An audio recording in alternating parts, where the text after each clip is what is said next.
absolutely blazing trail down the La Bamba face, finding all kinds of errors. The judges talked about this before, that there are opportunities to do so many things along the way. You don't have to have a lot of dead spots as we look back at the replay. Yeah, and you'll see it from right out of the gate. He is jumping. He's jumping everything. And again, you see that 6 years of experience. Nothing's going to be massive, but he's picking them all up as he goes along. And I think that's a really smart strategy. Yeah, and it kind of looked like he was heel side sliding, but what you figure out after is he's actually getting direction to go to the next move, each one a little further left, right off the nose of that one, laying the tail of the board into the snow first to prevent any opportunity of a punch front from the nose going under, and then just pumping off, you know, feature after feature as he approached the finish line, and even catching this little bonus air right at the end. Yeah, and it seemed like that variable snow for him was pretty good. He turned where he needed to turn and let the board ride when he didn't need to. Yeah, ultra fall line. He had that crossover section to get himself up on top of the rocks for that cross through feature. It was hard to tell from the camera angle exactly where he was going. It looked like he was just heading towards doom. But Victor always knows where he's going, as he is posted up now in the finish and waiting for his scores.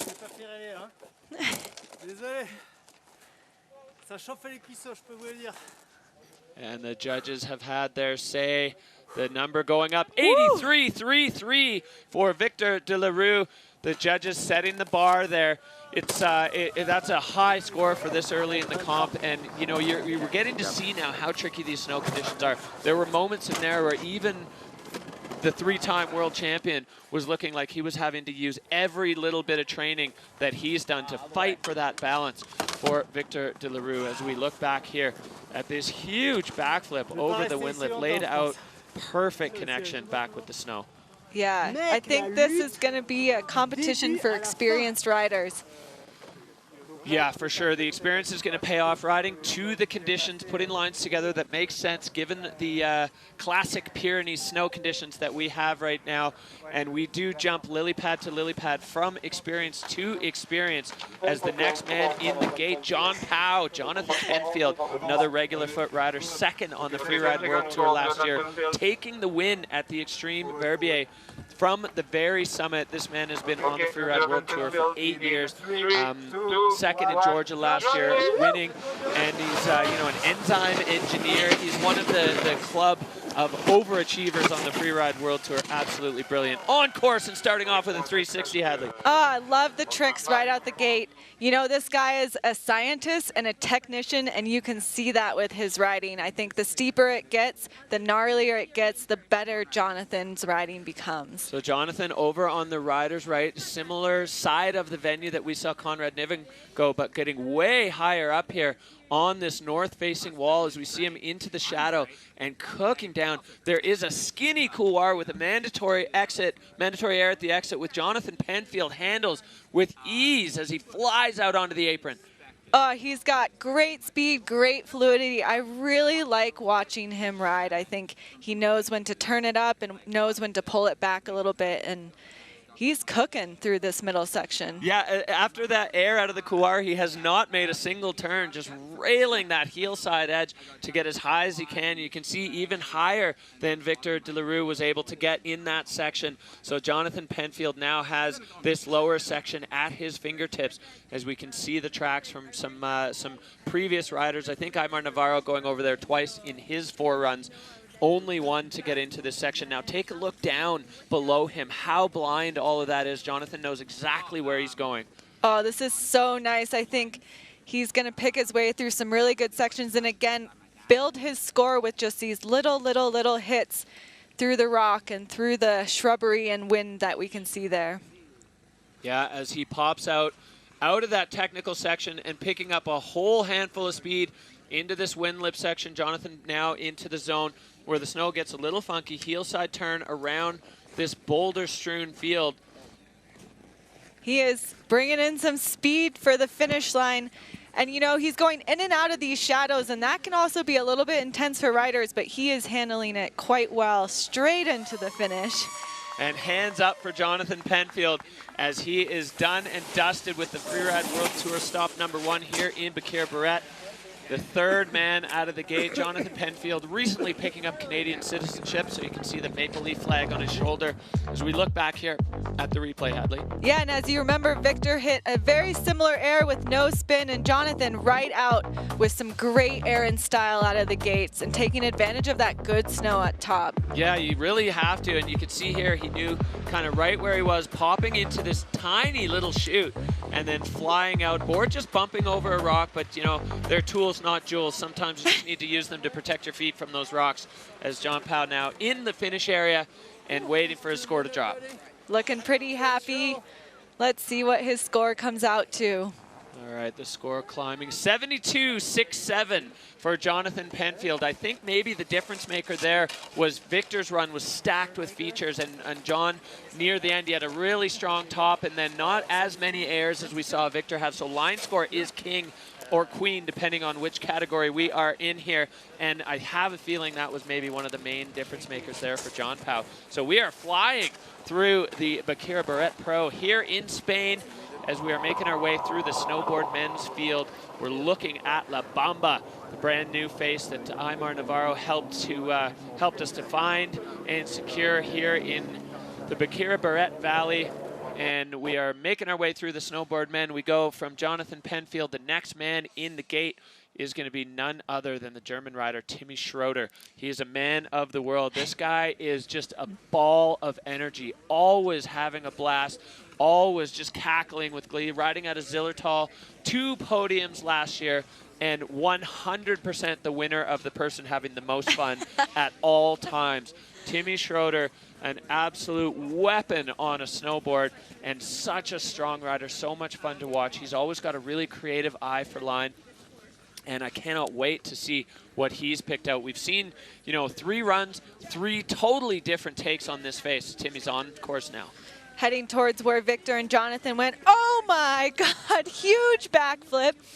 Right into that softer snow. Now he's controlling his board on his heel side edge and lining up one more air right away. Again, this top section, it's gonna come quick, and you're gonna wanna hit as much as you can with the speed that you've got. Well, that is a strong strategy, grabbing the judge's attention straight out of the start gate as he gets over onto this north-facing slope. We saw John Pao in here as well, and he's gonna do that mandatory air out of the couloir, cooking out of there. Timm Schr&ouml, another regular foot rider. Now he's putting his arms out in the classic screaming eagle of Xavier de la Rue. He says he likes to use that to slow himself down, give himself a little bit of wind as he flies across this middle section. You know, we talked about this maybe being an opportunity for the riders to take a break, but I think at the speed Timmy's going right now, there's no rest. Yeah, maybe he gets 1 or 2 breaths in there. And yeah, Timm's a rider that came through the junior development of these competitions, and I think he's got a lot of great experience to ride from that. All right, putting that toe side edge to work as he's pointed himself towards one of these lower wind lips, popping off that one. These wind lips are tricky. The takeoffs are just pure ice, so the riders need to be set up with their direction. And I think it might be a little bit trickier on a snowboard to pull the takeoff on the ice like that. So opting out of the rest of the wind lips to head out riders left now on this lower section of the face. Oh, picking up a nice feature there. Great little transfer. Perfect tranny at the end of that as he comes towards the finish line. Let's see how many more airs he can put in here. Oh, getting a nice one there. Using the heel side edge of his board just to control direction at the last second before he takes off. And Timm Schr&ouml hands through out the finish into line. the finish. He is hyped. Hell yeah. That's a bit crusty there. All right, let's take a look back here at Timm Schr&ouml's run. Yeah, right out the top, big backflip. This is really impressive way to start your run and make that mark. You can see he put his hands down a little bit. They could dock that a little for control, but he was moving down the hill fall line quite well his whole run. Yeah, the judges digging the line. That line score bar jacked way up. I like that move, almost like a layback slash on a surfboard, just getting himself pointed correctly off the nose of that final feature. And then Timm Schr&ouml bringing it home. Great technique, super strong line. Our Mammut line tracker here showing extreme fall line riding and that backflip right out of the gate. I have a feeling the judges are going to be digging that. Yeah, now so far Victor's the only one that's kind of gone riders left.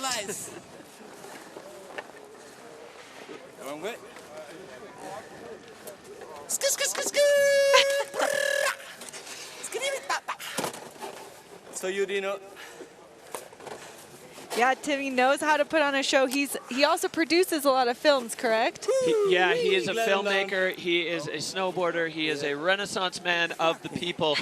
And everyone loves hanging out with Tim. As we see Victor de la Rue's score, Timm Schr&ouml score up, almost touching it at 77.33. So Timm Schr&ouml sliding himself into second place. A hug for the man sitting very comfortably in the hot seat. He's fairly used to that by now. Definitely a comfortable spot for Victor, but never comfortable. You can even see with the talent stacked up at the top of this. Yeah, and Victor loving Timm Schr&ouml, as we all do. We're going back up to the top again. There are no rests at the Freeride World Tour, and this next man, Camille Armand, wild card back onto the Freeride World Tour. Started on the World Tour in 2021, and then in 2022, so close to the world title, battling it out with Cody Bramwell and Blake Moeller, who eventually became world champion. Camille on course now. Yeah, Camille, you know, him and Victor are best friends, and I'm sure they, oh my God, look at this backflip. Perfect control from Camille. I really like his riding. You know, he's a great technician, great freestyler. He's living in Chamonix, so he knows his way around some steep terrain. Yeah, and picking off the perfect kind of jewels of that upper section of the face, the big backflip, getting high on this wall for a frontside carve and moving down into the couloir. You can see the middle of this couloir, the part that Camille is in right now, is really crusty. So smart option there, airing out to the right and then just flying down onto the low face. Camille Armand, he is so strong, so technically proficient on the snowboard as he's motoring across this middle section of the face. As you get the aerial view, you can just see how big it is, how much ground they actually have to cover. Yeah, it's a test of how well were they training this summer, like how strong are their legs. This is the first comp of the season, and you really are able to say, okay, I've done my job. I am ready for this tour. We'll see Camille, he's coming up to the first wind lip. Nice little straight air, staying in control, getting his way down to the bottom. Again, you'll see all this texture in the snow, and I think on a snowboard, you really got to play with that texture, know when to keep your board straight and when to put a turn in. Yeah, and Camille Armand always knows where to put a turn in as he catches the piece of this. Clean, avoiding those rocks. I mean, completely blind those there, so you got to know exactly where you're going. And Camille Armand now on his toe side edge, moving across and looking like he's just going to avoid that field of broken dreams at the bottom where things can go wrong once you've had such a strong run. Coming into his bestie and travel buddy, Victor de la Rue. These two travel the world together and hang out together.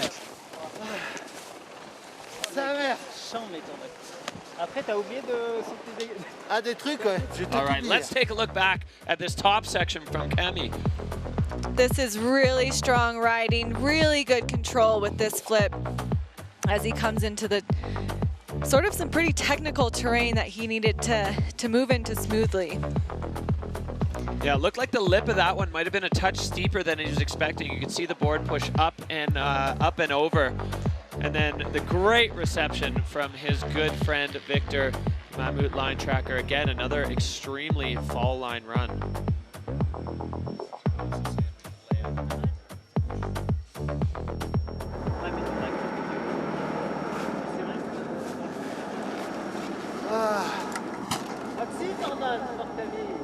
I don't think so.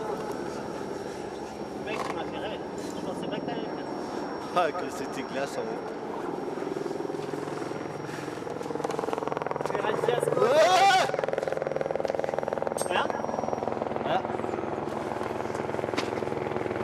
C'est toujours plaisir de voir les gars.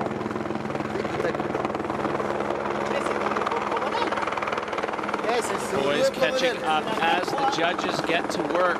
This is definitely a solid run there from Camille Armand. That backflip at the top, just mind-blowing. I certainly wasn't expecting to see riders popping out of the gate and immediately, I mean, I guess I was, into the Freeride World Tour riders.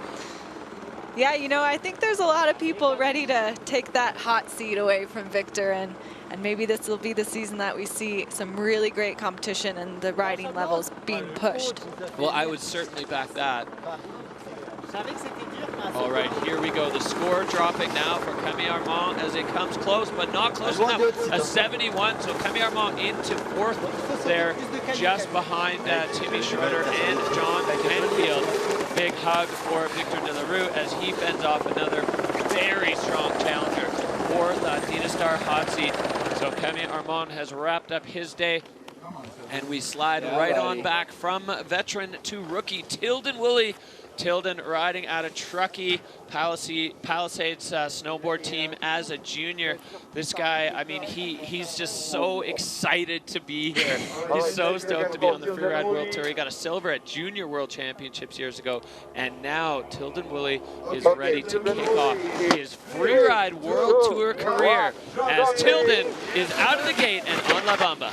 Yeah, this guy is snowboarding 100% of the time. That's what he lives for, and you can really see his energy on the tour as he makes his way to that far. Oh, this is exciting. He's really going high and taking what we hope is a chunk out of this big nosed feature, which is a pretty big one. Yeah, big powder ramp on the way down, and Tilden throwing the 360 clean, popping out of that, gets on the heel side edge, and he is away and clean. The rookie blowing our minds up here on the top of La Bamba face. That was unbelievable. That was so nice. That was the feature I was thinking I would love to go there and really take advantage of this shade line where you're going to find a little bit more consistent snow even if you lack the light. And Tilden using those rollers as little added bonus features as he's just flying now all the way across the La Bamba face on that heel side edge. Again, the riders, they're trying to get as much speed as they can on this section because you can see ahead of him what he's trying to get up and over,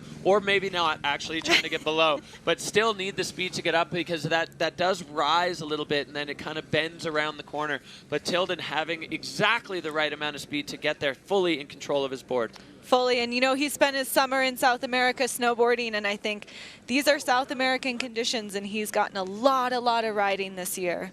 Yeah, absolutely. Putting some time in the judging pit as well down there in South America. Oh, and, no! Punching through that tricky snow and going over the front of his board. That's a heartbreaker for the rookie who had an absolutely fire run going. But Tillen Wily definitely showing exactly why he belongs here. The man was overall champion on the Challenger Tour in Region 2 last year, so certainly capable of putting some banger runs together. And I hope that he can take the positive out of that because 90% of that run was exceptional. Yeah, and I think he probably put a little fire under some of the other guys as well. That was some really, really strong riding.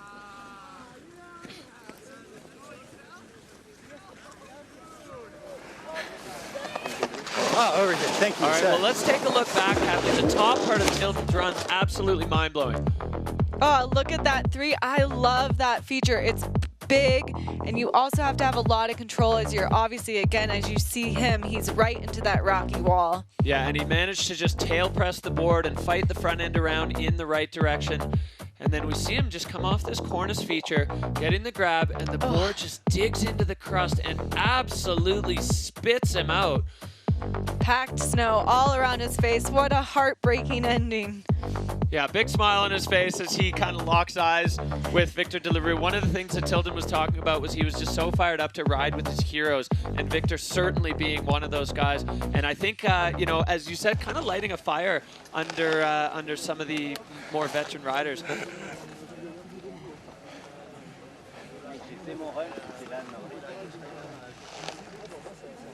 So yeah, big hit there in control from our video judge. Fluidity definitely down a bit too. Air and style maxing though, and for sure that back 3 up at the top. That was a statement from the young rookie that he is not here to mess around. He is looking for victories on the Freeride World Tour. It's not going to be today though, with a 46.33 for Tillen Wily. Great run all around. Great run. I'm really excited to see what he does the rest of the season. Yeah.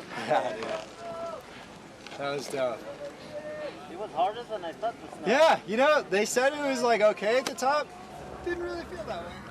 All right, well, we're hearing the riders comparing notes there about the snow conditions here on La Bamba as we are moving back up to the top And the next man out of the gate is going to be Remy Benamo, the Swiss Dynamo. Remy was the champion, sorry, the second place finisher in the Challenger Series in Region 2. Remy coming out of Zival. Freeride is inside him. He said there's nothing else he even could do. As Remy Benamo now, the Swiss rider, out of the gate onto his toe side edge and going way over to the rider's left. Yeah, I was with him when he first got out of the helicopter, first looked at this face, and he had a lot of excitement in his eyes and didn't seem as nervous as you would expect out of a rookie coming onto a brand new phase, brand new tour. You know, I think this was his childhood dream to qualify for the tour, and here he is. Remy playing with the knife edge here way up top, and you can see how aggressively it drops away both underneath him and on the other side. Moving his, well, really, really nice riding through some pepper and some great speed control coming out of this couloir. Yeah, using the heel side edge there just to slow himself down as now he gets toe side. Remy moving across, the first goofy foot rider of the day. So depending on where you're going, that can work to your advantage or it can work against you, as Remy coming into this peppery section and just doubling out of it. Full throttle now for the Swiss rider. That's the first person we've seen ride through this section. Really nice, really makes use of shortening, I think, that middle longer section. Yeah, shortening it by just going 1,000 miles an hour, as Remy now cooking into the middle of the La Bamba face. Just a tiny speck on this giant mountain. He's got to make his way through the rocky maze of convex rollovers, lock in on where he is. Remy, no stranger to being in big mountains. As we see him coming into the wind, laying out a backflip, connecting, popping to switch a little bit, just a little extra style for the fans at home. Yeah, I think he's a really versatile rider. He's got that technical riding, but also a solid bag of tricks. Another wind lip here. That one has a pretty short landing, and you can see there's a bunch of rocks in it. So opting to head out to the left, pop another air here. This is where the riders need to be very careful on their boards to keep things going properly. We've seen a couple athletes getting caught up in the snow. Remy popping another 360, so really bringing the style game into this run for the Swiss rider, Remy Benamo, and he is clean through the finish. We don't want to give him the commentator's jinx by calling anything too soon. What a nice run. He should feel really proud and happy for his first run on the Freeride World Tour. All right, Hadley, run us through this replay as Remy getting right into it out of the top. I mean, this is some technical work that he did at the top, making his way through, not catching any sharks, controlling that speed in the steep section. Again, it got up to 50 degrees at the top. And then it's really fun. You see him riding, I think because of this goofy riding, he's into a brand new section, which creates a ton of heat and energy. I think we could be running the live stream off of what he's producing in speed and power here. So goofy is goofy foot. That's right foot forward on your snowboard. Many riders with a different stance, and that backflip laid out, grabbing the edge, popping around to switch for a second to control, and then bringing himself right back into the flow. Beautiful back three there off the cornice. So Remy Benamo really bringing the style onto the La Bamba face. As you can see, a little zigzag there, but that was necessary to get him into that big double in the middle in that peppery section. Je pense pas, j'ai une petite erreur.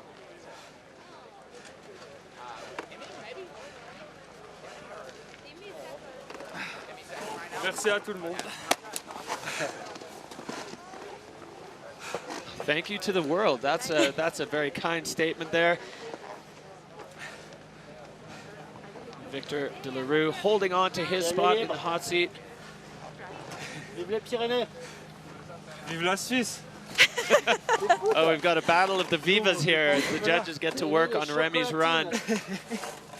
So they have their 5 criteria that they are matching the riders' lines and riding up against. As we see now, the score of Victor, that is their score to beat. And Remy not quite up there, 71.67. I think the line score of Victor Delarue is what's holding him in that hot seat. He had so many more features than the other riders that we've seen, and that is part of what it takes here on the Freeride World Tour to put a solid score together. Yeah, and I think it's always interesting, too, when you're the only rider to go on the line that you pick.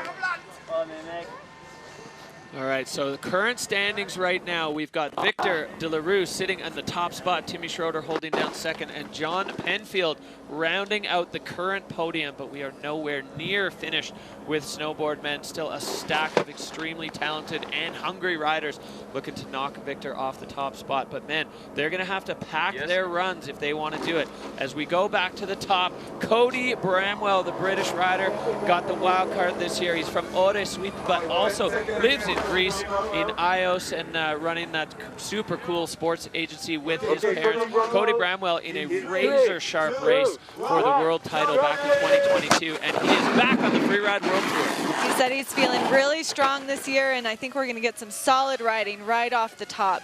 Great speed control, little powder shot to the face for him as he finds his way down the mountain. Cody cooking with the huge transfer, and just not quite able to hold on. A little bit of a hand check there, front plant, if you will, or front slap. And Cody picking up another feature there as he was in and out of that top section faster than anyone else so far. Quick work of that top section, really riding with full speed ahead. Yeah, Cody's always got an eye for those transfer gaps. You always see him finding features and ways of using the terrain that other riders don't even see.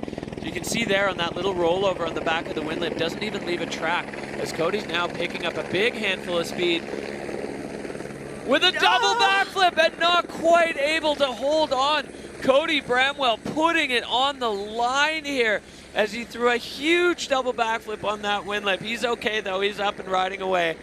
This man does nothing slow and nothing small. Really big air time and really great riding. And I think the key for him for the rest of the season will be just putting it to his feet. Well, if he can put one of those runs down, that is going to be a hard one to beat.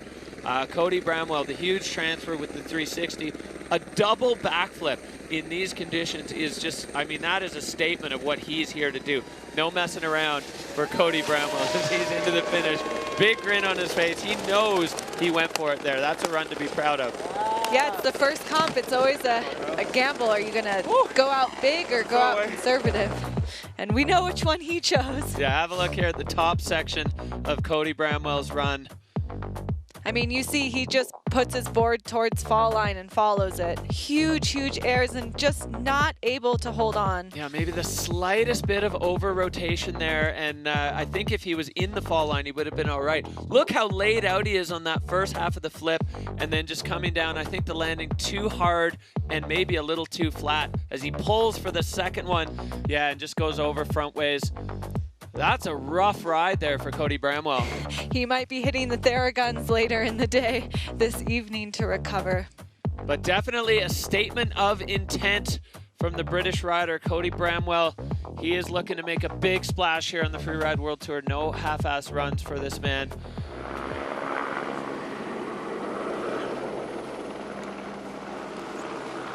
Well, he's not even going to wait for his score. I have a feeling he knows that that's not going to be a contender to knock Victor de la Rue out of the hot seat. Cody Bramwell definitely going to get dinged on control on that one, but he definitely oh, he's coming back. I think he got told. All right, Cody Bramwell hopefully hasn't split his lip there. The score coming in for Cody, 38-3-3. So there'll be some solid line score, and definitely Aaron's style will be high, 38-3-3. So Cody Bramwell just having a little catch up with Victor as they trade stories about their experiences on La Bamba. So no change there. Conrad Niven and Cody with some pretty big crashes. Tillen Wily as well on another hot run. And then Camille Armand and up. Those were all stuck runs as we move on through the snowboard men's field. This is the who's who of Freeride World Tour snowboarding. The next guy in the gate, young rider out of Switzerland, of course, Liam Rivera. Liam, riding out of Verbier, came onto the tour in 2023. Last year, a very solid year, third, second. He looks up so much to Victor de la Rue and lists Victor and Travis Rice as kind of his heroes. So getting to compete on this stage with one of your all-time heroes, you know, the guy you had posters on the wall of when you were a kid, it's so cool. So now out of the gate and ready to kick things off, Liam Rivera. Dropping in heel side, let's see what he does with this top section. We've got great little transfer 360, controlling that speed again. Oh, not able to do it fully, but he's already on his way, setting himself up for this next air. Yeah, little checkup for Liam as he moves through the upper section now, picking up speed on this north-facing aspect. The going in and out of the shade is definitely tricky for the rider's vision, being able to see as he gets up on top of this big feature, slash turn, throwing the snow down, and now just trying to stay out of that gully, popping a big shifty over the worst part of the snow there, and now flying out onto the apron. This guy knows his way around a podium, and I think he's definitely one to really watch this season. He's got great technique, great style, great solid riding. Let's see what he does with the bottom of the venue.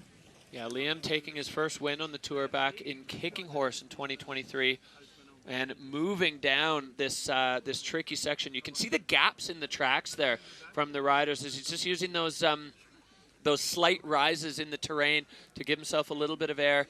And then some of those sections, like the one he just made that heel side turn on, it's just absolute pure ice. So Liam now picking up a bit of speed into this windlet. Perfect backflip, perfect landing. This guy's got really, really great technique, and we're gonna... Liam's one of the riders that have taken a page out of the Marcus Goguen book and hit the gym hard. I saw him the first day there popping a front three. So Liam Rivera adding to the air and style category, but he looked like he had gained about 15 pounds of solid muscle. And you love to see these riders. They take their training so seriously, and it's definitely worked for Liam Rivera as he is through a little blemish up at the top, but the rest of the run absolutely blazing there for the Verbier rider. Oh putain! All right, Hadley, take us through the run here of Liam Rivera. Yeah, Liam Rivera, he made his way through some pretty tricky snow quite well. I think where we see a little bit of dockage is probably going to be at the top, but great style, great solid landings, 360 at the bottom.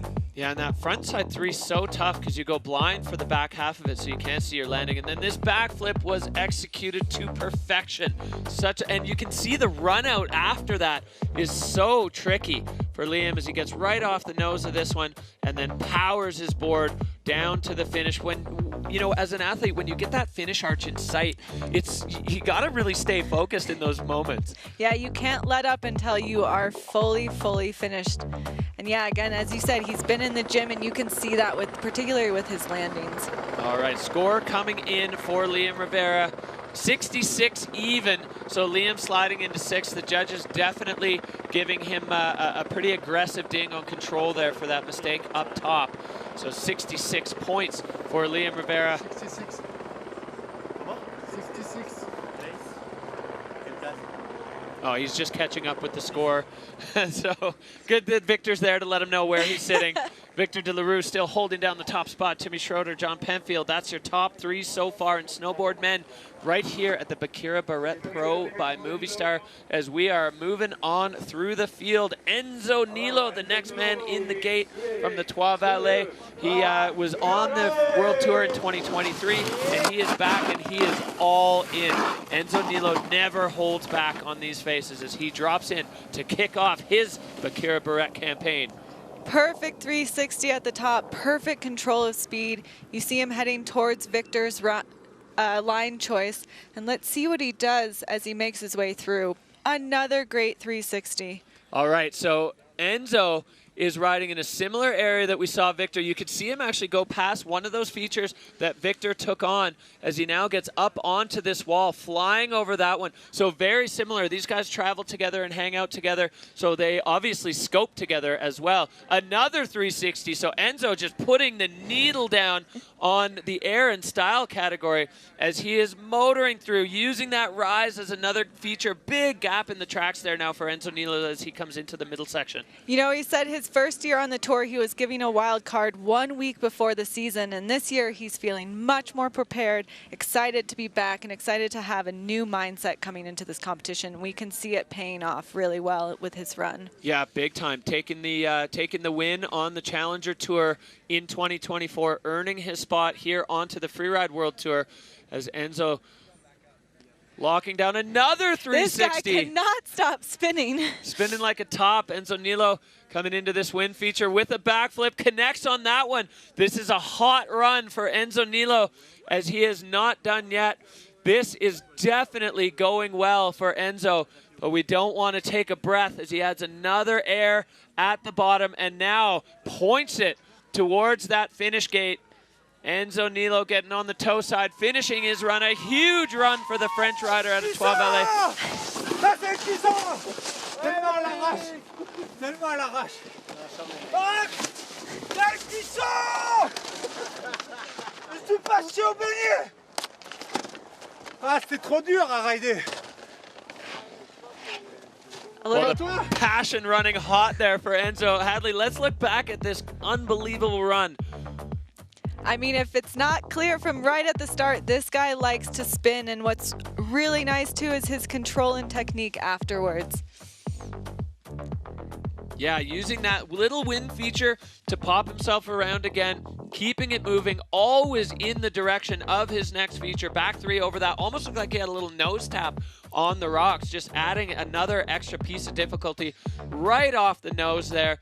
And then you can see finish arch inside, toe side carve around those little rocks. And man, was he fired up when he came through the finish line. That was a great run from Enzo Nilo as we look at this Mammut line tracker.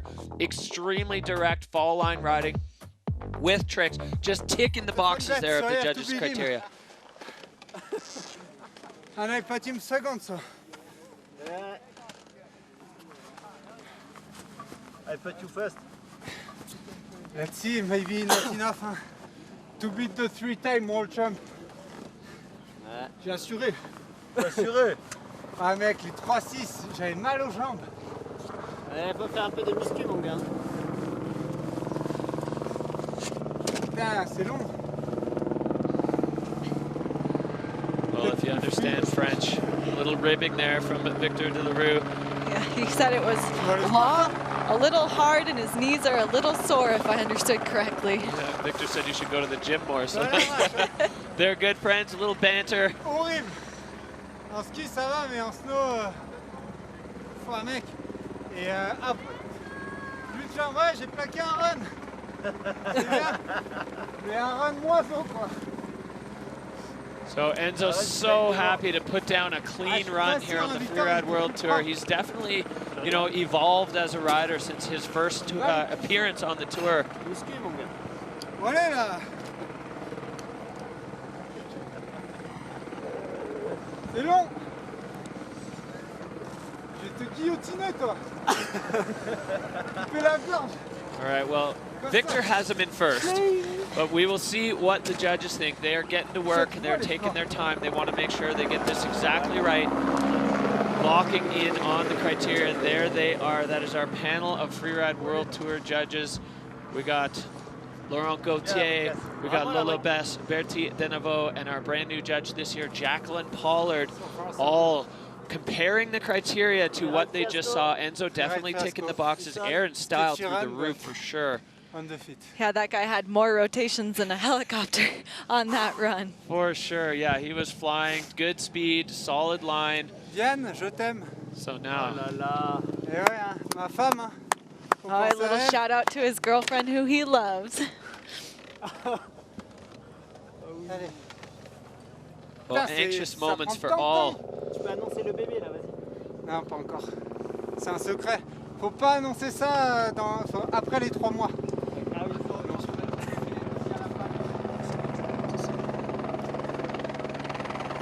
Mec, c'est abusé là.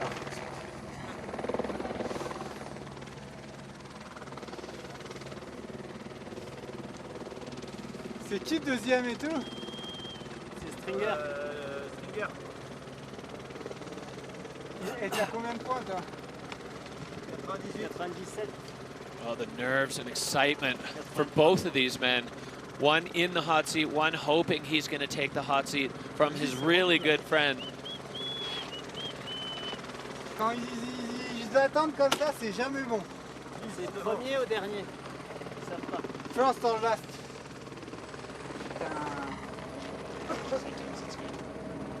Oh, it's not good for us. Allez, viens voir là, on va ensemble. aller là. Il va falloir te dégager de ce hot seat. So Enzo feeling like this long wait is not a good sign for him and his score. Ouais, Mettez-nous tous les deux. igual. One and one. Well, now they're hoping for a tie. All right, I like this is friendship. Freeride friendship at its finest. Enzo Nilo and Victor De La Rue, they're sitting in the hot seat together. These are the people that have the decision in their hands.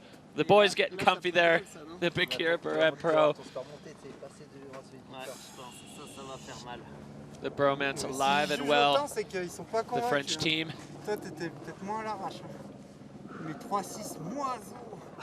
Tu sais, en l'air, quand t'es là, oh là là, ça c'est nul. Hein. Ça c'est nul. Hein. Désolé, hein, mais bon. He's feeling the stress. Stressful time for both of these guys. You're sitting in the hot seat waiting to see if your friend knocked you out. And for Enzo, you know, on his first appearance on the tour, not so many stopped runs. So I think even just having that, I mean, that's going to be a huge confidence boost going forward. Marcus, pas de bêtises, hein. Et Gary, tu dors cette nuit.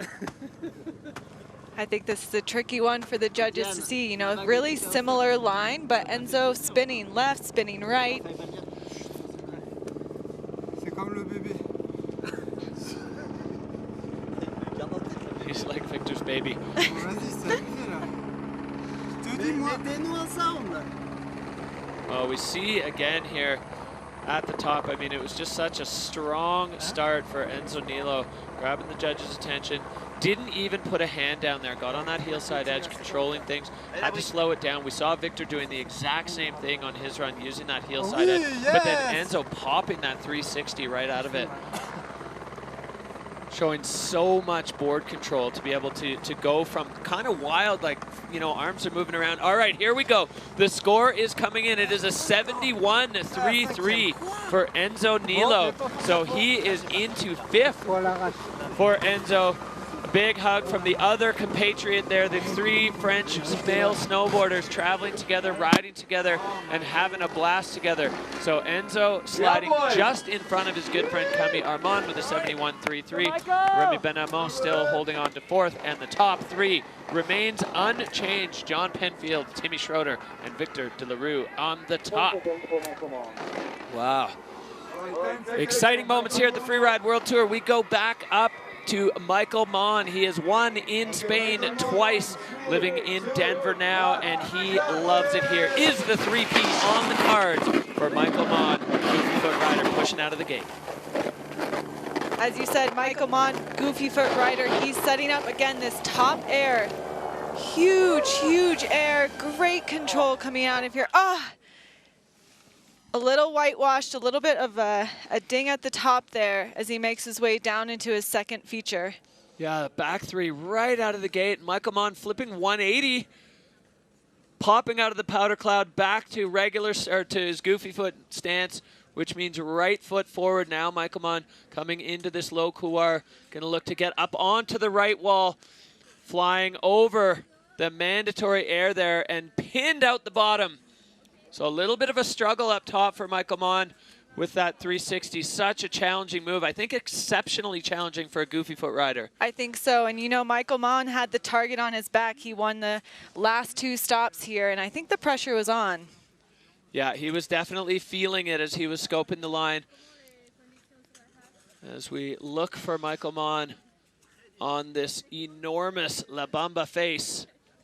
There he is, popping back into our sight on this low-hanging central couloir, popping another back three there. So Michael Mon picking things up. Big slash. Oh, I love that, slashing and then flying off the nose of the cliff. So Michael Mon looking to kind of put some of the pieces back together for the lower section of this run. He's got 5 years experience on the tour here, and I think he knows how to really recover from that top section and still continue to build his line score. Well, that's it. You know, with a mistake at the top but a solid bottom, you can still put together a reasonable score and a reasonable finish when we're going 5 events before the cut. That was so icy. I couldn't even hold an edge. It was so icy. All right, looking back here at this top feature for Michael Mon. Yeah, Goofy Foot, such a struggle. But great, great 360. A little bit of a hand down here, and oh, just kicked a little bit by the snow there at the top. Yeah, the moment he landed in that bomb hole, it looked like he was just fighting for balance, trying to recover. And that one, I mean, he got to the edge of that one, looked like his board was bouncing on rocks, and then finally just had to press the nose down to take off. But again, like you said, he's a rider that's able to recover, and you see on this bottom section, he returns to his good, strong technical riding. Yeah, and I love that move. Slash turn on the blade and then releasing the edge to just fly right over the nose of that cliff. Big swerve in the middle of that one. If you go out riders right at the beginning, you kind of have to do that at the end because the far riders right on the bottom of La Bamba is not so nice in the snow. That's seen some wind. So Michael Mond's score coming in at a 59.67. That's going to be good enough for 8th so far for the two-time champion of the Baqueira Beret Pro. It will not be a three-peat. And Victor de la Rue, up to his old tricks, sitting in the hot seat for nearly the entire category, dropping second, and he has fended off all the challengers, bar one. There's the last man standing in the snowboard men's field, none other than Holden Samuels, another goofy foot rider. Super athletic guy, and I think these are conditions, he's from Big Sky, and these are sort of Big Sky conditions, steep, technical, a little bit rocky at the top. Totally. He was saying that riding at Big Sky was great training for the Freeride World Tour. Coming out of Moonlight Basin as a young boy, absolute shredder. Holden Samuels has big eyes. He wants to win the Freeride World Tour. He's number 3 kicking off, and you can hear the sound his board's making out of the start after a number of people have tracked that section. Taking the first air, keeping his speed in control, and using the last bit of that powder up there to maintain his speed. You'll see him in and out of this shadowy section, moving quite smoothly. Yeah, I like that approach. He took that a little bit more riders left and gave himself a better chance as he's way up on the wall here. We saw John Penfield playing out here, and he has found himself 2 features to exit that couloir, but bouncing off the heel side and just putting his butt down there. Holden Samuels, I mean, this is just an indication of how tricky the conditions are in that couloir, even on the exit. Yeah, he said he grew up following his older brother, Chase, who's a freeride skier, and that really, you can see it in his line choices. He's looking at stuff a little bit different. When you're chasing a skier all the time versus chasing a snowboarder, it's another way to play with the mountains. Yeah, it's super cool, and you see it go both ways. Skiers that ride with snowboarders, it affects their style. Snowboarders that ride with skiers affects their style as well. As Holden Samuels now behind this big piece of terrain, just popping back into our sight. We've seen a few riders on this section. I like that fall line approach to that, making sure you actually pick up the direction of the transition. And Holden now on his front side, toe side edge, another goofy foot rider. So the goofy footers, I think, enjoying this side of the face a bit, off the cornice, in and out of the shadow, and Holden Samuels picking up speed. He's making his way towards the bottom section. You know, he's been up there the longest of all these guys, and I think he's probably eager to get to the finish with this last drop. Yeah, and stomping that one. That's the first track we've seen off that bottom air. I was wondering if that was going to see a lot of traffic, but in snowboard men, only one. Holden Samuels. As that last rider, you really have to think, I'm looking for some fresh snow and some fresh landings. Well, that says it all there. A super strong run, but a little bit of a bobble up top. This approach he took on this one, Hadley, I really liked. Yeah, you know, he adjusted his speed again to the conditions and his riding order. White rooming himself in that powder. That's kind of where the best snow on the face is. And then I love this, way up on the wall, getting that air into the couloir and then just pointing it out. Yeah, unfortunately, the landing of that one is very, well, tricky, I guess. Variable snow on the La Bamba face, but a quick recovery, not a big knock on fluidity as Holden Samuels keeps it going. And I really like this bottom air. Yeah, you can tell he spent some good time in the gym this summer. Perfect stomps. Yeah, every one of those squats paid off.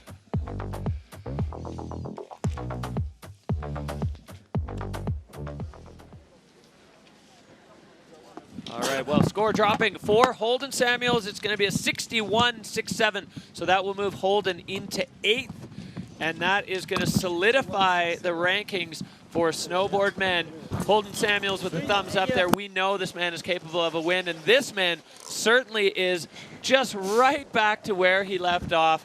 Victor de la Rue taking the win for snowboard men at the Baqueira Beret Pro. What a show we saw from snowboard men there as we take a look at our standings from today. We've got the champ, Victor de la Rue, sitting in #1. Timm Schr&ouml right behind him, and Jonathan Penfield, the technician, enzyme scientist, in 3rd place. Yeah, so experience winning the day. All 3 of those riders, no strangers to the Freeride World Tour, and showing that riding to the conditions but still keeping the throttle wide open was the name of the game today. A solid, solid showing for all 3 men, and that is going to be the podium today. Baqueira Beret Pro by Movistar.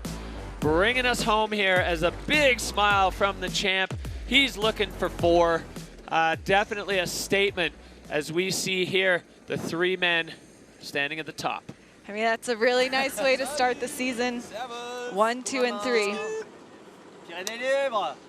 Allez les Pyrénées! Bam, bam, bam, bam, bam. Way to survive this. Pyrénées. Next time with some good snow. We promise. 30 centimeters next time. Victor promises for next time. So now we look at the overall standings on the FWT for 2025. Victor de la Rue. It looks an awful lot like the results sheet we just saw. Victor de la Rue sitting in 1st with 10,000 points. Timmy Schroeder in 2nd. Jonathan Penfield in 3rd. Remy Benamo and Enzo Nilo rounding out your top 5 in the overall standings. You can see the fuzzy line there. That's the cut line.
next.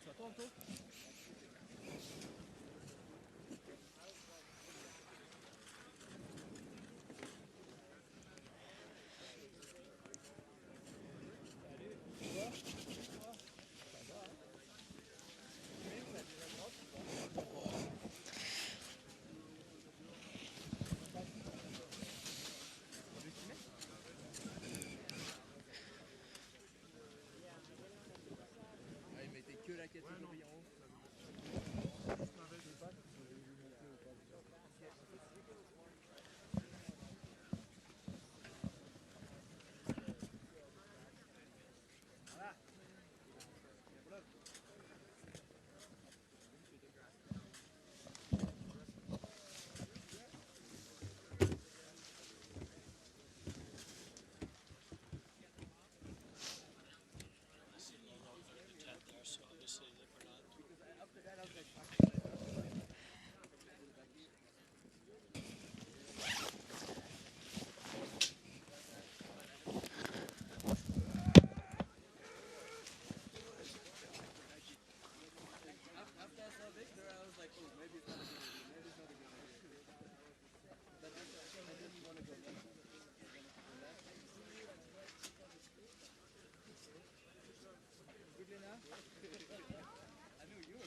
Welcome back to the Baqueira Beret Pro by Movistar. We just wrapped up our snowboard men's category. I'm Derek Fruce here with Hadley Hammer, and we are ready to go now for ski men. We have the who's who up there on the summit, ready to kick things off as we take a look at who's going to be dropping in today for the ski men. Just like the snowboard men, we have a rookie, Virgile Didier. Start number 1 out of the gate, out of Chamonix, and then after that, heavy hitter after heavy hitter, and we've got those veterans, Christophe Tordel finishing it up, his buddy Carl Eriksson rounding it off. It's a list of greatness, and then Maxim Chabloz will be finalizing our ski men. Yeah, Chabloz was actually really psyched to be dropping last, to be able to watch the other riders from the top, see what's working, see what maybe, if anything, isn't working. Sometimes going first is an advantage, sometimes going last is an advantage. I think a great advantage is being really happy with wherever you're dropping, because that's the one thing you can't change. Yeah, you've got to do the best with what you've got and be really able to be versatile, flexible, go with the flow. Yeah, absolutely. Go with the flow. So we saw the snowboard men put on a show. The ski men, the next category out of the gate, we have an electric mix here of rookies and veterans. We were talking a little bit before about how the veterans might have a little bit of an advantage. Let's see what you thought. The Peak Performance Fun Bet fan favorites. Marcus Gauguin getting a huge nod of confidence from the fans. 70% of you feeling like he's going to land on the podium. Maxim Chabloz, the 2022 world champ, with 36%. And the local, the single event wildcard, Abel Moga, with 33% of you feeling that he is going to find himself onto the podium. That is Fantasy Freeride. You get to log on and have your say on who you think is going to do well. A Peak Performance kit available at the end of the year for the overall Peak Performance Fun Bet winner. As we are getting set to kick things off here, Virgile Didier, the Scott rider, he's out of Chamonix, France. He credits his coach, Kevin Guri, for getting him into the sport and for keeping him motivated and focused. And, you know, fun fact about Virgile, he says he's got a leg that's 1 centimeter longer than the other leg. So we'll see if we can pick it out, which turn looks a little bit longer. Virgile Didier getting ready to kick things off. And for the second category in a row, we have a rookie starting things off. The first one of ski men ready to go. Virgile Didier. Straight right away into this steep 53-degree top section as he makes his way. Beautiful little stylish transfer, and into the Nar, this transfer, this triple stage cliff right at the top, losing a little bit of control in the outrun, but able to pull it back together. Wow, Virgile really kicking things off with a bang, jumping over that ledge. The snow hanging on by a thread to the rocks as Virgile now moving even further out to the rider's left and finding another feature, making it almost into a double here as Virgile now into a tuck, looking to pick up as much speed as he can for the lower section of this. If he's trying to get up high onto the face, you need every ounce of speed you can get. You know, he said his two big legends are Ted Ligety and Kai Peterson. He really respects those racers, and you can see it in his skiing technique and obviously tucking. Yeah, Ted Ligety and Kai Peterson. What a combination. And this guy, similar to his other French riders, he's really making his way on that skier's left-hand side. Yeah, putting together a handful of features, flying over the wind lip. You can see the exposure that he's above. So really important that Virgile did his homework to know where he's going as he's moving now down even past the couloir. As Virgile Didier, you can see from the drone angle, nothing but cliffs below him as he is looking to bite off a big chunk of that, and he lands it perfectly. The French rider absolutely slamming the door shut on that run. A huge effort from the rookie. What a great way to get ski men started. Really smart, really creative, really technical riding. C'est pas évident, là, oh. Putain, j'ai raté le pied droit, là-haut. All right, well, Hadley, let's take a look at the top section of Virgile's run. You can see his versatility as a rider with this multi-stage cliff right at the top, loses a little bit of control but easily brings it back together. And then sort of A-Paul style, great, smooth, stylish transfers. Yeah, love to see that. And then Virgile just making sure he knew where he was going, pointing that into the fall line, clearing the rocks. You can see the snow conditions are tricky up here, and this one completely blind as he airs back into the couloir, missing that rock by millimeters, but exactly letter perfect there, getting it right, and a huge grin on the rookie's face. Virgile Didier taking the win in the Challenger Series in 2024, earning his spot onto the Freeride World Tour, and he is here to play. Well, he doesn't have anybody in the hot seat to talk to, so quiet moments right now for Virgile as the judges.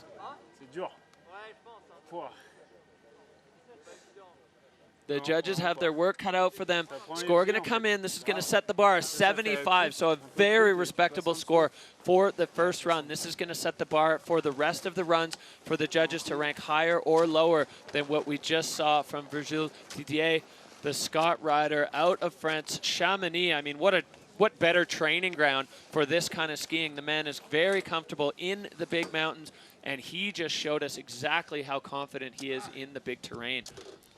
He said he spent a lot of time not just preparing physically, but also mentally, and I think you can see that in his run. To come out first, your rookie year, brand new face, that was some great riding. Yeah, that's a heavy burden, and he was able to manage the psychological side of it, which is such a critical piece for these riders. As we go back up, Oscar Mandin finishing 8th overall in the FWT last year, riding out of Morzina Borjas, and he is on course now. Perfect backflip out the top. Oh, a little bit of trouble here at the ending as he loses, it looks like. No gear, he's back on his feet. Wow, Oscar Mandin getting things started with a bang, with a huge backflip directly out of the start gate. We saw some snowboarders tricking that one too. Oscar just bringing the heat now as he's going to continue and try to salvage a little bit out of this run if he can. You know, if you think about it, a lot of riders expect to fall at the finish, but you have to think, okay, if I fall at the top, I still can have a chance to increase my ranking overall and do a little bit better with the final of the run. Yeah, we'll see what Oscar does. I mean, it's hard, I think, mentally to reset from a crash like that. He definitely got tossed out of that backflip. We slightly lost a view of him, so I didn't get exactly what happened.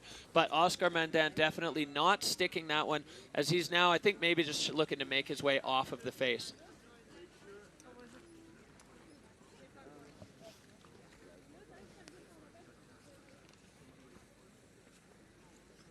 Yeah, just straight lining now. Okay, so yeah, we're a little quiet while we waited to see exactly what Oscar was doing.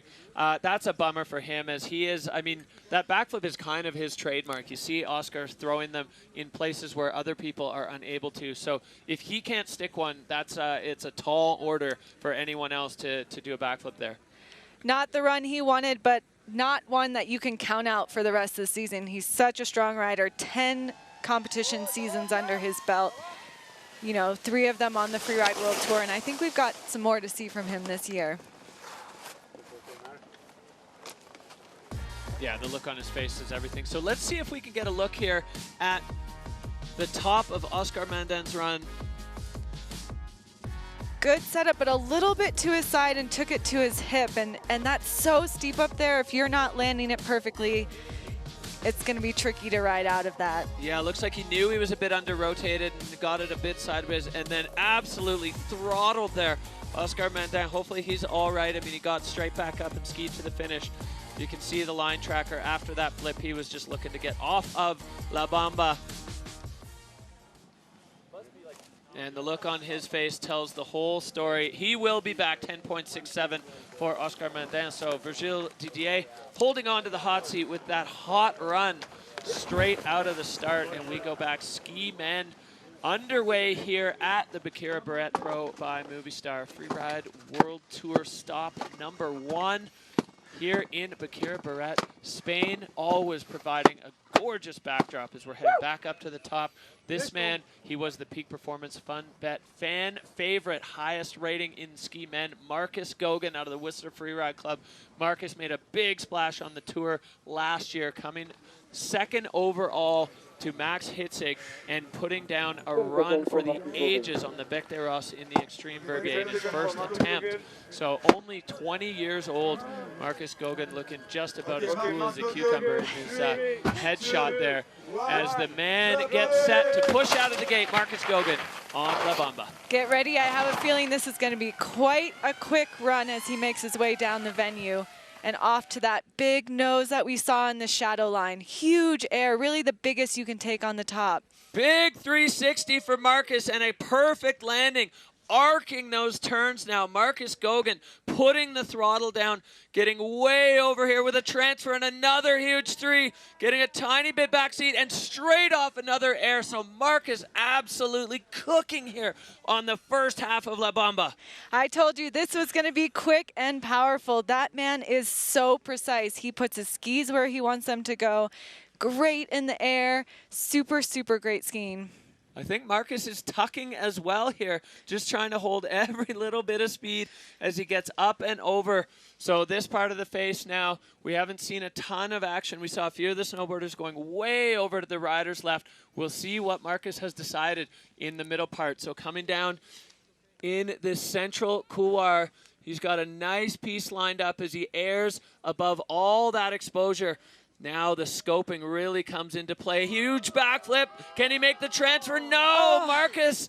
It looks like he landed right on the upside of a bit of a wind lip made by the snow. Oh, that was a tough one as Marcus's run was absolute fire before that. Coming unstuck on that big backflip. Into the finish line, Marcus comes. High five and a hug for the compatriot there, Marcus Goguen. Well, let's take a look back at this run, Hadley. Spectacular start. I love this top, Billy Godin. You know, he's such a technician. You said inhumanly coordinated.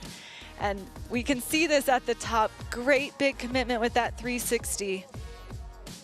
Yeah, that was so perfect. And then able to still carve over to the skier's right, pick up a couple more features.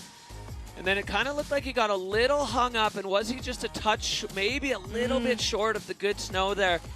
And Marcus not quite able to hold onto that one, throwing the lofty backflip. You can see where that textured snow is, I think is where he wanted to land. So just about a ski length short, which is a bit uncharacteristic for Marcus. See the Mammut line tracker there showing his progress down the face. That top move, so impressive. And then catching the side hill transfer.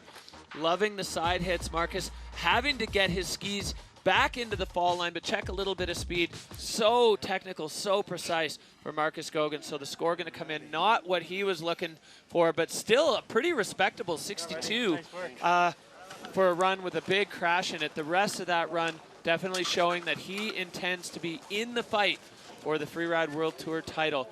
And a similar start to Marcus's season as last year, coming undone right at the end after a magic run on a backflip. So if that tells the tale, then we have many things to expect from young Marcus Goguen. We're back up to the top. The local legend in the making. He's taken on the mantle of the man in freeride in Spain. It is, of course, Abel Moga.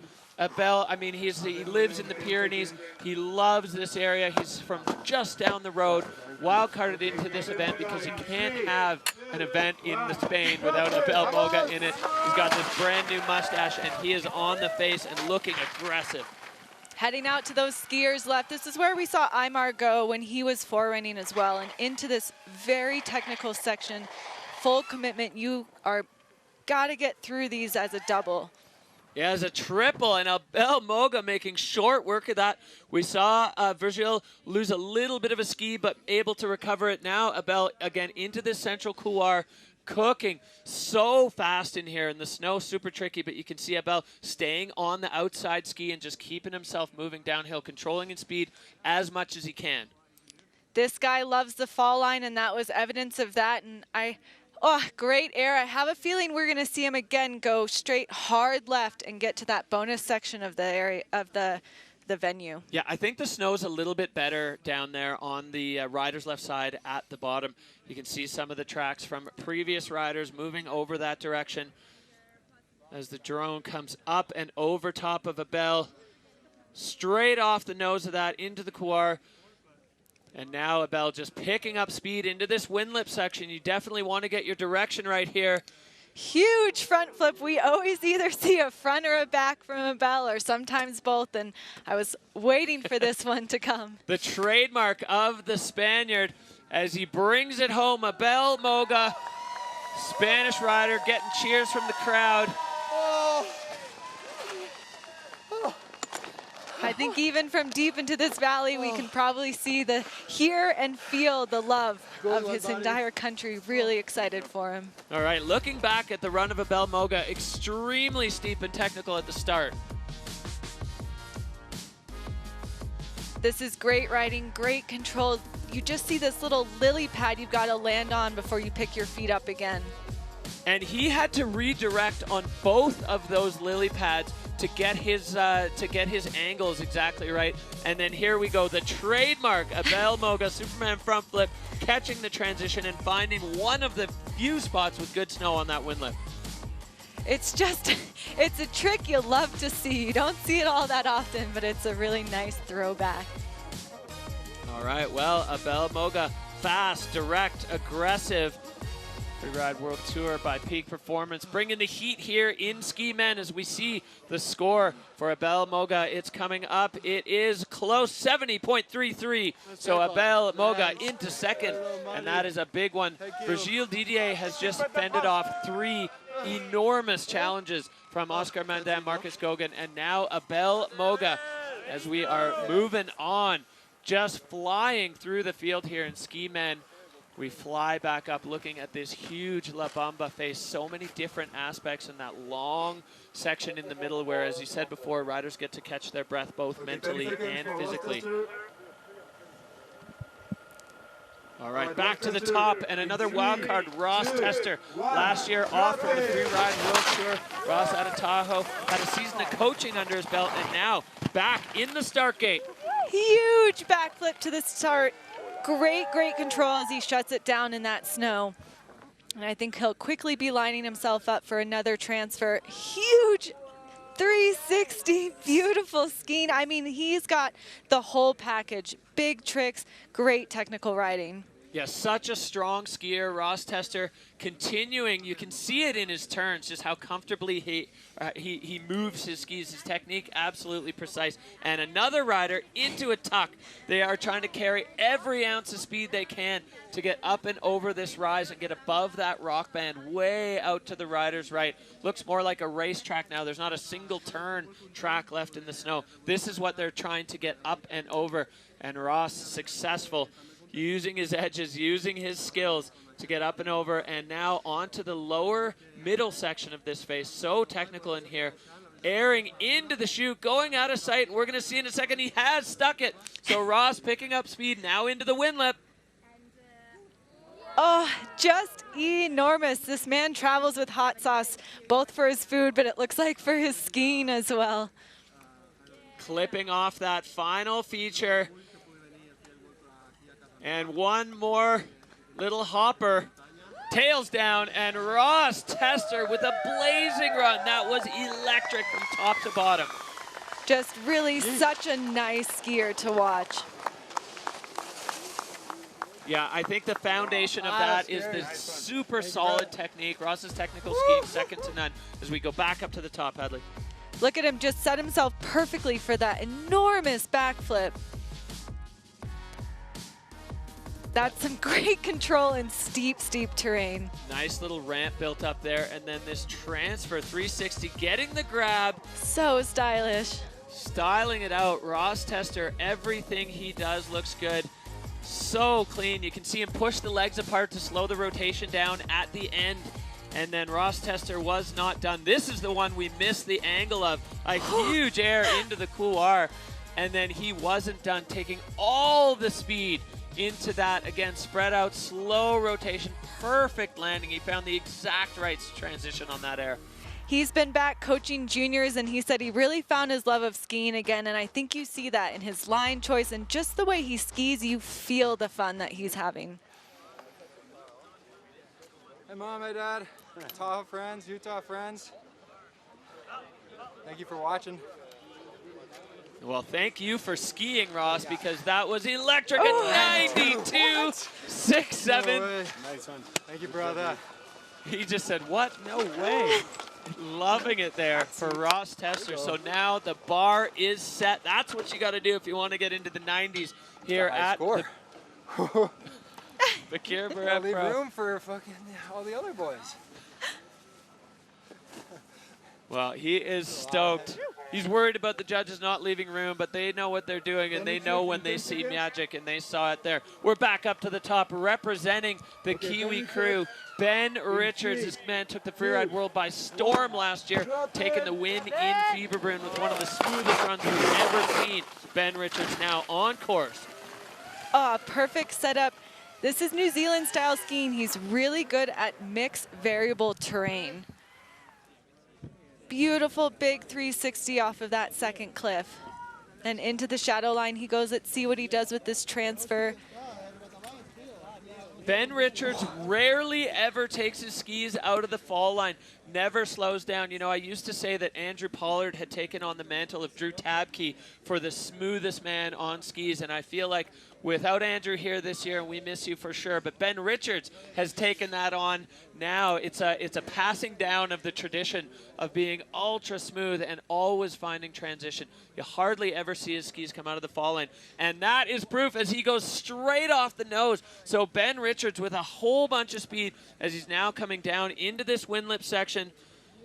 Perfect 360, taking that torch of smoothness and taking the torch of being the only Kiwi on the tour this year, and we love to see him ride. Well, the Kiwis always producing some of the best freeriders on the planet, and Ben Richards showing that heritage there as he flies through the finish line. Trying to catch the exchange there as we look back at Ben's run. I love the way they just so calmly and smoothly approach this top section. Yeah, Ben taking that way more skiers right, that cross-court approach, and then perfect takeoff on this 360. Direct.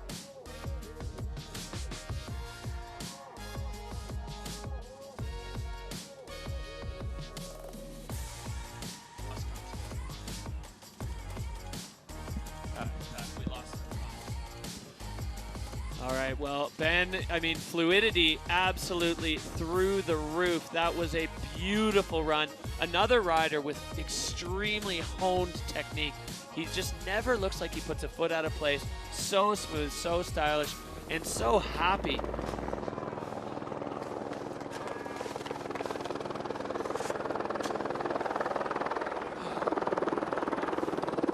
And a few words in the finish as the judges get into work on the score. Ben Richards now the score coming in. It's moving up the thermometer and coming up just shy of Ross Tester. So an 89-point run for Ben Richards. He said, I'll take that. That's pretty good. So high five for Ross as Ben Richards moving on out. Incredible skiing so far from Ski Men. We have seen non-stop action. We're heading back up to the top for Whistler's own Tom Pfeiffer. As we see the standings now, Ross Tester, Ben Richards, Virgil Didier. That is your top 3 men so far, but we are only 6 men into the category with 22 to drop. It's still anybody's game as this man, Tom Pfeiffer, he's back on the Freeride World Tour. He had an absolutely enormous run at Crested Butte last year in the Challengers, taking the win with a super technical run, and now he is on course. Riding that ridge, the far skiers left. I think we're going to see him, like many before, go into the super technical rocky section. Oh, new line, perfect 360. Tom Pfeiffer opting for a different section and still picking up the same air that we saw Ross and Ben hit. So a really creative take on the face here from Tom Pfeiffer as he flies into this steep technical section. Always fast and taking a way high takeoff. Oh, Tom Pfeiffer. Airbag deploying there. Oh, with the tomahawk, you saw right before he took that second air that he had lost a little bit of edge control, and I think that set him off when he took that second cliff. Tom just going through a little bit of a systems check here. He's got the head tap. He is okay. Definitely going to be feeling dizzy after that aggressive tomahawk. Tom going absolutely head over heels there. He was at full speed. Let's see if we can see where things went wrong. Well, you see that little bit of a ski bobble. Oh. And the full yard sail, skis, poles, airbag, all of it out. Yeah, he sets up for that. And then this one, he's absolutely flying. A little bit of a turn and right into the, holy. Well, Tom Pfeiffer will be making the highlight reel for that one as he is scattered around the La Bamba face way down there. So we'll be needing a ski runner to collect the yard sail from Tom Pfeiffer. You can see the tracks his body made there.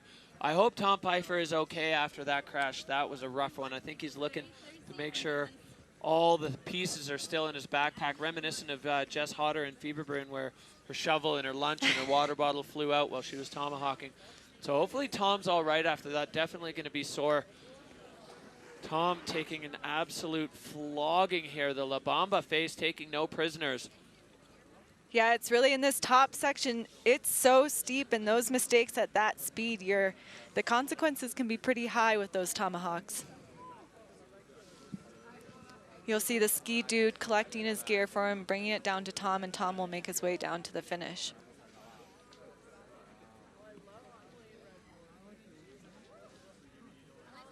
Well, definitely leaving nothing on the table there. Tom Pfeiffer giving it everything he's got.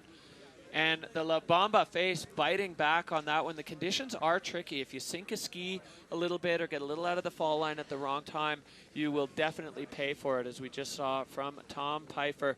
Again, hopefully he's feeling okay after that one. Looks like he's moving around well. Yeah, he said he spends a good amount of time in the gym, and that gym is not just for, being able to stomp a landing. I think what the viewers don't know is those athletes have to be really strong to take some hard hits as well. And the longer that you can stay in the game and stay strong and stay in shape, the better you are. Yeah, I'm sure Tom's mom Sharon is going to be sitting at home watching this, a little bit worried, watching her son do that. But Tom Pfeiffer up and skiing and making his way off the La Bamba face.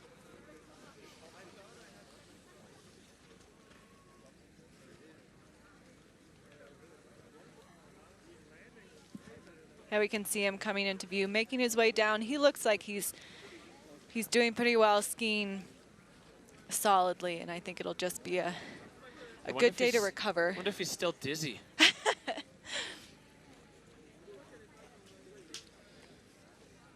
Okay, well, a mixed bag so far for ski men. We've seen some really solid runs, and we have seen some aggressive crashing. So skiing to the conditions, the name of the game. World Tour Tom into the finish. Yeah,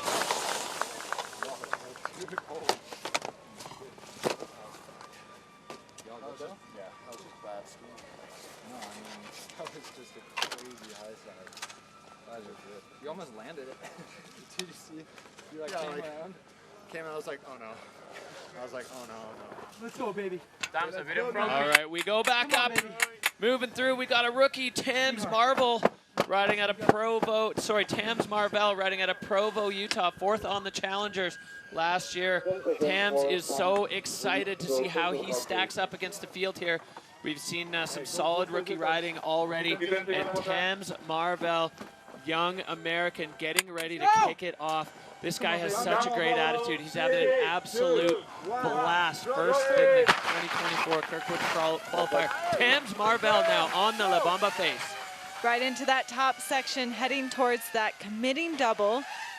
You can really see his technical riding with the way that he's able to put his skis where he wants.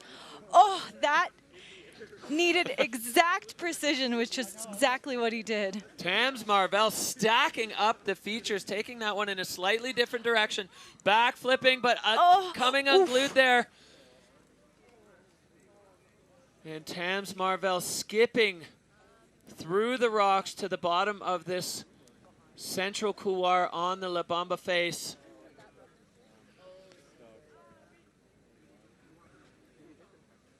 He's just checking in with himself. Tams Marvel up on his feet. Goggles off. Just, yeah, looks like he's moving. He's lost one ski, but it looks like he's doing okay.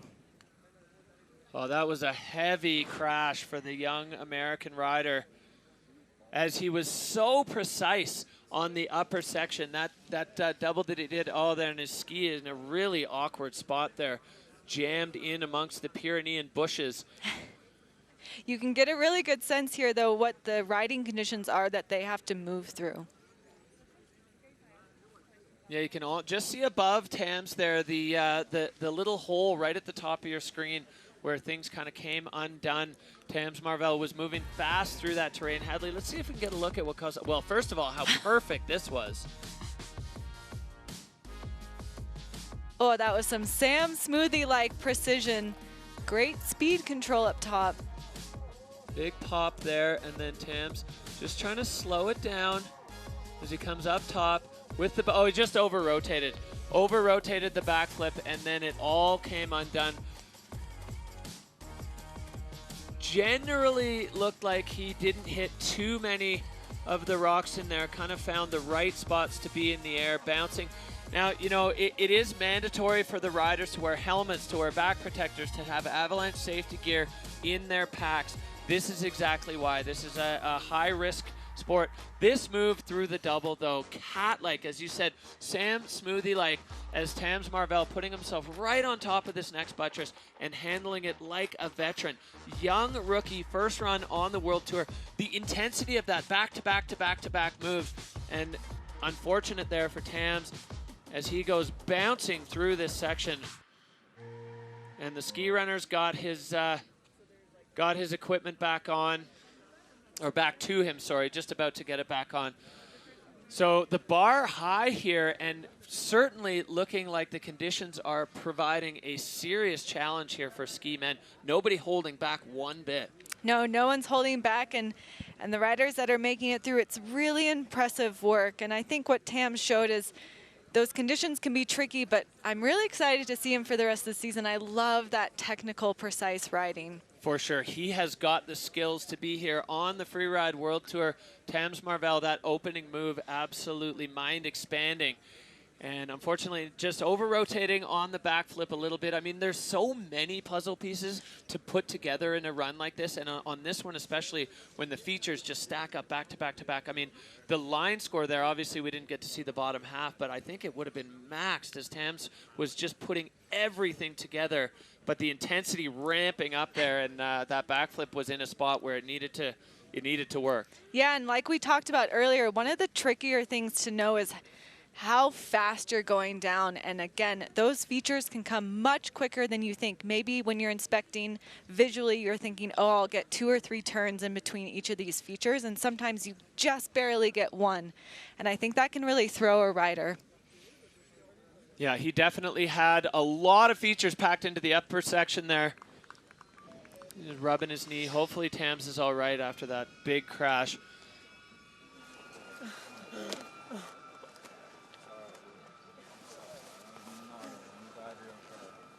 The emotion just pouring off of Tams Marvel. Back up to the top we go.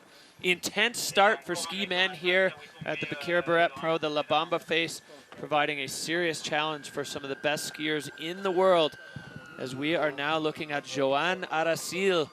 Close, very close to home court advantage for Joan, coming from just around the corner in Andorra. Joan finishing 3rd on the Challenger Series last year in Region 1. The Andorran rider, he is so excited to be here. Took the win last year in Obertauern in Austria on the Challengers, and he is fired up. He said yesterday, I'm ready. 2, 1, drop it. Here we go. We see him right onto the steep section, heading riders left. Beautiful turns right in that really, really rocky terrain. Great transfer. catching a turn on the couloir wall. We lost him for a sec.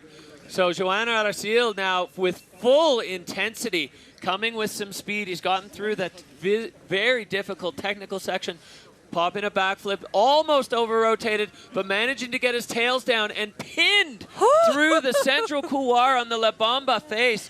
Wow, Joan Aril making a statement in that section as he now flies down through the apron. Wow, really impressive. You know, he told me the first day of his father brought him onto skis, his dad brought him to the hardest part of the piste. And so I think, you know, he set himself up for knowing what to do in this steep technical terrain. Well, Joan now coming into this wind lip, a fairly short landing here, catching the tail grab on the 360, so adding another big piece of air and style there. You don't want to go too far on that one. The tide goes out quick and it gets really flat. As Joan Aril now making his way over to the rider's left. 360 off the ledge. Oh, he's stoked. Hands up. He can see the finish line through his goggles, making his way down into the crowd, into his fellow competitors that he was so excited to be riding with. So much emotion.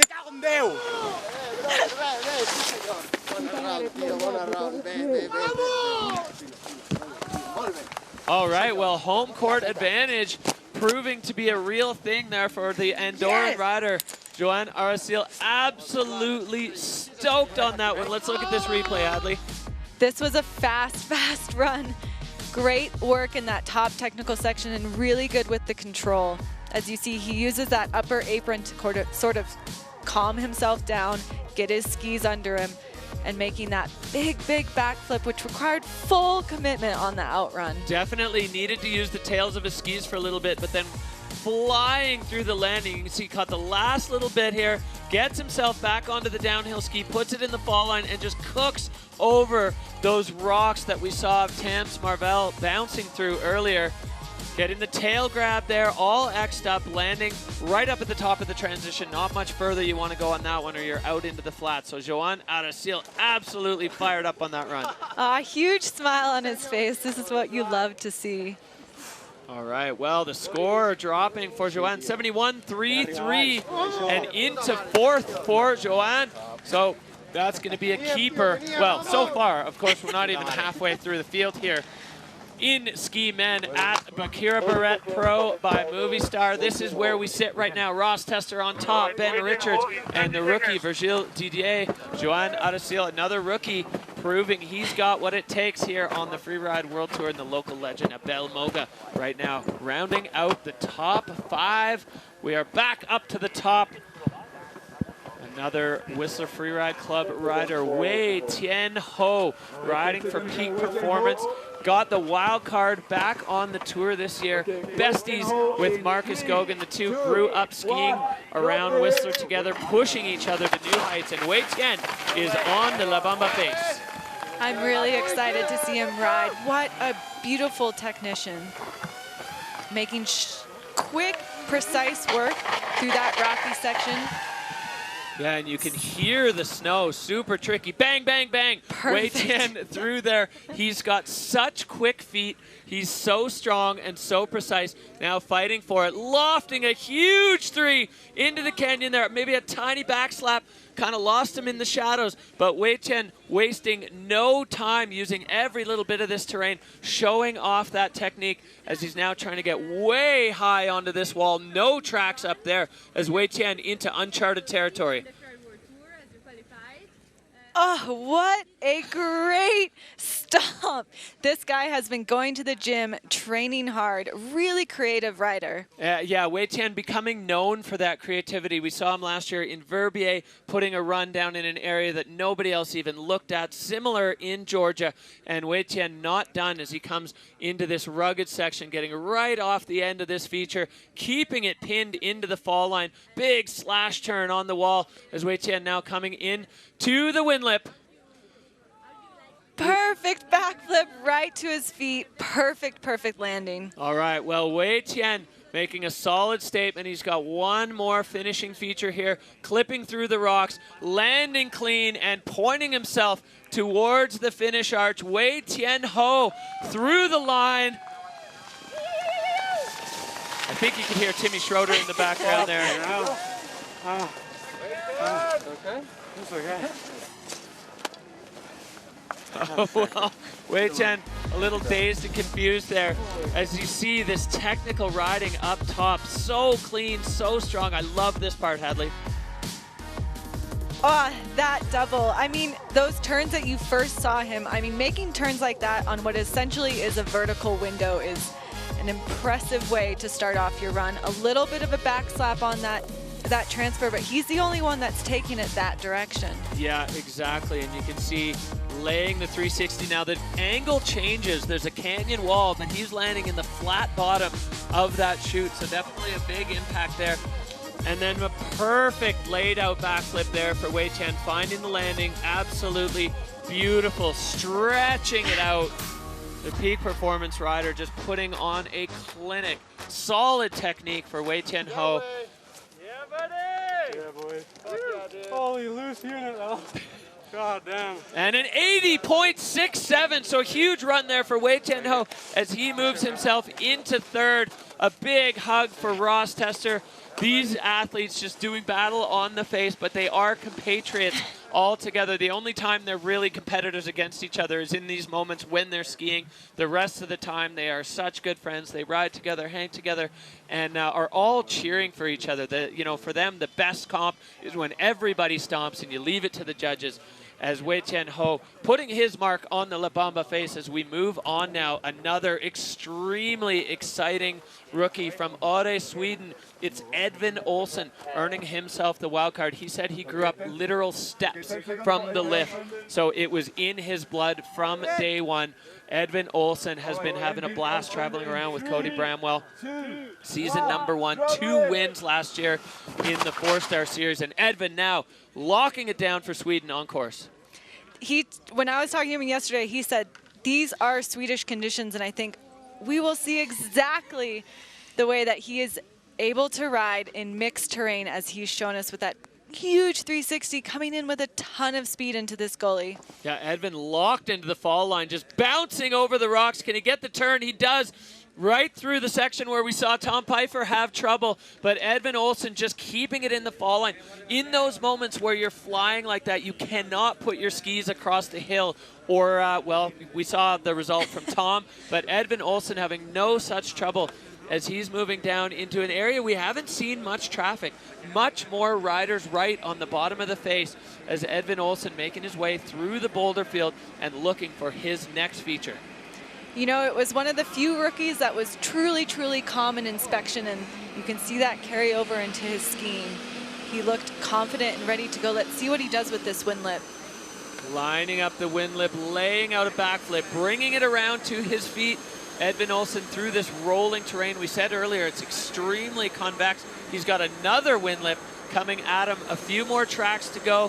360 landing above the rocks and able to add another feature there. So Edin Olson ticking away at the line score boxes. Solid riding from the rookie from the Swede. Really smart, really good introduction. Yeah, and super clean. Up top, he had so much speed. He was just locked into the fall line.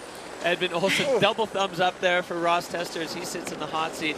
So the Swedish rookie here putting on a technique clinic as we look back at the replay.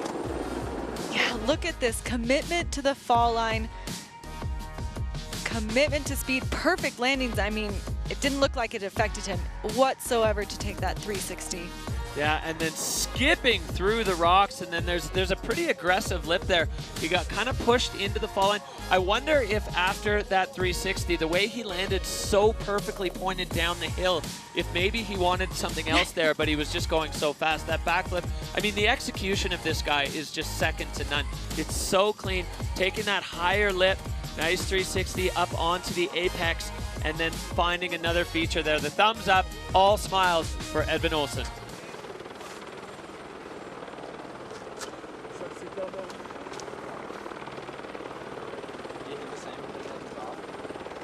Yeah, same as Tom.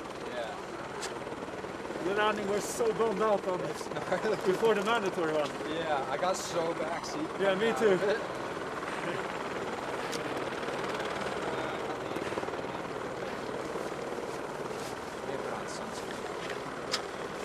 Yeah, put on your sunscreen, Ross. It is sunny in Spain. It's great to hear these riders just catching up after their runs. You know, they put so much time into the scoping, and some of them spent time together doing it, some of them a little bit more solitary. So here we go. The score for Edin Olson coming in at a 67. I think maybe the section where he landed that big 360 but skipped a bunch of features because he was going so fast, maybe coming into that on the line score. But a solid first round on the Freeride World Tour for Edin Olson. So Ross Tester, Ben Richards, Wayan Ho, Virgil Didier, and Joan Aril. Top 5 right now at the Baqueira Beret Pro by Movistar as we're moving through the ski men's category. We're here with Derek Voos and Hadley Hammer, bringing you all the action at the Freeride World Tour by Peak Performance 2025. As we are back up, Simone Peradon with a big injury last year in the first event. Doing it for Les Gorilles out of Verbier. Simone on track and in the air straight away. Bringing in the heat, losing a little bit of control in that top section, but not diverting too far from the fall line there. Simone with the same 360. Oh! And landing really high, but somehow managing to get his feet back under him and redirect to keep himself moving. Simone Peradon was cat-like reflexes. He is showing every bit of skill that he learned at the Verbier Freeride Academy and launching a huge 360 over that corner cliff and unable to hold on. Simone Peradon, the intensity level absolutely blasting out the top of the thermometer as Simone, sometimes it takes a rider a second to gather themselves after a crash. I mean, the disappointment, of course, they're making sure that they're physically okay, but I think, you know, for these riders, they put so much into these runs, so the disappointment in the moment when you finish tumbling and realize that that's it for your run. It can be a real heartbreak, especially after all the work you've done, all the effort you've put in all season long. You've been spending the last 10 months preparing for this, and to crash on the first comp can be hard to come back from, but I think when they do, it shows how strong they are. Yeah, that psychological resilience that you have to be a world-class athlete. It's truly a mandatory part of the game. You need to be able to get back up, dust yourself off. You know, they say you win or you learn. And this will be a learning experience for Simone Peradon. The Verbier rider, he's so solid. He's got a great bag of freestyle tricks. We saw his agility up there as when things started getting haywire, he didn't give up. He didn't even look like he was kind of out of sorts, just figuring out a way to make it work, but then coming undone, unfortunately, on that huge 360 on the central section of this face.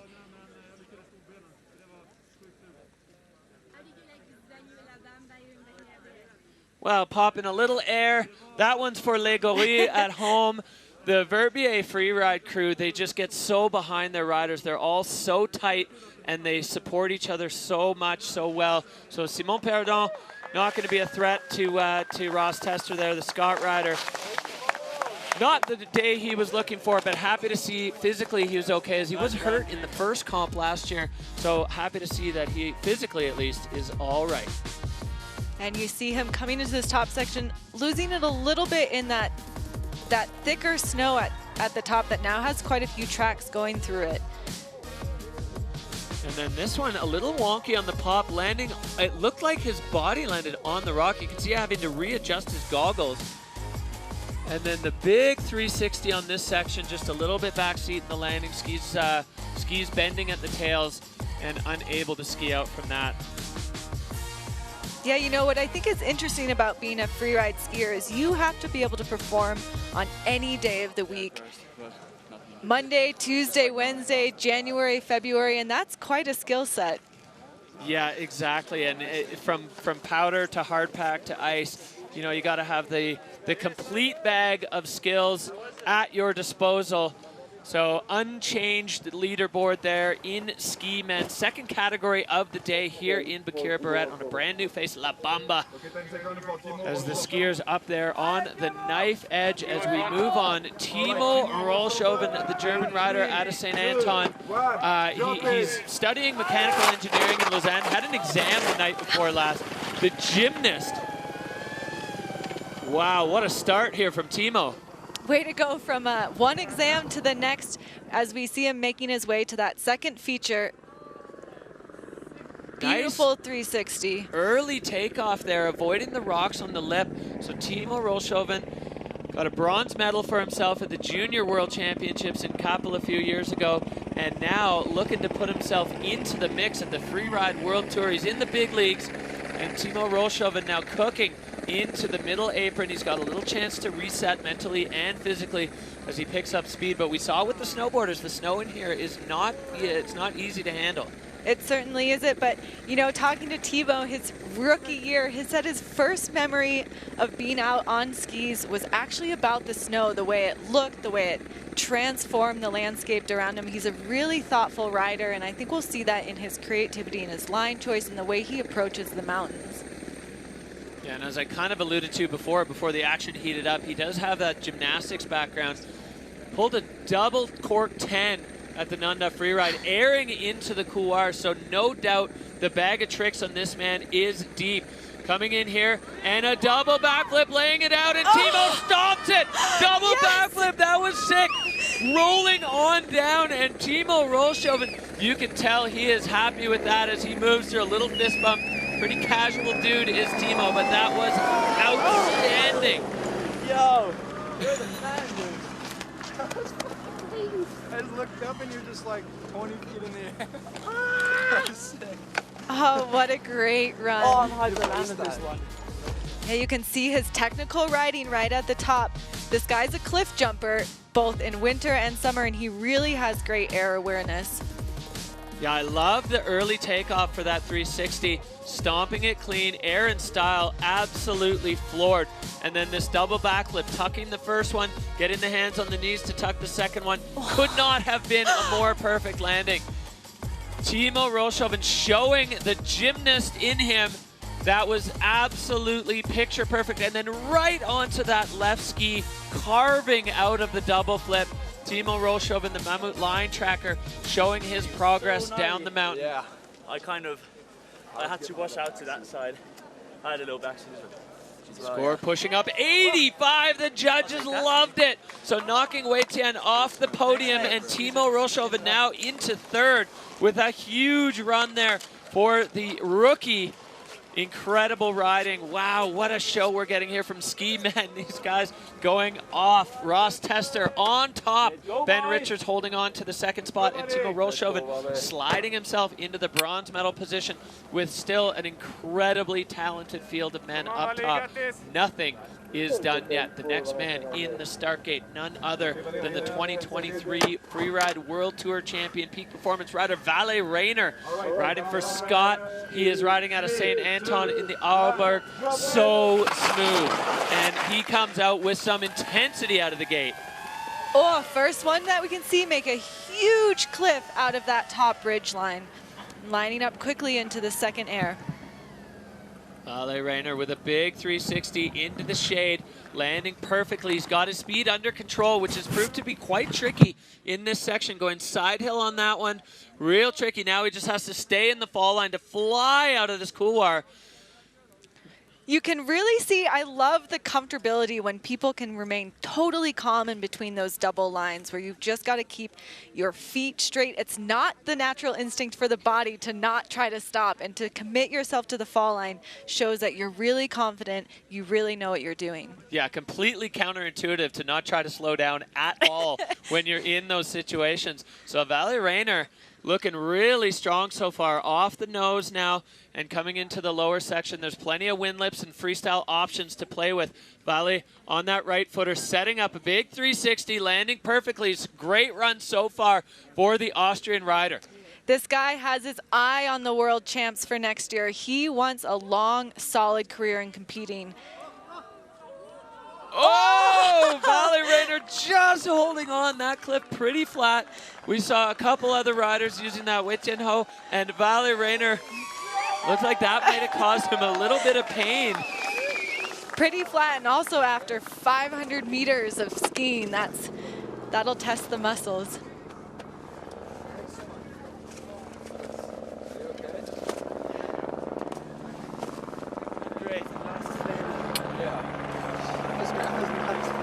Mostly okay. All right, let's take a look back. Valentin Rainer with a hot start, pioneering a new cliff up at the top. That was huge right out of the gate. Yeah, if you're committing to that, you're committing to full speed for that full top section, in which he was able to put it in perfect control for that 360 setup. Yeah, lofty 360 there, just controlling the speed. And then fall line from here on out. No deviation from pointing straight down the hill. And you said it before, Hadley had to do it. And this backflip right at the end, oh yeah, you can see his left ski kind of jumped out there. You can see him kind of holding onto his knee after as it punches through the crust, grabs it, but he fights for it. Sometimes it's easy, sometimes it's that. But Valentin Rainer not letting go and not letting himself go down.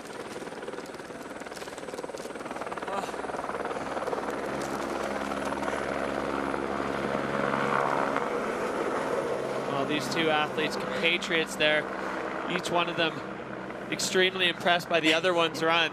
I mean, that's what I remember from my time on the tour. I still now have an international set of friends that all came from starting and competing together on the Freeride World Tour.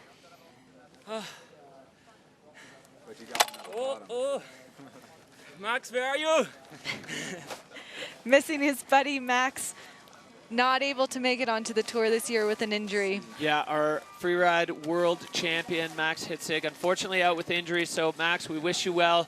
Can't wait to see you back with the crew. But Valentin Rainer holding it down for the squad. As now we are seeing the judges have had their say. The score coming up 87-6-7. So we are ramping up Valentin Rainer, that third place, a bit of a rotating wheel as Valet now sliding himself into third spot for the peak performance rider. Moving off the stage, Ross Tester, another big challenger, fended off there as he holds it down. The only rider to get into the 90s so far today. We are moving on through the ranks as we have another world champion in the gate, another peak performance rider, Christopher Turdell, no stranger to conditions like this. 10 years, this is his 10-year anniversary on the Freeride World Tour. He's won just about everything there is to win, and Christopher Turdell now is on course. Right on course, similar, taking a huge air right at the top on the far skier's right. 360 into the shadow line, making full control of that couloir area. Yeah, and coming way up high, clipping through this section, airing on the skier's left side. All was so smooth and so controlled. They used to say sometimes he made it look too easy. The judges could almost not understand how easy he's making it look. And now Turdell getting a little bit of a break for his body and his mind as he moves across, trying to be aerodynamic to get up, not having to lose too much speed and sidestep up this section. You can see going fully uphill there. That's why the riders working so hard to carry their speed from the far skier's right to the skier's left. As Christopher Turdell coming into this pocket canyon, airing into the straight line, clean for Turdell as expected. This is starting to become kind of second nature as we see Turdell laying out a backflip. Perfect landing. He is so smooth like butter. It's almost like he's hovering over the snow and doesn't have the same conditions that everyone else does. Yeah, he is so smooth. He's been on the Freeride World Tour for 10 years. Big white room there. I'm happy to land on my feet. Watching you guys makes me nervous. Thanks for inspiration. Oh, you love hearing that. The most humble man on the Freeride World Tour as we look here at the top section, or the middle section, sorry, of Christopher Turdell's run. Lofty 360 there. Really just always in control, always precise, always fluid. Yeah, and you can see the control and technique bars absolutely jacked there as Turdell coming down, lacing this backflip. So floaty, getting down into the good part of that transition where the impact is less. It's a bit smoother reception. And as he said to Ross at the bottom, so happy to land on my feet. And he's always quick with the compliment. You know, he's talking about watching Ross from the top and saying thank you for the inspiration. These guys are so complimentary to each other. There is the huge camaraderie amongst all these athletes. All right, well, judges quick with this one. Score coming in for Christopher Turdell, 78.33. So 6th place for Turdell. Big hug for Ross Tester. Ross back on the Freeride World Tour after a year off, and looking very comfortable in that hot seat, but you can't ever be too comfortable as there are so many talented athletes vying for that spot. We're going back up to the top. We have an exciting rookie waiting to drop in here, Toby Rafford, the champion of the Challenger Series in Region 2, North and South America last year. Toby gives all the credit for his skiing to his sister, Addie Rafford, who was on the Freeride World Tour for the last few years. Toby Rafford ran last year in Verbier and absolutely got the whole crowd fired up, and now on course here for his first Freeride World Tour run. Toby just oozes with style. Like, the way that he plays with venues is completely different, a different playground for him. Well, a huge flat 3 there, and the landing letter perfect. Toby Rafford keeping it moving, skipping over the rocks, styling it out with a big shifty, and popping and playing. It just looks like a playground for Toby Rafford. He's such a smooth skier, but as you said, Hadley, just oozing with style, now roasting across here, trying to get as much speed as he can to get up high. Toby Rafford making very short work of that upper section with that huge flat spin that was so perfect. We saw him do a double flat spin in one of the Challenger stops last year. This guy has one of the deepest bags of tricks in the freestyle game on the Freeride World Tour, and we're already seeing that come into play. And, you know, as you said, every time he's in the air, whatever trick he does is gonna look really good, and that's quite the technique. So big air into the straight line couloir, now picking up a bunch of speed for this windlip. Toby Rafford holding on to the speed with a double flat. He connects with it. Oh my God, Toby Rafford just putting on an air clinic here at the Freeride World Tour, his very first run on the tour, and he does that. Incredible. It looks like he can't believe it. Yes, you can hear it from all the riders. His style really sets himself apart. Well, Hadley, run us through this replay from Toby. You can see the top quick, precise, and this is where we get the first hint that we're going to see a stylish run. See those air and style bar pretty much maxed out. Getting the grab on that perfect landing in the fall line, in the gnar, skipping over these rocks, and still able to pop the shifty. We saw that even the smoothest man on skis, Ben Richards, struggled there, and Toby Rafford flying out over the roller and then coming down, setting this up, this air, a huge air into the couloir, a setup move for what was to come next. Oh, and we saw the first one on the top and then a double at the bottom. This guy can really do anything in the air. Holding the grab through the first rotation, all the way through the second rotation, connecting at exactly the right time. Hard left footer to get away from the rocks, and a huge celebration there with Ross Tester at the bottom as Toby Rafford absolutely blowing the doors off of La Bamba here. Incredible riding from Toby Rafford.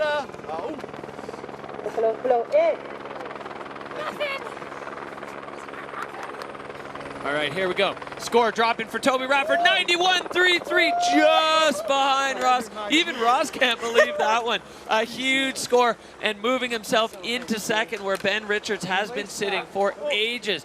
So we're getting through the category here, and things are starting to shake up. Toby Rafford just blew the doors off and slid himself into second. Now Ben Richards sitting in third here at Baqueira Beret. This event absolutely electric as we move through the ski men's field, and we are back up to the top. Tenla Katsuno riding out of Niseko, Japan.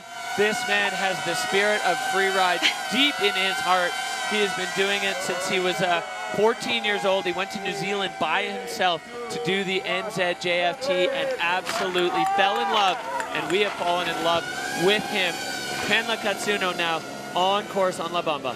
We haven't seen a rider go this direction in a while, making his way towards that top air, big 360 into the gut, setting himself up right for that second one. Yeah, this is proving to be a popular zone here for the riders. Tenla laying out the backflip, getting a touch back seat, but now bringing it back into control as he comes flying into this couloir, opting to straight line. Sometimes that's the only option if you want to stay balanced. You just got to point your skis downhill and wait. Patience is a virtue in freeride.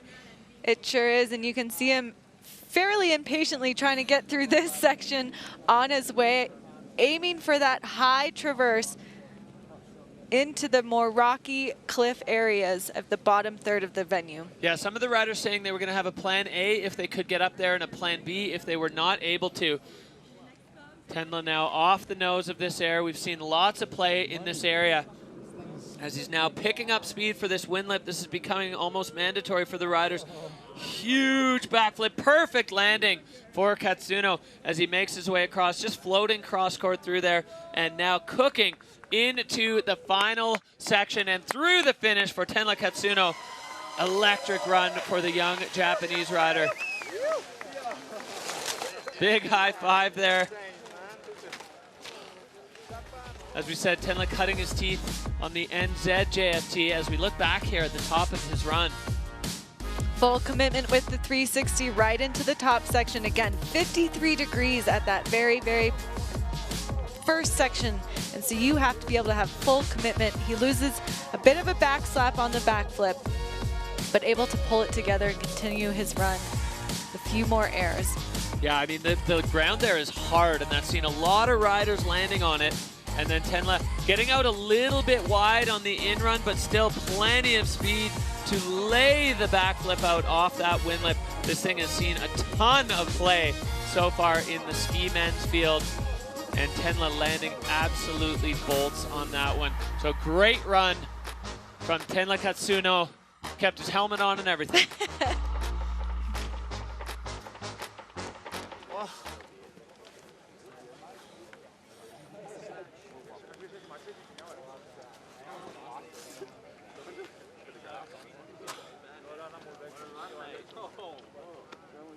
Very stoic for Tenla as he waits for the score to drop. Coming in here, moving up, Tenla Katsuno with a 74. So that's going to move him into 9th. His best result on the Freeride World Tour, his first result on the Freeride World Tour, 4th in Verbier last year at the very beginning of the season. Always count on Tenla for a fast, stylish, and exciting run. So slotting in there between Joan Aril and Virgile Didier. Still in the top 10 for Tenla, but plenty of riders to go. We go back up to the top for another exciting rookie, Mathis Fornacier, finishing 4th on the Challenger Tour last year. Mathis riding, well, I mean, if he won at Avoriaz, but he's rolling with Mikhail Bimbos, Freeride World Tour legend. So we'll see if Mikhail told him to straight line the entire venue, as we saw Bimbos do on the Bec des Ros. But Mathis now, oh no!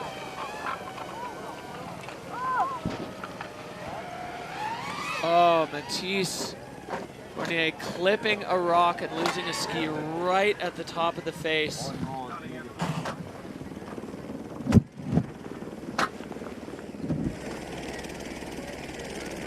It looks like he's waving his hands there. His helmet, yeah, he's waving. He's got a thumbs up. He's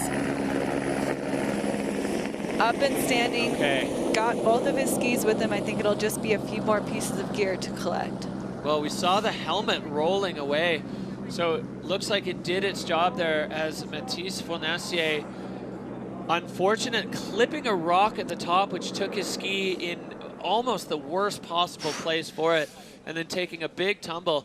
He definitely looks like he's moving well. Probably heart rate pretty high here, Headley, as we look back at the start of the run for Mathis. Yeah, you know, Lolo mentioned it after his first run that there's a little bit of rock at the top. Trying to self-arrest, but he just didn't have time. And Mathis bouncing through the rocks there. That was a scary fall. So as we mentioned before, you know, mandatory equipment, helmets, back protectors, all the avalanche gear. Look away from this if you're squeamish. But Mathis Fournier coming out of it relatively unscathed. You saw the helmet pop off there, and he's up and standing as now he's just, I think, waiting for the ski runner to get his poles. I don't know how they're going to get into that to get the rest of his equipment. That was a scary moment here on La Bamba for the young French rookie. This guy has such a solid skill set. He's got his Winter Activities YouTube channel that he's so excited about, as he's now just kind of waiting to, I guess, see what the next steps are in the recollection of all the bits and pieces. I talked to him a few weeks ago before the start of the season. He was really, really excited to be here. He has a really strong alpine racing background, and it was actually his alpine racing coaches that brought him off piste and introduced him to freeride skiing. Yeah, we didn't really get a chance to see the skills. There's the mountain taking his ski from him right away. So we got his pole back in the mix. Not sure where the other one ended up. As we see the, I think that's Cody Bramwell. Yeah, the snowboard men are actually operating as ski ninjas for the rest of the categories, as they are, well, we know they're comfortable on the face. They can get to all the tricky spots. So Cody getting in there and finding the pole for Mathis Fornacier as he's gingerly making his way down. Hopefully he's all right. I mean, that was definitely an aggressive crash. Doesn't look like he's entirely comfortable. No, and he's still missing one of his poles, and I think you have so much energy and emotion and heartbreak running through you at that moment. It makes sense that as you make your way down, it takes a minute to get back to your full form. Yeah, and you can see the emotion on the compatriots' faces there in the Riders' Lounge. Oh, there we go. He's got his other pole back in the mix. I think he was maybe skiing like that because he wasn't sure where his pole was on the face. But yeah, you could see it on the faces of the other riders at the bottom. I mean, they share this risk together in these events, and they really care about the well-being of each other. So all of those other riders definitely feeling, oh, and there's his helmet all the way down at the bottom of the upper section of the La Bamba face. So the La Bamba definitely providing a rodeo ride there for Mathis. He's got, I think that's his transceiver hanging out the back. Oh, Mathis Fornacier with a rough ride here to start his Freeride World Tour career. He's going to bounce back from that. As you said, his ski technique is incredible. It's going to take, you know, some resilience to come back from that one, but I am confident that this young French rider is going to be able to bounce back in Val Thorens, where he is competing on home soil. So Mathis Fornacier with a bumpy start to his Freeride World Tour career, but very happy to see him up and skiing out. Definitely, and I think he's got the skill set and the right support around him to move on from this first crash and really recover for the second hometown competition. Ooh.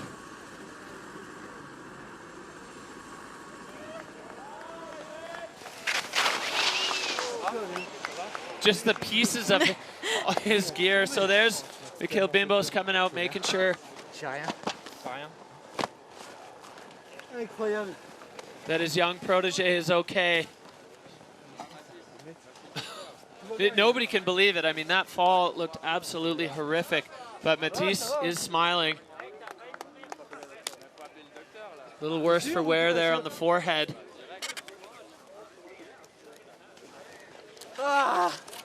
Very happy to see you okay at the bottom.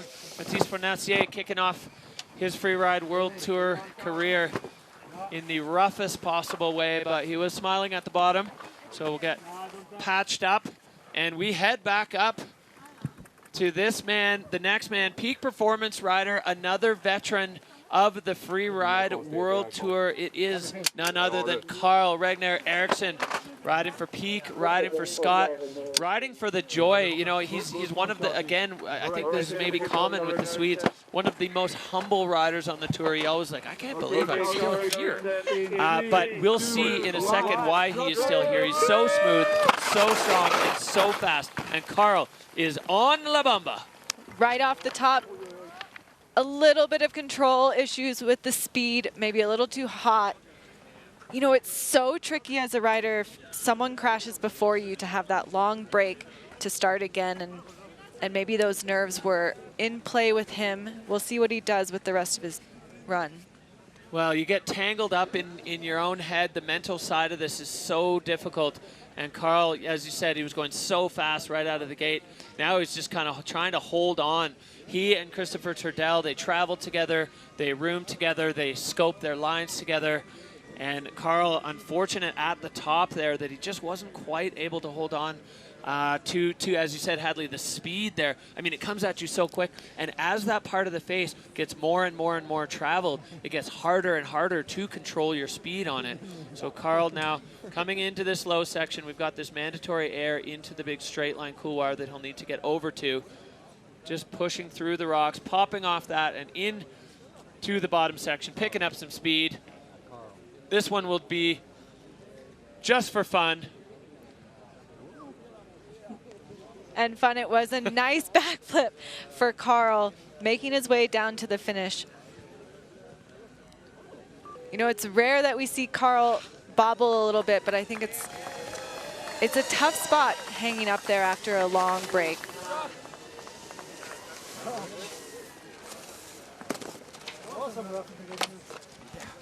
Yeah, first to congratulate Ross Tester there. As we see Carl Ragnar Eriksson popping out of the gate straight off the nose of that. Look good in the air. We'll see if we can interpret what happened.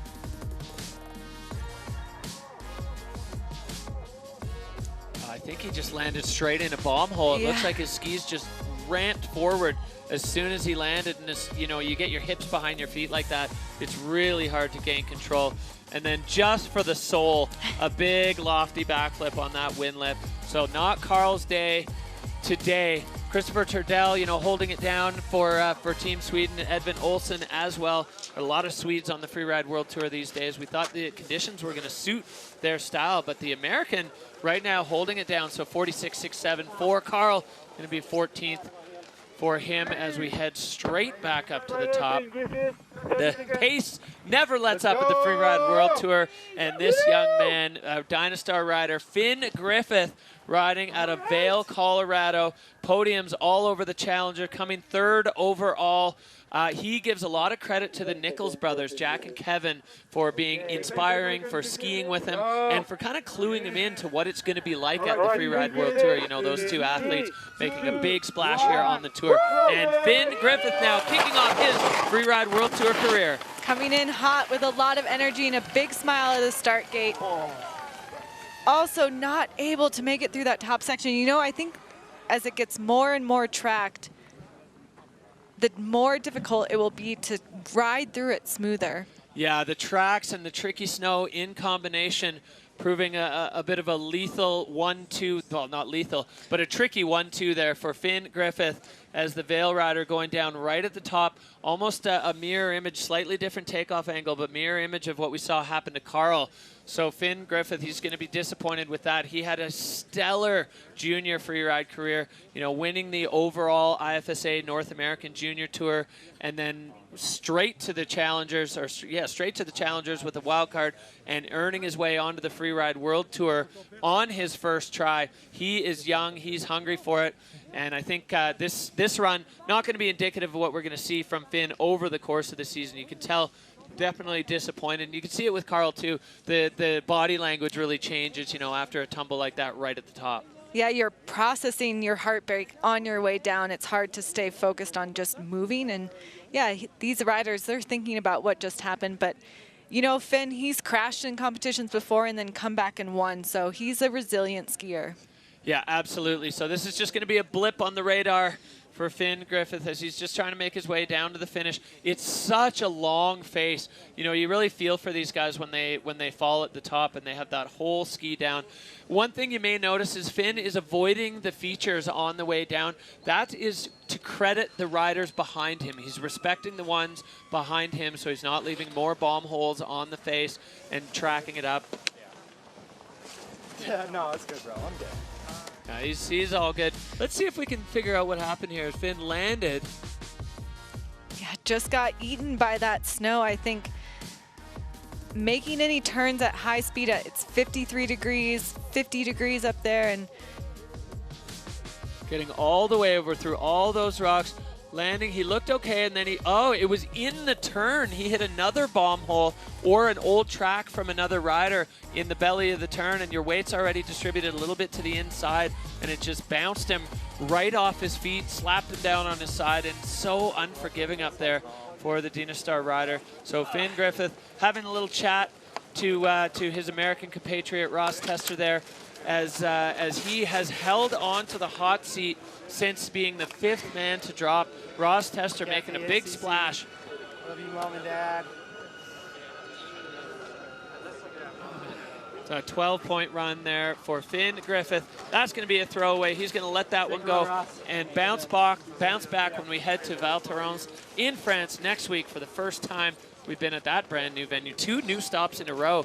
It's going to be definitely an exciting start to the Freeride World Tour season here in 2025. All right, well, we are just about there with Ski Men heading back up. He is the 2022 Junior Freeride World Champion, riding out of Switzerland from Verbier, another part of the squad in Verbier, Legory. It is Martin Bender, and Martin kicking things off here on the La Bamba face. This guy can do anything off of anything, so I think we're in for a real ride and seeing what choice he makes today. Hand drag 360 into the central couloir.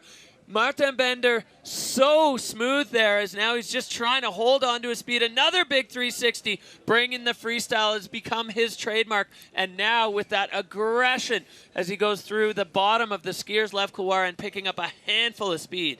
Yeah, he said he really wants to start doing bigger and bigger tricks in every single one of his runs, and we're seeing the way that he's... Oh, he's good. He's good. Throwing in freestyle trick after freestyle trick, 360 into backflip into 360.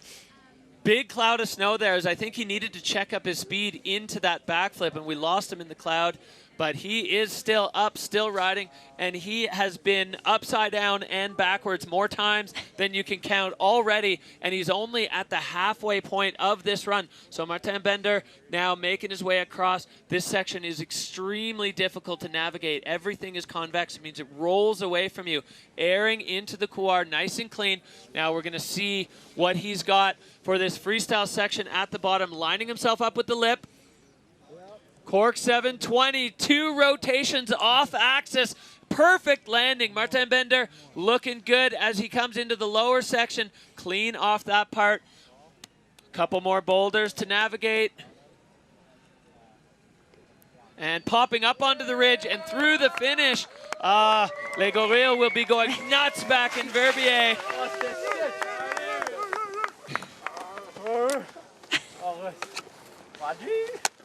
Nice one.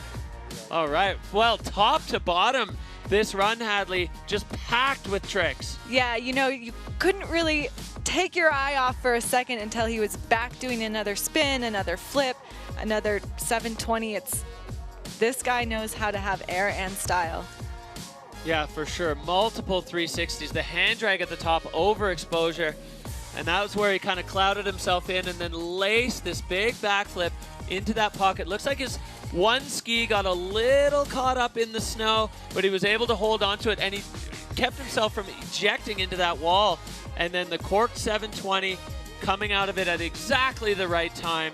Such great air awareness from the former Freeride Junior World Champion. We've got a handful of Junior World Champs in the field, including both the man in the hot seat and the next man in the start gate.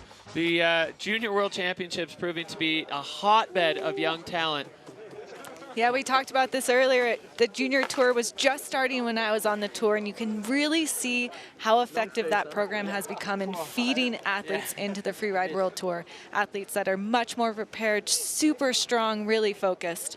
Yeah, the Junior Tour is razor sharp in New Zealand, in North America, in South America, in Europe, across the globe. The flat of Toby, so sick. Was just so... Yeah, so perfect. The spot in between the two. Yeah, so sick. Yeah. The people's champs. Yeah. Wow, it's impressive. Well, the boys just chatting about Toby Rafford's run. You know, they have so much respect for each other. They get so fired up by each other's runs, and you know, they are collectively raising. Rosine Jules. Collectively raising the level of the entire sport as they just push each other and push the sport to new boundaries. We've seen, particularly in ski men, the average age has come down. Yeah. Sick. Congrats. Thanks. Well, Bender doing some quick math. Ross guaranteed to be on the podium. I don't know, it was a bit scary. Sitting in first with only 2 scores yet to drop. One, the skiing is done, and the next one is standing nervously up at the top.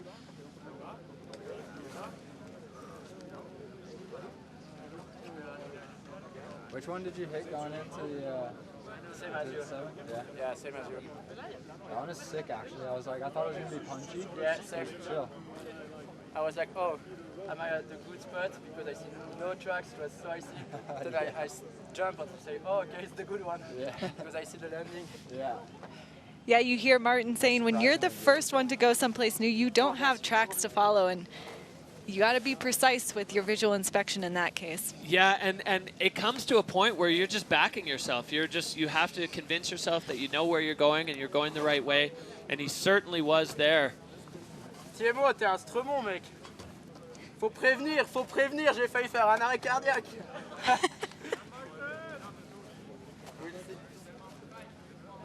Ouais, il était kiffant. Mais je pense que j'étais pas assez vite. Tout le run. Bullshit.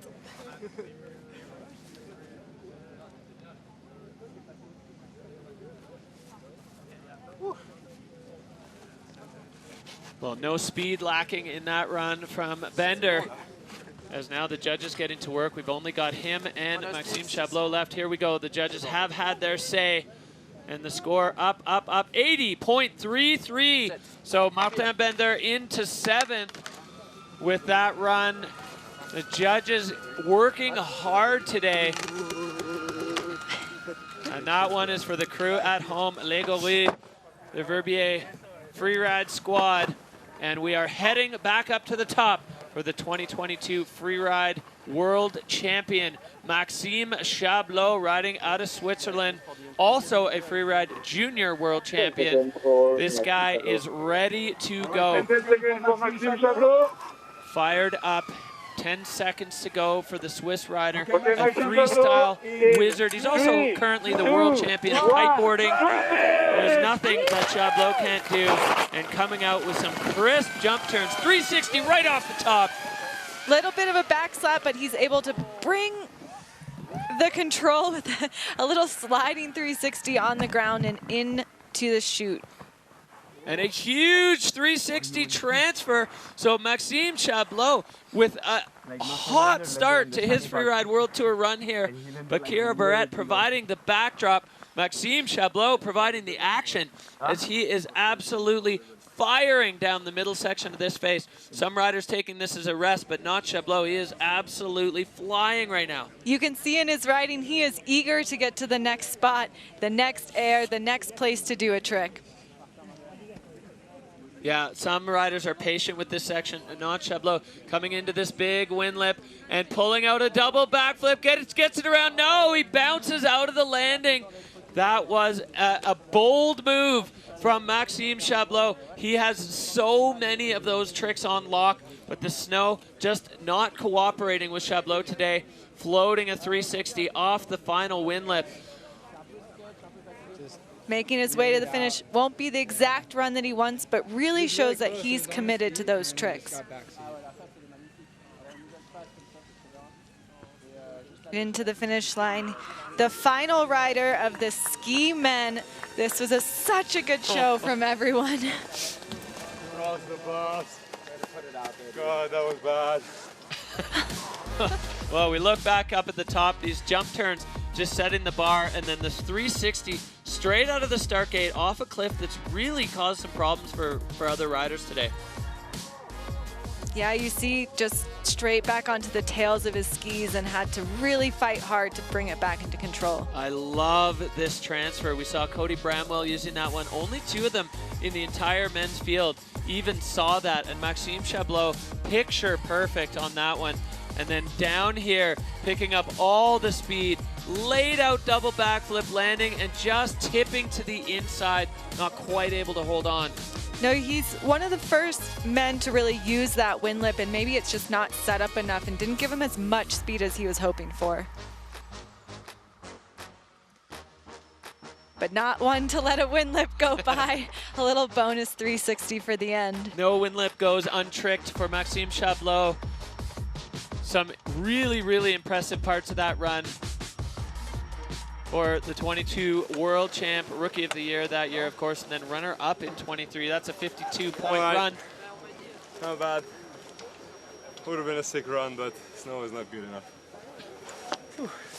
All right, well, the take from Maxim, waving goodbye, and that does it for the ski men's category, as there is the winner, back in the saddle, back in the hot seat, and back on top, Ross Tester.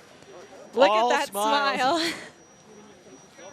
And what a show we just had from ski men, as this is where we ended up. We've got Ross Tester smiling and happy in first place, Toby Rafford with the oozing run behind him, and Ben Richards rounds it out with third. Valley out of Austria coming in fourth, and Timo with fifth place. Yeah, your top five all with banger runs there as we move down through the rest of the field. Some heavy, heavy crashes from the ski men's field. The La Bamba face definitely proving its mettle as a Freeride World Tour venue. Tom Pfeiffer, Tams Marvel, and Matthias Fonacier having some scary moments up on the face today as we see our three podium finishers. What a run those three boys made, and really all the male skiers to start on a brand new face, La Bamba. Even playing field, and they showed that they had what it took. Yeah, one rookie, one returner, and one back on a wild card, and those three men. So here's where we stand overall. Again, very similar to what we saw in the standings from the event. Ross Tester now leading the Freeride World Tour. Toby Rafford in second. Ben Richards holding down the top three as we make our way through. Wayan Ho there in sixth, Turdell in eighth, and you can see the cut line. So Marcus Gogan just on the uphill side of that, Maxim Chabloz on the downhill side. That is, of course, going to change and evolve through the season. We're only one competition in, so I don't want to say it means nothing, but it means just a tiny bit more than nothing right now after run number one.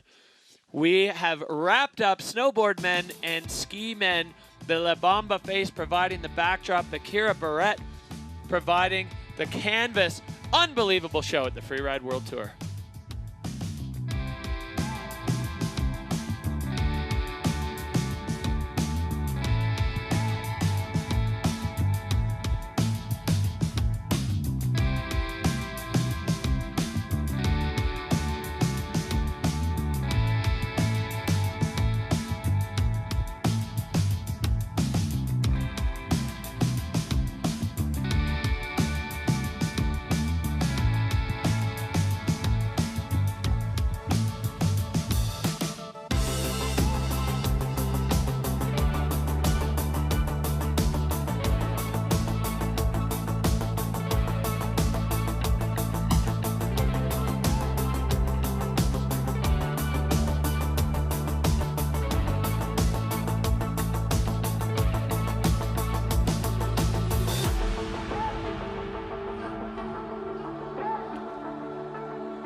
Welcome back to the Freeride World Tour by Peak Performance. Stop number one in the beautiful and spectacular Baqueira Beret, Spain. We are set for ski women. This place absolutely going off. It's just such an incredible backdrop for the start of the Freeride World Tour season. The riders loving it. You're getting a look there at how gnarly it is up at the top. There's no room to move around. Here is who we're looking at for ski women, Hadley. We're starting off again with a rookie, right in the start gate, opening up the face for the ski women, Britta. And then we're moving along. We've got Lena behind her. Lily Bradley is back after some injuries. And then you have some old heavy hitters, Elizabeth Gerritsen, Ariana Tricomi, bringing in the real expertise and seasonality, and finishing off with Jenna Keller will wrap up the ski women, the category after my own heart. I'm so excited to watch these girls ride. So a bunch of veterans, some world champions, bookended by 2 rookies, start and finish. The ski women are ready to go. You can see getting themselves warmed up. There's some snowboard women up there now. Peak performance, fun bet, fan favorites. This is Fantasy Freeride. 75% of you voting for last year's runner-up overall, Astrid R&eacute, Justine D-F, the Freeride World Tour champion of 2023, 59%, and Ariana Tricomi, 3-time Freeride World Tour champion with 56. So tight at the top. Peak performance, fun bet is your opportunity to get involved, get some skin in the game for Freeride. I'm Derek Foose. I'm joined by Hadley Hammer, and we are bringing you all the action from the Baqueira Beret Pro by Movistar. We are in Spain. It's the first stop on the Freeride World Tour. We're 2 categories in. We've seen the boys, snowboarders, and skiers go, and now it is time for the ladies to shine on this face. We saw some of the later skiers struggle with some of the tracks and some of the bomb holes. We'll see if any of the women are either going to adjust their plans to get into cleaner areas, or if they're just going to muscle through. I mean, these are the top skiers on the planet. They certainly have the ability, but it does get more challenging with more tracks on the face. All right, well, we have here Britta Wynans, 22 years old, riding out of Palisades in Lake Tahoe. She gives so much credit to Mia and Annika, her big sisters, for her style. She is so aggressive right out of the start gate. You were wondering if they were going to go tentative, and I think we have our answer. Oh, holding on just to the very end. Britta almost free-falling in that side slip. She was trying, still going. I mean, this face is steep. A big tumble there for the young Californian athlete. Just still trying to get her feet under her so she can actually slow down. Yeah, like we said, the top is steep, and those mistakes at the top, the consequences that you're going to have a quick fall towards that middle section where the terrain starts to level out. Wow, well, Britta looked so strong right out of the top, and you can actually see this is a great indication of how firm this snow is. She's having a real hard time just stopping herself from sliding. It's really firm on the surface, and if you watch Ski Man and Snowboard Man and saw some of them getting into trouble, well, this is the exact reason why. It is really stiff on the surface and still sliding there for Britta Wynans, finally able to stop herself, getting under control after a wild ride down La Bamba. Yeah, and you can see the heartbreak and the emotions on that one. That's a long, scary fall for her, and she did the right thing. She stayed calm with her body. There's the wave that she's okay, and just waited until the terrain stopped her instead of trying to force anything and sending herself into more tomahawks. Well, and you can even from this far away just see the emotion there from Britta. Absolutely devastated. As we look back at the start, she looked really solid. She got her skis sideways there, and then it pitches over so steep she just couldn't slow down. Yeah, just got a little bit high-sided, and then the gear started coming off there with that steep, steep snow, taking her down to the lower section of the mountain.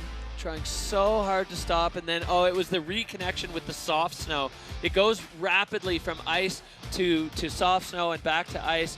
And then Britta skis above her as she picks up speed sliding. And here's where the speed comes and then sets Britta into a really rough fall.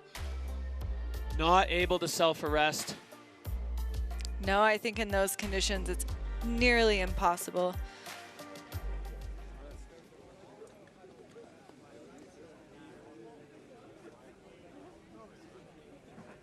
So Britta getting checked out. We've got the medical team on site, patrollers, guides, and doctors all over the face. Britta has suffered in the past from a couple of really, really serious knee injuries, so hopefully her knees are all right. As it looked like one of those skis especially didn't come off for quite a while, so that's a lot of torque put on the joints as an athlete is falling. So while she's getting checked out, You can see the snowboard men from the earlier category operating as ski runners. Getting a look at the setup here. That's the judges squad. Moving. Enjoying the sun. I hope they have a good amount of sunscreen on here in Spain where the sky is blue. Hadley, we're seeing the riders at the top now, the remaining riders in the ski women's field. What does that do for the headspace when you watch one of your friends do that and to start the category off? This can really, if you're not mentally strong, this can throw your game off significantly. And I think, you know, when I was a competitor, I always took the strategy of staying pretty far away from the start gate, staying away from the crowds, and really trying to stay in my head and moving through those periods of time with as much meditation, breathing skills. It's a whole, I mean, yes, skiing is the main skill set, but what comes with that is mental skill set, resiliency, and being able to stay focused. You know, I think it's also, these riders, these are their friends. They want to see them do well. They're worried about them. It can be quite a heartache. So getting word from the medical team up on the venue, not a knee issue. She says she's got a sore shoulder, just debating now if she's going to be able to ski down. I mean, her equipment is also strewn across the face. But yeah, right now a sore shoulder for Britta Winans. Obviously, they're going to look a lot deeper into that to see exactly what's going on. But a little bit of a relief, given that she suffered from these knee injuries in the past. I mean, it's never a relief for a rider to be feeling injured on the mountain, especially the first rider in a category. A tough break for the young rookie, as she was looking really strong and aggressive right out of the start. Such a solid skier, you know, winning first overall in the Challenger Tour last year. We got the peak performance, giant airbed there for the crowd to hang out and enjoy the show. Nothing enjoyable about that one, though, as we wait for word about Britta Winans. Sore shoulder from the young rookie out of California. Really tough start. Like you said, now the riders up top, they need to gather themselves. They need to stay strong. I think you're right, the strategy of just kind of not watching, not paying too much attention to it. But it's hard when it's your friends down there. Yeah, and that's a thin razor edge up there. They don't have a lot of space. They don't have a lot of room to move around. And they've got to stay flexible. They've got to stay pumped and ready and warm. Yeah, and it's hard to turn your back on the face and just look out across the valley when you hear the riders who are watching going, oh, yeah, or woo, or all the different reactions there. So Britta Winans right now being cared for by the medical team, or the response team, I should say, here on the Freeride World Tour. As we said, there are patrollers, guides, and doctors hidden all over the mountain, tucked up into little caves, making sure they stay out of the way of the riders, but able to access them immediately as needed. Oh, there's one of Britta's skis showing up on scene. The second ski is there for her.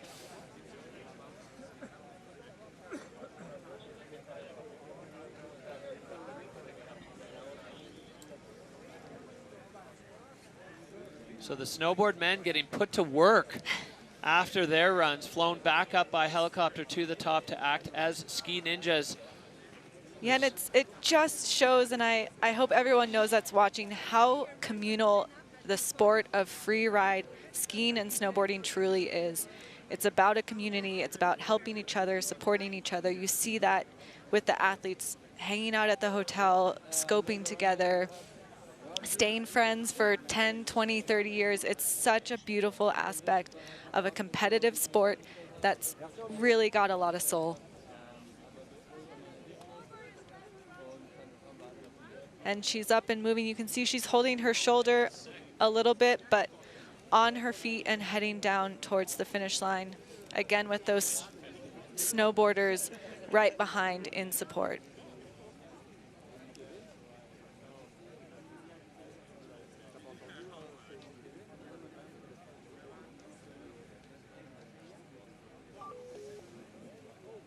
Yeah, Britta looking pretty tender there, making her way off the mountain under her own power,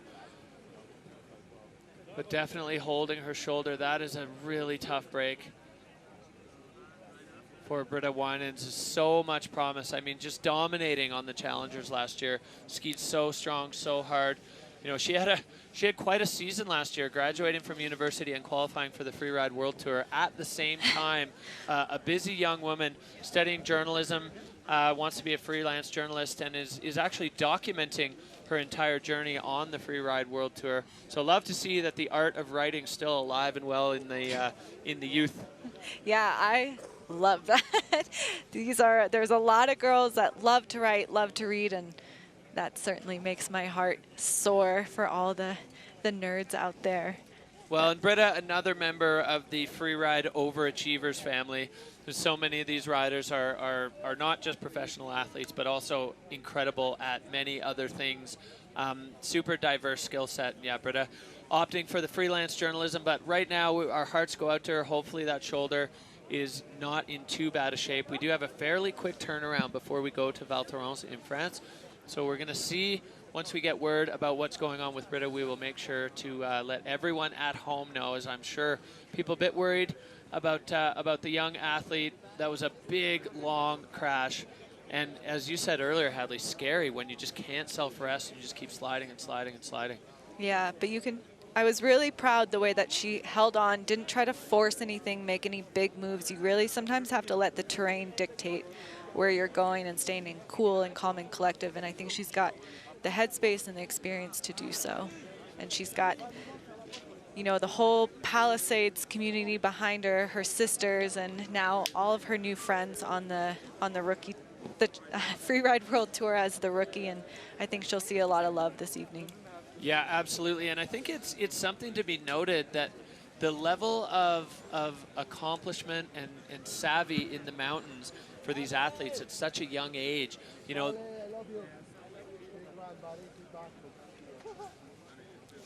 All right, well, we are down in the finish area with the local legend, the mustachioed mafioso, Abel Moga, Spanish rider. What a day for you, Abel. How are you, Fus? Well, we're doing pretty good up here. Hey, I don't know if you've heard yet, but... Have you seen the show? I have seen the show. How are crazy, you enjoying it? Ski-Man category, it's blowing my mind all the time, dude. Okay, what's the question again, please? Well, we have your run up on the screen. I just want to know how you felt about it. So technical and so fast up in that upper section. Yeah, I'm really proud about my top section. And I really had fun there, but I kind of break my teeth on the landing, so I was with my mouth really with like sand. So that's why after that I was like going like pretty chill and just trying to go to the lip to do the front flip.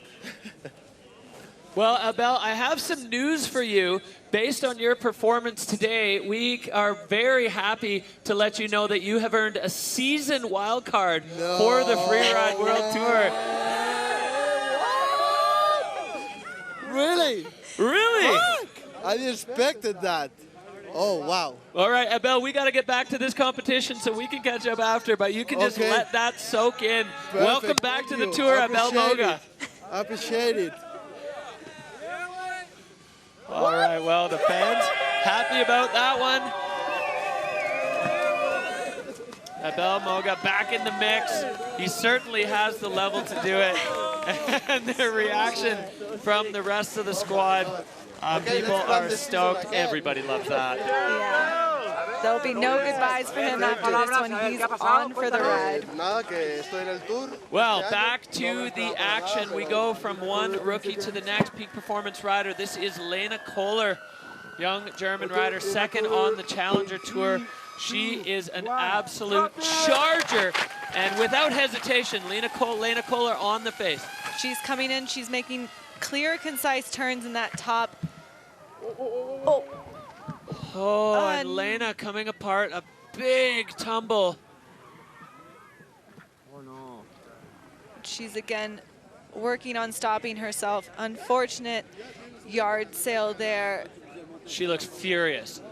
Absolutely fierce. Lena Kohler was so fired up to get things going, and you could see the body language from both her and Britta Wijnands so aggressive out of the start. They were not here to play. They were looking to light it up on the world stage, and the snow conditions just not cooperating for the women.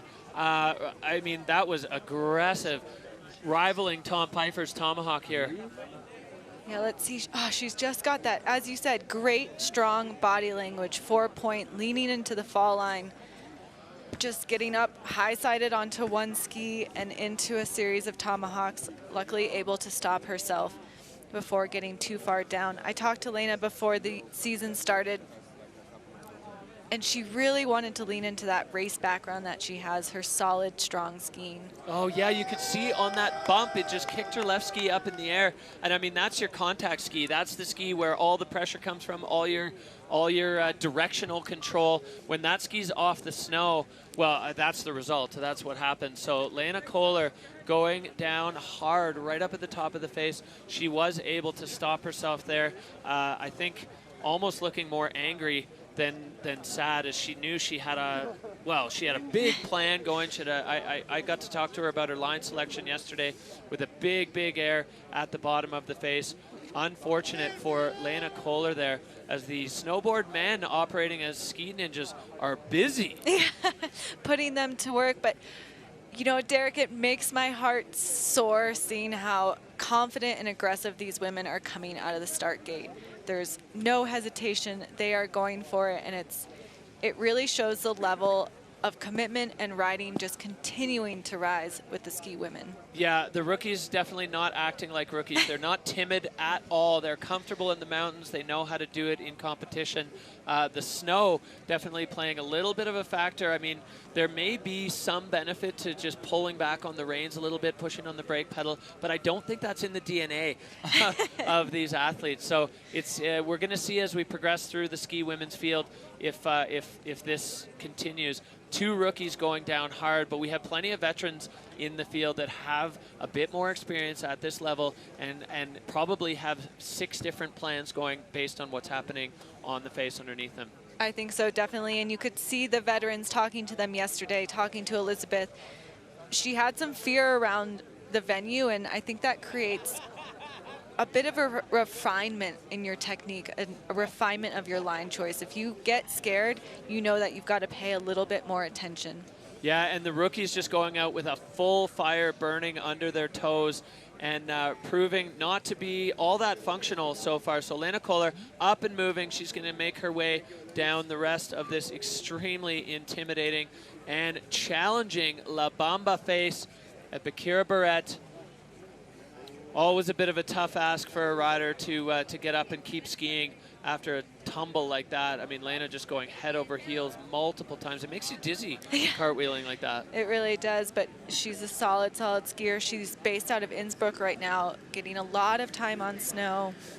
You know, she traveled and taught skiing in Japan after high school, and that's where she discovered free riding. And it's such a cool progression to go from teaching others and then seeing what you can do for yourself.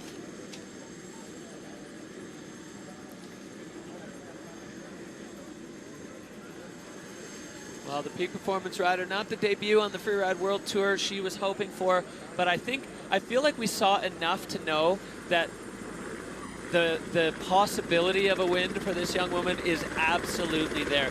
She went out with fire, with heat, with aggression. You can see there that just a combination of different snow conditions over the backside of some of those rolls. It's just full on ice. And there we see Britta Wijnands getting her shoulder tended to by the medical team here at Baqueira Beret. She's looking definitely like she is just breathing through the pain. Yeah, I mean, those falls, that is a long time to be tumbling down the mountain, and it takes a while to be unshaken from that. But like you said, I think with both Lena and Britta, even with just seeing a few turns at the top, we can with full confidence say they deserve to be here and that we're going to see a lot of great riding from them in the future. Oh, yeah. Oh, the level is 100% there. and they're going to need to bounce back. They're going to need some resiliency to come back from this. But you said it during the ski, man. All of these athletes have crashed in competition before. It's part of the game, and so coming back from it is something that they're comfortable with. They're used to. So that's going to be a no score for Lena, and she's going to come back in Val Thorens. You can see she's just. Oh, proud of you. Well, she's laughing at the bottom, so physically okay. And we're back up to the top, riding right out of Kirkwood, or sorry, out of Palisades in Tahoe. Lily Bradley, injured last year, and Lily back on the tour. Ski fast, have fun. That is their mantra, and they are putting it to work. High speed, this is veteran skiing here. Exactly, as you said, you can tell that Lily, they know when to shut it down and how to shut it down. Finding those good pockets of snow to control your speed is key, and we can tell that Lily knows how to do this. Using the wall there to slow down. So Lily gaining a feature there, but managing to stay in control, and it's going to get harder and harder to be in control as we move through the day. Another air, the trademark style for Lily Bradley, as they're coming down now to this closeout. Only one way out, and that's in the air, stomping that one too. Now Lily's going to have a chance to catch her breath as they cook across, adjusting the goggles. I mean, that's a sign of confidence and ease if you can adjust your gear on the fly. They are really, really moving through this bottom terrain, and I think my guess is they are feeling quite good to make it through that top section after watching those crashes. One of the brightest sparks on the Freeride World Tour. Anytime you want to smile or you want to improve your mood, go see Lily, and they'll make you just a little bit happier. Now, this part of the face, you know, we've described it. It's a break for some. Whoa! Lily getting a little bit caught up in that weird snow. A huge backflip. Hold on, Lily. Come on. Oh.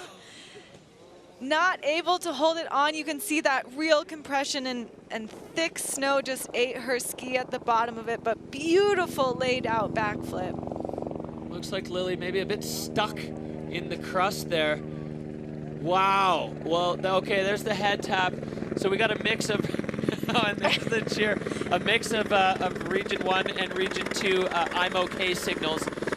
Lily Bradley, you know, we talked about the keeping it under control at the top, and then they went for that enormous backflip on the wind lip. So veteran skiing up on top, clean off that one, and then able to be patient enough to control the speed and use the wall to do it with that little flick turn. Yeah, I think when the snow gets bad, you're really looking for those singular pockets to turn into, to use the terrain to control your speed. This is a beautiful backflip. Lily was so high.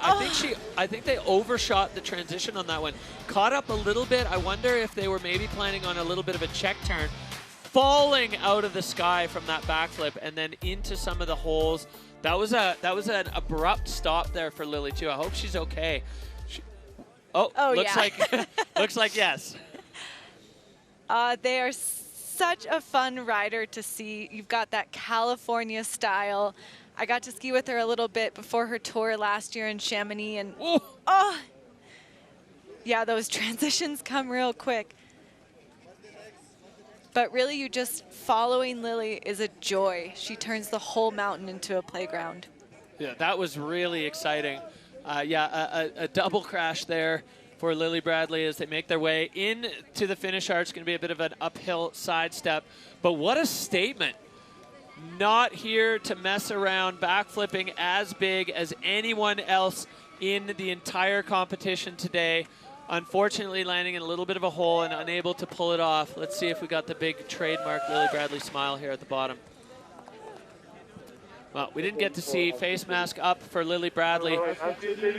So 3 up, 3 down as we move on in the field. Astrid R&eacute riding out of La Clusaz here with her coach, the legendary Seb Michaud. Astrid, runner-up last year. She wants a title this year, and let's see how she fares here on the La Bamba face. Straight onto the face, I think smart, taking a new entrance in, hopefully finding some good snow. Oh, a little hung up there, but managing to stay on her feet. Astrid making history last week at Nanda with a double backflip, absolutely stomped, and now just kind of regrouping as she comes into the same air. We saw Lily hit, holding on, using the fall line, needs to slow down a little bit, but able to, I mean, Astrid is so strong, spending as much time in the gym as she can. Recently, a new competitor on the kiteboarding World Cup, so Astrid now showing that technique. You really have a complete rider. She's got tricks, she's got World Cup style race skiing. She can do it all, and I mean, first woman to put a double backflip in a competition. That record, that piece of history is hers forever, and I think that first place title, she's aiming for it, and it's a huge focus. She did say on Instagram yesterday she's got a bit of a knee injury. She's not sure what's up, and maybe there's some tentativeness, but I think she showed her strength by sticking to her feet in that top section. Yeah, sticking to her feet and sticking to the plan. You know, no plan survives first contact, right? Mike Tyson said everybody's got a plan until they get punched in the face. As soon as you get on the venue, you feel the snow, you start to get going, and it's hard to stick to it, but Astrid doing it right on the line that she selected. So she's got to stay on her feet now for the rest of the way. She will be the first woman to complete a run if she's able to get to the bottom intact, as she's now coming into this wind lip, laying out a backflip, and perfect execution. I guess once you do 2-1, it's probably pretty simple for you. Still able to pick off a few more terrain features as she makes her way down to the bottom of the finish. Yeah, nice cross-court feature finish there for Astrid Chabloz. So the knee pain clearly not giving her any pause. Well, somebody loved it. All right, let's take a look back at this run from top to bottom, Adley. Again, she's controlled at the top. I'm sure she was learning from the riders before her. Maybe not enough speed then, but able to keep it together, move off of that knife edge cliff and right into the gully. Yeah, such a delicate balance there, because if you pump off that one, then you're just accelerating. And here, Astrid showing how deep her freestyle bag of tricks runs, just getting the tips around at the right time. You can see she got a little folded at the waist. It was not short, but as close as you'd really want to be.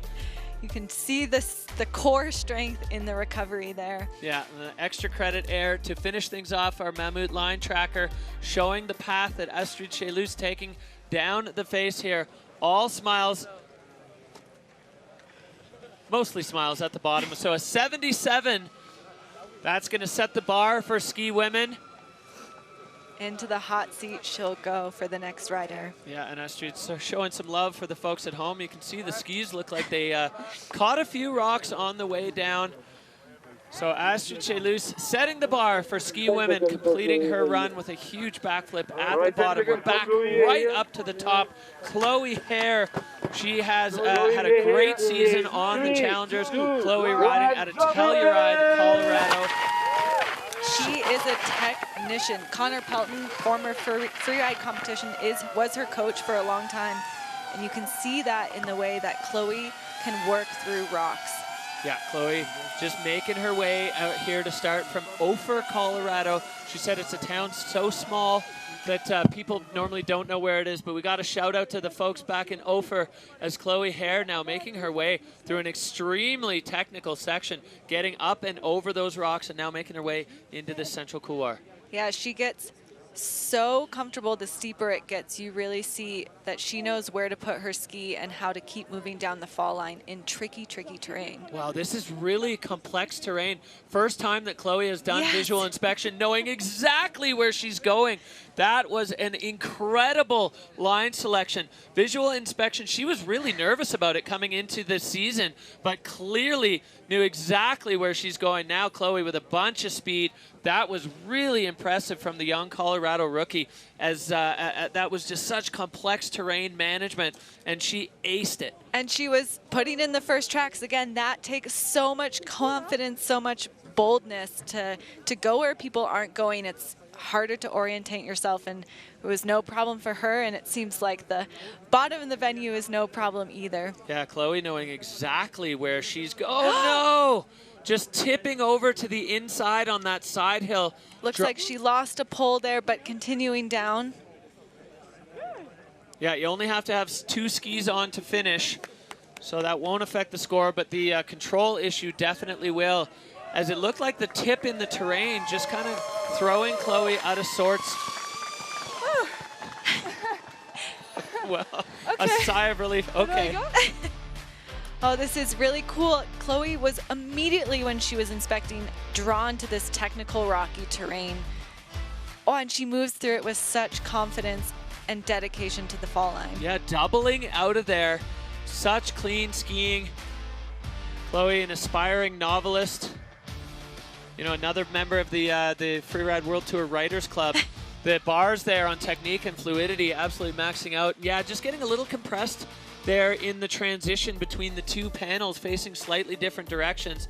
Uphill ski getting a little, I think, caught up in the crust, honestly, for Chloe Hare, but a very solid debut on the Freeride World Tour. That Mammut line tracker, look at where she traveled through.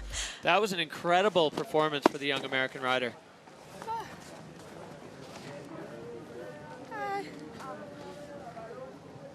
— 67.67 for Chloe Hare, so moving into second for the Ophir, Colorado native. Thumbs up, she's all smiles at the bottom. Do I go? Oh, that's good rookie moments there. What do I do? Where am I? That was awesome. Great debut there for Chloe Hare on the Freeride World Tour, making our way through the ski women's category. Stop number 1 on the Freeride World Tour by peak performance. Scott rider Molly Armanino, wildcard back onto the tour. Aggressive, fast, technical, and bold. Those are the highlights of Molly Armanino's style as she kicks her run off here at the top of the La Bamba face. Keep your eyes on the screen. This girl moves quickly and precisely. Perfect creative way to make it through that top section of the venue that was quite a challenge for both men and women, and taking that far skier's right ridge line. Yeah, you can see it's getting harder and harder for the skiers to stay connected to that downhill ski, which provides them with all of their grip. Molly Armanino coming across the top of this little cornice section through the pepper and down now into the couloir, making her way up and over with a little popper onto the ridge top. Saying hi to the photographer on the course and into that second gully. I think she's lining herself up to sort of ramp up the speed and keep the control in this top steep section. Yeah, Molly looking like she's searching for something, as now letting off the brakes a little bit onto the throttle. The snow getting trickier and trickier as we move through the day, and the shade moves across this face. Molly Armanino now exiting the couloir with an air and getting onto that right ski to move across far skier's left. You can see she just stands so strong on top of both of her skis. Now we've got the big open section. This is where riders find their direction, kind of regroup a little bit mentally and physically. We heard from some of the riders earlier in other categories, their legs are cooked by the bottom of this. Over 400 meters of vertical. That's 1,200 feet, I think, for our metrically challenged fans. Almost closer to 15. Yeah, it's a long way. It's a long way down, and the riders are, you know, every moment they put in on the treadmill, on the gym, on the bike is paying off now. Molly's super strong rider as she's making her way into this rollover maze. The terrain just drops away from you, so it's really hard. You can see she's kind of got her head, you know, poked out, trying to figure out exactly where she's going, make sure she's in the right place. Yeah, and this is terrain made for Molly's style. She loves technical. She loves these rocky couloir, fast Tahoe-like snow. Now Molly into the straight line and out through the bottom section, popping over another rock section. So adding features to the line score all the way down. Molly Armanino, there's still quite a few pieces of terrain left underneath as she's got this cornice air launching off that and connecting back with the snow. She's got the finish line in sight. Molly Armanino now across the line. You can see that experience that she's had this is her third year on the tour, and really knowing how to ski that top section well and in control. As we look back at her run, perfect jump turns in the top. You can see how chewed up that snow is, and she just continues to drive through it. Catching a little grab there up onto the ridge top. I cannot overstate the difficulty of visual inspection on a face this size. There's so many pieces that the riders have to put together to continue to know where they're going, and this view gives you a real indication. It rolls away in every direction. Molly getting the air off the cornice. Another grab there, so adding to the air and style category. She really made use of as much of the terrain features as she could find, building up that score as she descended down the mountain. All right, well, Molly Armanino. Yeah, I just like couldn't get an edge on like anything. Yeah. So a 57-point run for Molly puts her into third. Chloe Hare in second, and Astrid R&eacute sitting on the hot seat right now. Almost crashed at the start. Yeah. I kind of just fell down the whole thing. Listening to, I mean, so humble, Molly there. The snow conditions are tricky, and the riders are doing their best with what they have in front of them and under their skis. We go right back up to the top. An extremely exciting wild card here. The world champion, Elizabeth Gerritsen, riding out of Verbier. 8 seasons on the tour, took last year off, but she is back, and she's fired up. She was pretty excited to come back. Coming back with very little notice, about a week before the first comp date did she know she was getting the wild card on the tour, and we'll see how that veteran status really helps her navigate this top section. I mean, Elizabeth is just so comfortable in gnarly terrain, and she has such great style on her skis. 2021 world champ for a reason, as Ellie now making her way into this rider's right section, finding features all the way through, kind of maxing out the potential that she has in this section, over all the way to the rider's right, getting a little sat down there. Continuing through and probably going to make a bit of a double out of this. Oh. Same place that we saw Tom get taken down. Wow. A huge cartwheeling crash for Elizabeth Gerritsen. And she's waving right away. Well, it looks like the speed is getting harder and harder to manage on that side of the face. As soon as you let go in the fall line, that was very similar to what we saw from Tom and from Britta, where as soon as the speed kind of ramps up, it's just so hard to control. But let's look at this top section where she had all the slough going, really able to manage the snow well and bringing a new entrance to that top hit.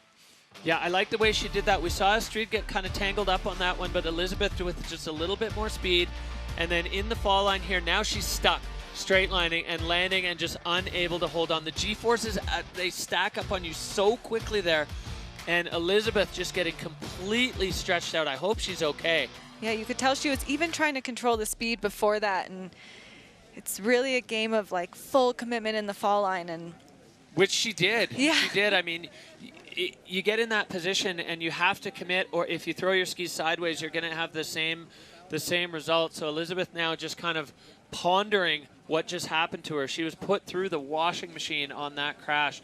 So ski women, things are getting heavy out here on La Bamba for the women. Certainly are, and yeah, as you said, we're seeing the conditions change, and particularly we're seeing the light change quite a bit. And it's up to these girls at the top, both the ski women and the snowboard women, to maintain a good headspace and get ready for their run. You can see Christopher Turdell in the background, looking like they've taken not just the snowboard men to act as ski runners, but the entire field. Looks like might be something wrong with Ellie's ski there. Hopefully she's going to be able to put it back on.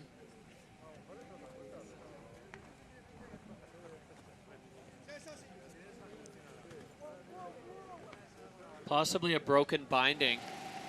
I mean, that was a lot of force. Yeah. A lot of force that went through that ski. See the riders at the bottom enjoying being done with the stress for at least today. Yeah, I mean, how good does it feel to be in that position? Oh. There's not much better besides maybe taking off your ski boots at the end of the day.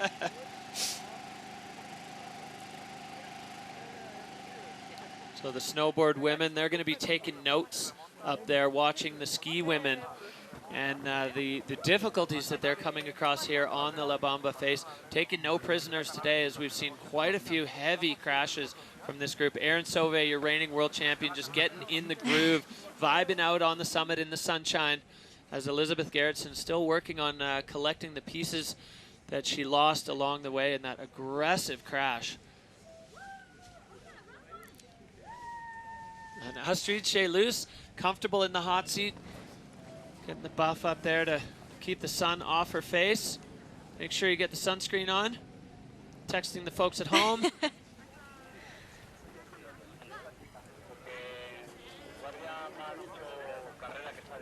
See Jenna Keller there warming up. So many of these riders, you know, they're taking the full athletic approach. It's been one of the evolutions of the Freeride World Tour, where these riders they're treating it as a job, and their focus and their training and everything.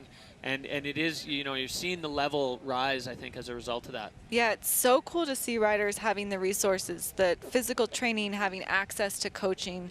It just makes the sport better at the end of the day, and you can see it in the way that everyone's skiing. All right, well, Elizabeth Gerritsen there with a big wave, goggles in one hand, poles in the other. Airing out those lenses. I mean, as we said, it's 5 competitions, so there's always one to throw away, and that also means to not count out any of these riders. Oh yeah, the skill level is extremely high through the entire field in all 4 categories. So Elizabeth Gerritsen is just going to chalk that one up to a rough day in the office and move on. As Astrid Chabloz looks on, she knows there are many talented riders still up top, so definitely can't be too comfortable in the hot seat just yet. Certainly not. I mean, right on Elizabeth's tail is Ari coming up, and yeah, she knows how to win too. If you're sitting in the hot seat, you are going to be nervous when Ariana Tricomi comes into the start gate. So Elizabeth Gerritsen looking none the worse for wear as she makes her way down. Again, it's so long, you know, when you crash up high. We are back to the start, though, and we have your 3-time Freeride World Champion, 18, 19, and 20, back to back to back. She came back for an event wildcard in Fieberbrunn in 2023 and won that, too. It's been a long time since Ariana hasn't been a winner on the Freeride World Tour, and she's coming into this with a great mindset. She wants to have fun with the friends, and she is on course now in La Bamba. She wants to have fun, but you know she also wants to win, and I think she's going to put a great run down to her feet, opting to take a really interesting run, similar to Elizabeth, using that ridgeline and that fresher snow on the far skiers left to set up for this first air. Yeah, picking that one up and landing just enough across the fall line that she's able to control her speed. Speed control has been absolutely critical on this part of the face. It's seen a lot of traffic. The snow is definitely a little bit chewed up, so you've got to be able to stay under control. And we saw with Elizabeth what happens when it gets away from you. But Ariana Tricomi looking really strong so far. Yeah, she's making her way down the fall line, making her way through this darker section of the venue.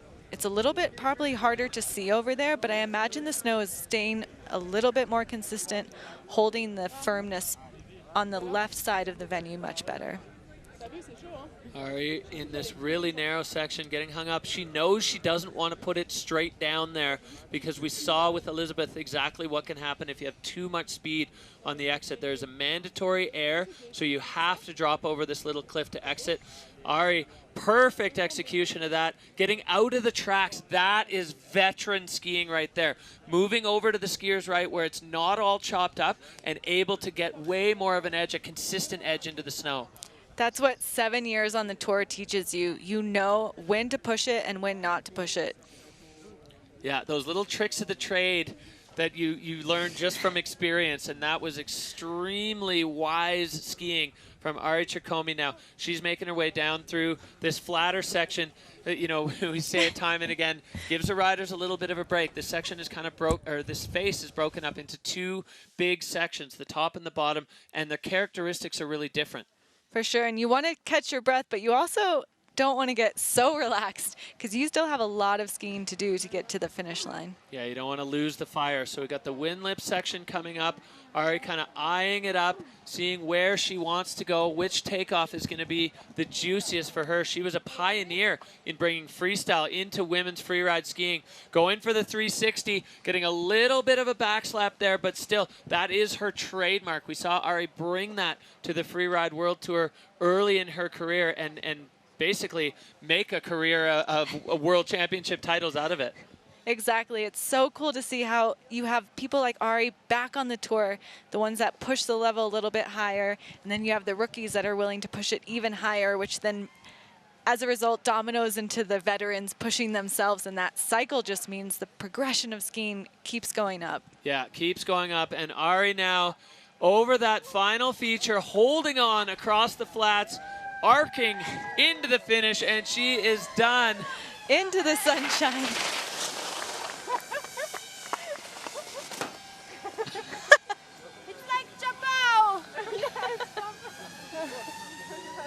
Well, a big hug there for Astrid R&eacute. Look at how steep this is. You can see the snow just pouring down the face off her skis. This was really smart skiing for her at the top of the run, and then drops her straight down into those shadows.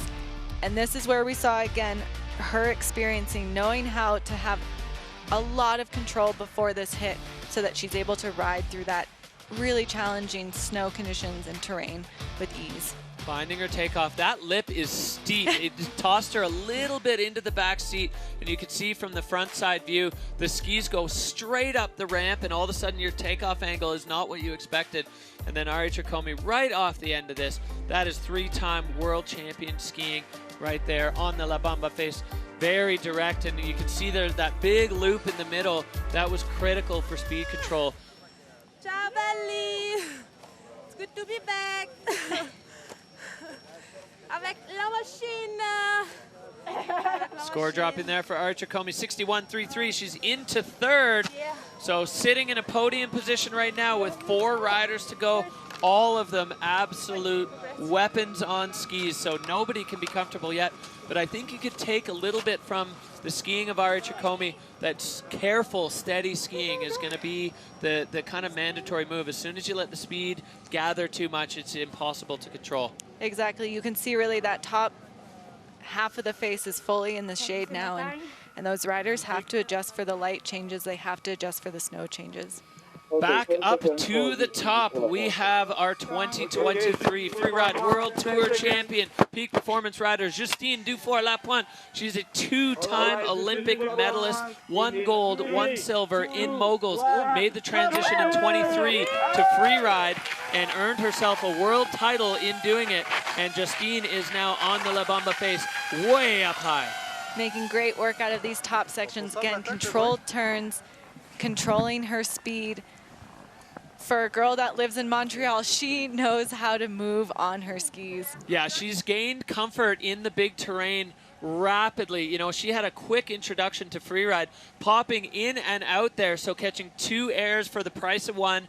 And Justine putting together the line score here. She skis down through the central couloir. You can see how shady it is. That makes the light a little bit more difficult for the riders to manage. Another air for Justine. So she is looking strong here now in the rider's left couloir and just maxing things out as she gets into the rocks, popping another feature. So absolutely jacking up the line score here for Justine D-F. A really strong beginning half of this run as she collects a whole bunch of speed now across the flats.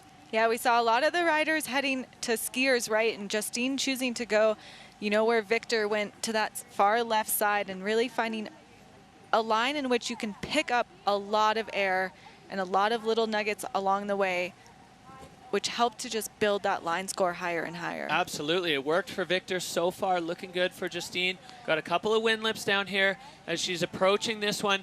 Catching speed. Oh my God, a huge backflip for Justine, and stomping it, getting her pole back into her hand. That was enormous as she makes her way. There's another wind lip here, and you can't let a wind lip go untricked. Justine now setting up and launching a big shifty, so she didn't quite have the speed. Hands in the air. Justine is stoked. So the level here, the freestyle edition on the Freeride World Tour for ski women, popping off another one, clearing the rocks. Wow. Oh, Justine D-F lacing the La Bamba face, showing what's possible here. This is a girl that believes in herself, and you can really see it in her riding.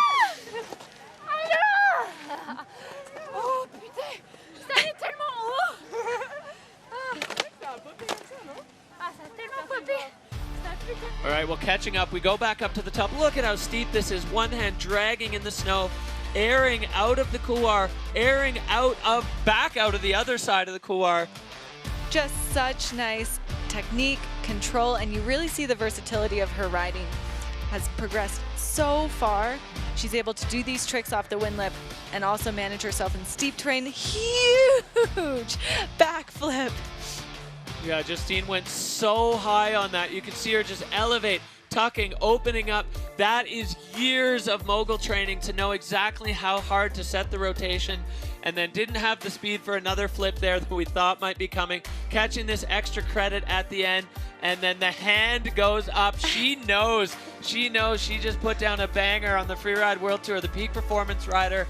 Incredible moments here in ski women. So we've seen both ends of the spectrum now from the ski women's category. That was mastery. And you got to think for Justine, you know, years of skiing icy moguls really paid off there. So the score coming up, bang, into the 80s. And Justine Dufour-Lapointe, Canadian ski royalty, into the hot seat. A big hug for Astrid, as Justine's going to take over the hot seat. Still 3 riders left, though. But she is fired up. That was an incredible run there for the Quebecois. And we move right back up to the top. Zuzanna Witych, the Polish rider. She's been on the Freeride World Tour, riding for Scott. Had a win in Verbier to start the season, and then second in Verbier to finish the season. So the steeper and gnarlier, the better for Zuzanna. Such great technique and skill riding for this rider.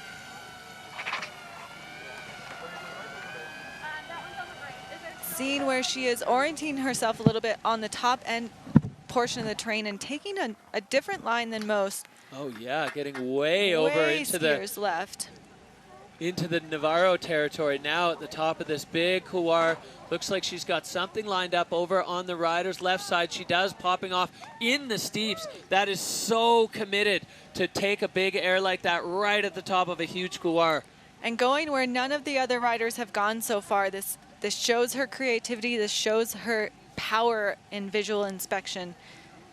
Knowing that she's riding a little bit later in the field and that she needs to find fresh tracks, a fresh face to paint.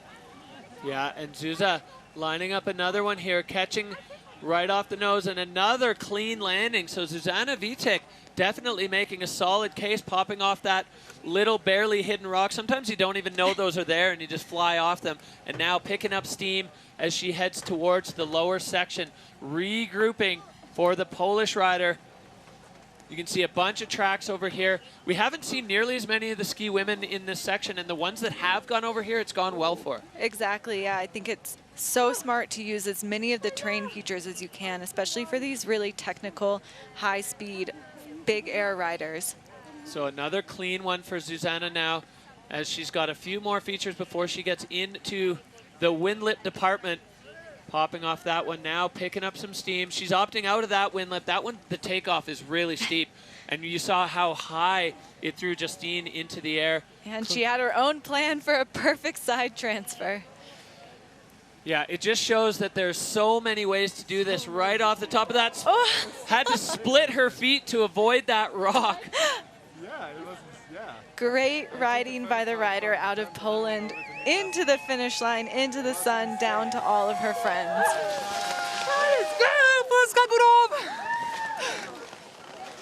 Well, that was a message to the Polish fans there from Zuzanna. Big hug from Justine, as we said, all through the other categories. These riders are so supportive of each other. They get so fired up as we look back at the run from Zuzanna Witych.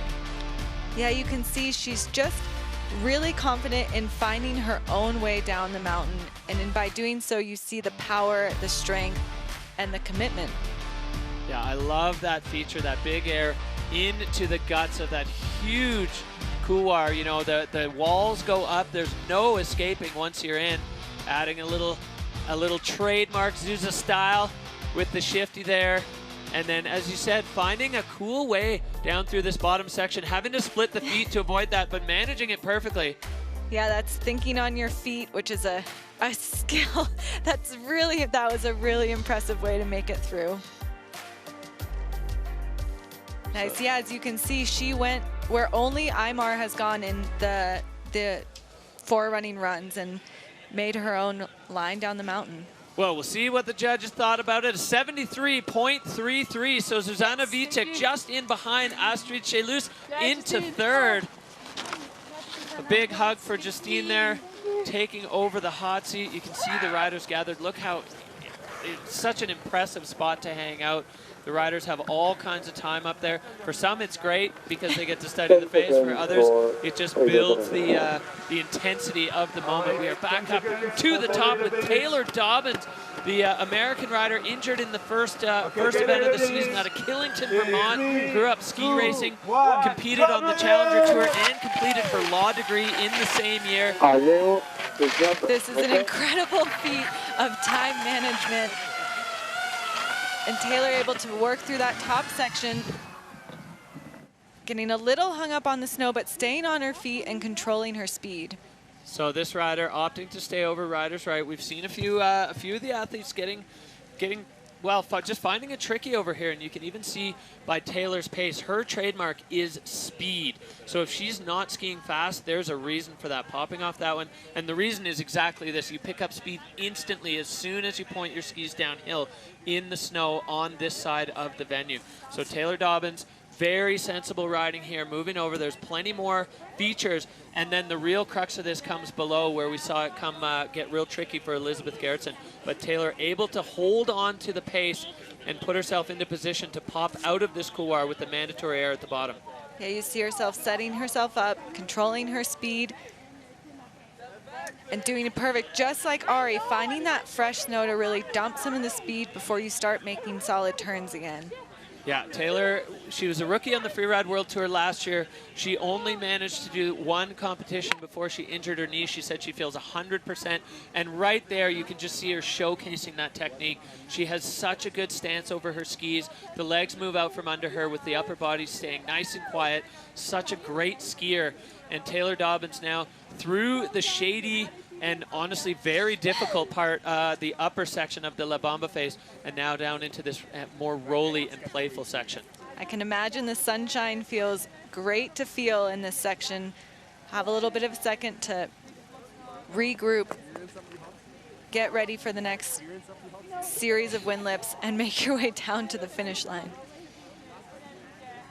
So the sun just gleaming off that icy section. Taylor popping up and over, continuing with those trademark technical turns. And you can see not really leaving a deep track on this section, and then all of a sudden the snow gets quite a lot deeper here. So the snow's been pushed around a bunch by the wind, deposited in places, and scoured off in other places. You really have to be a versatile rider and ready for anything, and knowing where exactly you're going to put every single turn. So Taylor playing it safe here. I think for her, completing a Freeride World Tour run is a huge goal, and she is through the arch, and Taylor Dobbins finishing her run. That's gotta feel so good. Yeah, big smile there in the finish. She's intact, she's safe and sound, and she's got a Freeride World Tour run under her belt as we look back at the replay.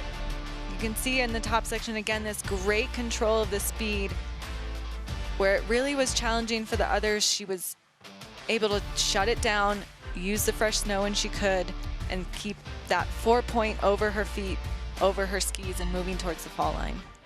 Yeah, lining that one up, popping out, and then you have to stay straight there because the terrain gets so narrow. But as you said, Taylor moving out to the right, popping off the windlip.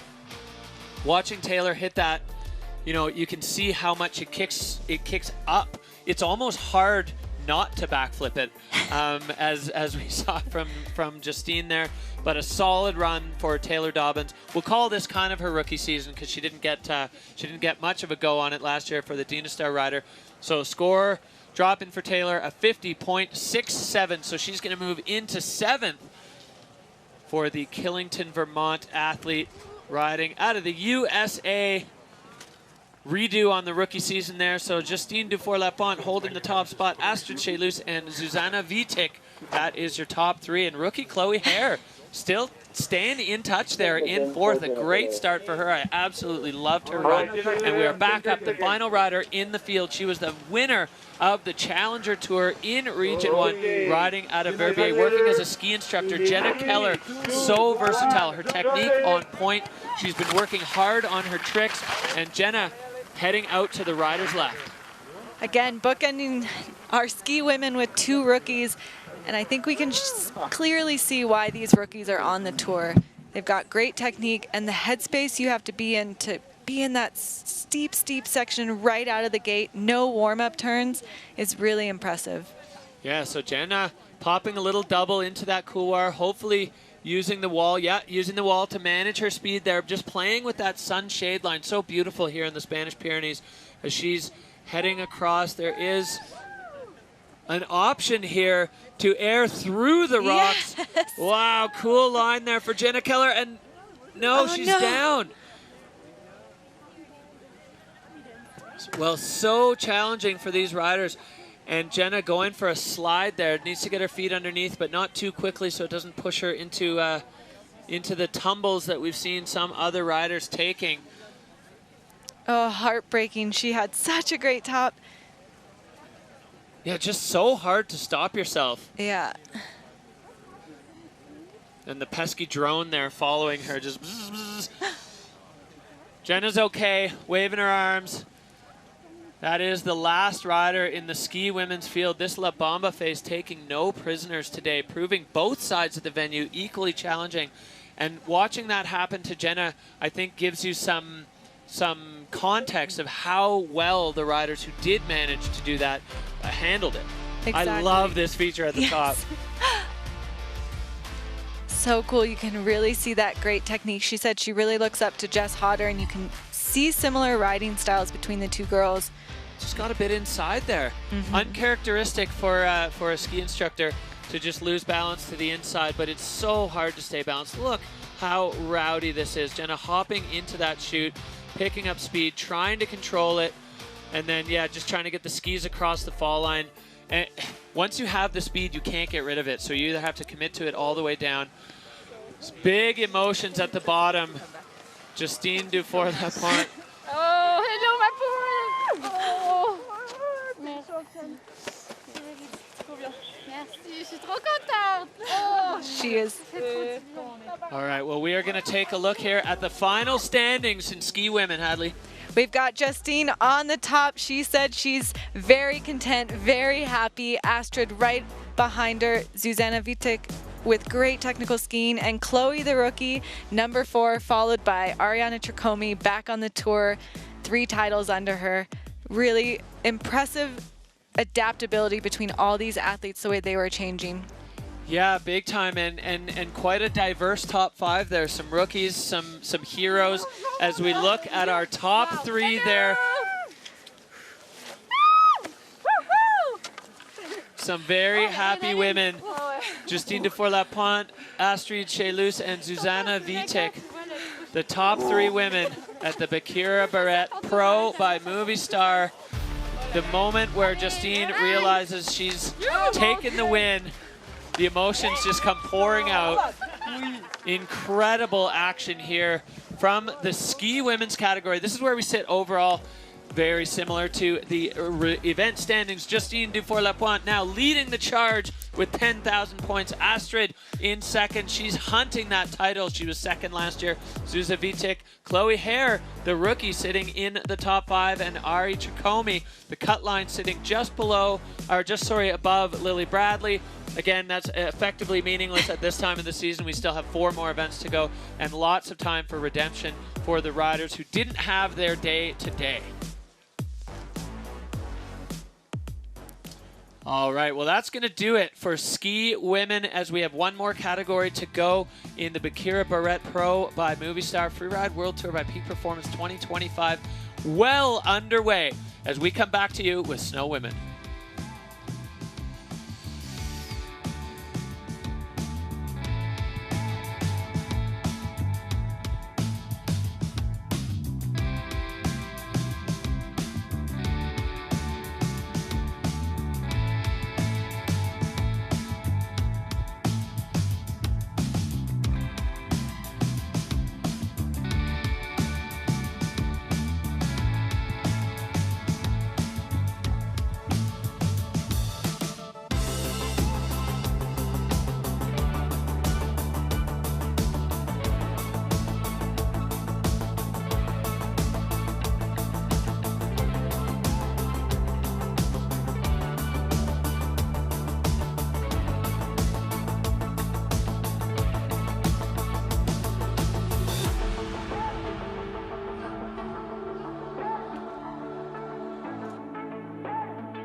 Welcome back to the Freeride World Tour by Peak Performance. We are live in Spain for the Baqueira Beret Pro by Movistar, and we are into our final category of the day. It's the snowboard women. They've been waiting at the summit for their time to shine on this face. I'm Derek Boos. I'm joined here by Hadley Hammer. We are keeping you up to date with the action, and here's who we're looking at.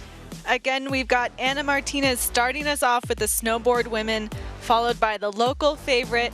You can't forget Erin, the last year's winner, and finishing off with Estelle Rouchon. We'll get that name right by the end of the season. It's a stacked field, and we're excited to see what happens.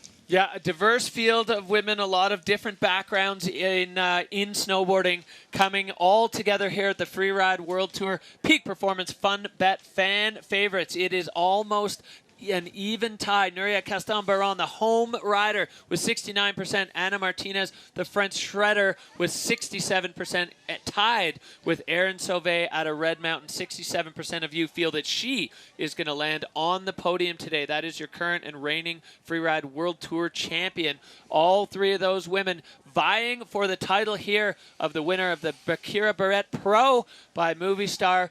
They are the last category of the day. The categories order random. So sometimes you get to drop first, sometimes you have to drop last. Whichever way it goes, I'm sure in your Freeride World Tour career, Hadley, you had some times that you were really stoked on dropping order, and other times where you're like, well, got to do it. For sure, you have to be adaptable, and you see the strength when you have to drop last. It's a mental game. All right, well, the first rider out of the gate is going to be our bronze medalist in the overall last year, Ana Martinez, riding out of Chamonix, came out of border cross as a kid and then introduced to freeride and loved it. Ana Martinez now on this extremely steep top section of the La Bamba face. You can tell she's from Chamonix and she's comfortable in that steep terrain, 53 degrees at the top. Able to catch air and still maintain great control, great board movement. She's so strong. Yeah, Ana Martinez, a former Freeride world champion, former Freeride junior world champion. So many junior world champs in this World Tour field. And Ana popping another feature up top. This couloir is getting more and more difficult to ride. Ana kind of studies under the wing of four-time Freeride world champion Marion Erti there in Chamonix, and you can see the style there. She's so comfortable in the steeps. Exactly. Marion's done such an incredible job passing the success she's had to all of the women around her. She really wants to elevate snowboarding, and specifically female snowboarding, all across the world, and you see it coming out so quickly in riders like Ana. She's so confident. She's got great smooth speed moving out of this couloir that really hung up quite a few riders. I mean, she was having to bypass the body holes from Tom Pfeiffer and Elizabeth Gerritsen, who both tumbled out of there. And Ana Martinez now into this section of the face where it does get a little bit easier, but the snow's still tricky. We saw our first rider of the day in the snowboard men's field, Conrad Nivid, struggling in this section because the snow's quite variable. You never exactly know what it's going to be from turn to turn. Exactly, and she's making quick work of that middle section and on her way to the far rider's left side of the venue, where again she's able to take a few more hits, get a few more pops, and just continue to build her score. Yeah, Ana Martinez making short work of this face, getting another air. That transition from bright to dark and back to bright, I mean, your pupils are having to dilate to adjust. Hopefully you got the right goggle lens. I don't know what the right lens is when it's dark and bright. At the same time, you need a photochromatic one. So Ana Martinez now on this. You can see there are sections of the face where the snow is still really nice. Yeah, and she's found him. Beautiful rider. You can see she's working her way through the bushy and rocky section and very aware of how much the snow is changing. Well, Ana Martinez now entering the lower section of the La Bamba face. She has stacked this run with features, all of them adding to the line score. 5 categories for the judges. Line standing at the top of those. The difficulty of your line is what makes or breaks the rest of the score, as Ana Martinez definitely opting for a challenging line. One more feature there just before the finish, and she is through the arch and down. the relief that just washes over a rider when they come through that finish line. Well, it feels so good. First snowboard woman down, really showing such strong riding, such strength. Look at this technique in 53-degree face. She's able to move the board, put it where she wants, and stay really strong on her feet. You can see that CrossFit background that she has. She's a powerful rider, and it really shows. Yeah, physically strong, mentally strong. I mean, just the mental fortitude to be able to be up there all day. You know, the riders were helicoptered to within about a 10-minute hike of the face, but that 10 minutes was terrifying. You know, a harness and fixed rope required to get up to the summit. So to be up there all day and then lace a run like that, that's such a strong mental game for Anna Martinez, the young French rider. Showing why she was on the podium in the overall last year at the Freeride World Tour, as she now waits for the judges. The judges are going to set the bar for the category with this score. And then the other riders are going to be looking to maximize. So 72.67 as Anna Martinez moves into the hot seat for snowboard women.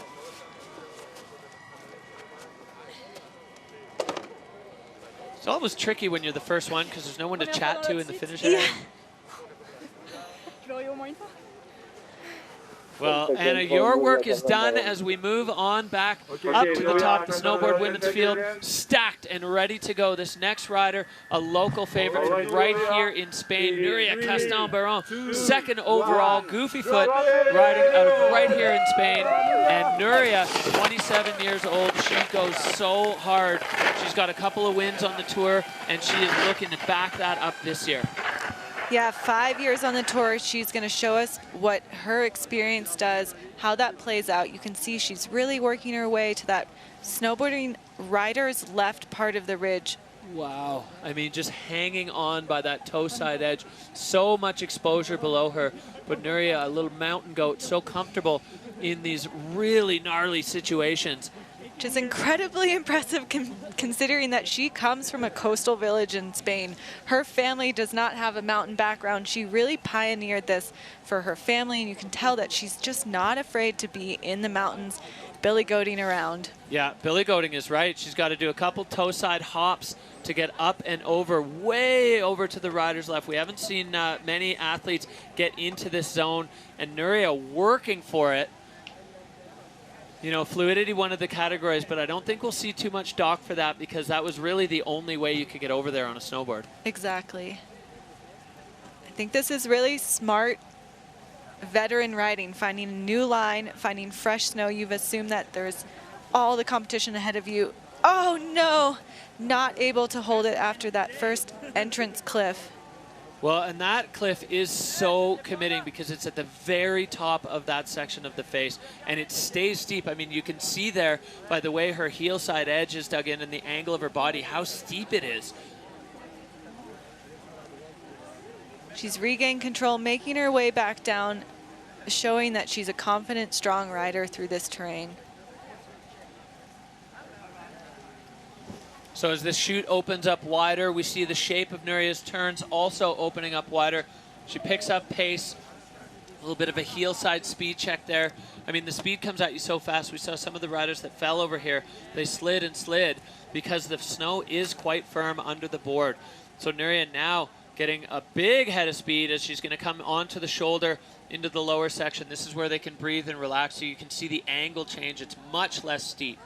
Exactly, and the ride's not over for her. She had the bobble at the top, but she still has to stay focused towards the bottom end. She has some work to make up, and I think she'll find some more hits. As you see, she's taking that high line up that shoots you into the little rocky section. So goofy footer, that means she's riding right foot forward on the snowboard, airing into this lower chute. So Nuria, she's definitely not done. As you said, she had that slide, but still finding plenty of other, oh no, that's almost the same place we saw Conrad go down. The snow changes rapidly, goes from kind of nice powder into a bit of a dense wind-blown crust. Nuria, yeah, making her way down to the finish. I think she'll get to the finish line as quick as she can and finish up this first run, and we know that the entire country of Spain is rooting for her. she's favoring that left arm. So somewhere along the way, something happened to the left arm of Nuria.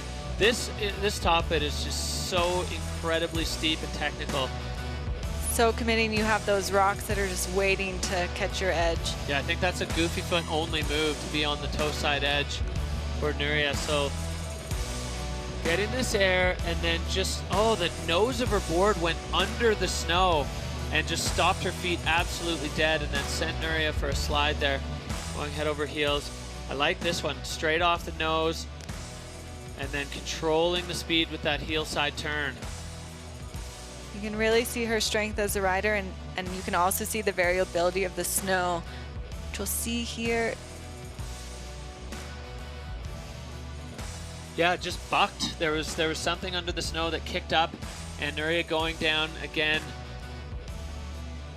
And you can almost see the plates of the crust popping up off the surface. So they're set in there, and you dig an edge underneath it, and then it just grabs and stops your feet. And it's like hitting a tripwire just down before you can even blink. So not the day for Nuria Castan-Baron. Hopefully her arm's all right. Checking for blood on the face. I mean, this is a serious sport. The rider's wearing full protective equipment. So she's going to be in second right now, but Nuria, you can tell, just disappointed with that one, as she was hoping for more on the face. Challenging conditions for the riders here in Spain. Nuria, even yesterday, saying this is kind of classic Pyrenees snow. It's difficult, and you've got to be able to handle 17 different kinds of snow from the top to the bottom.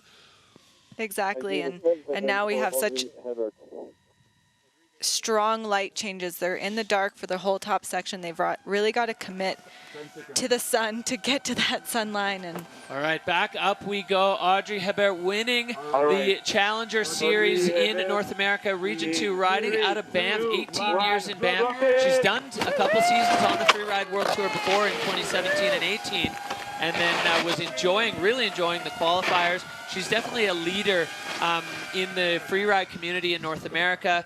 And you can see why such board control. Using that heel side edge, we saw Victor de la Rue do the same thing to slow down. You have to slow down on this upper section of the face.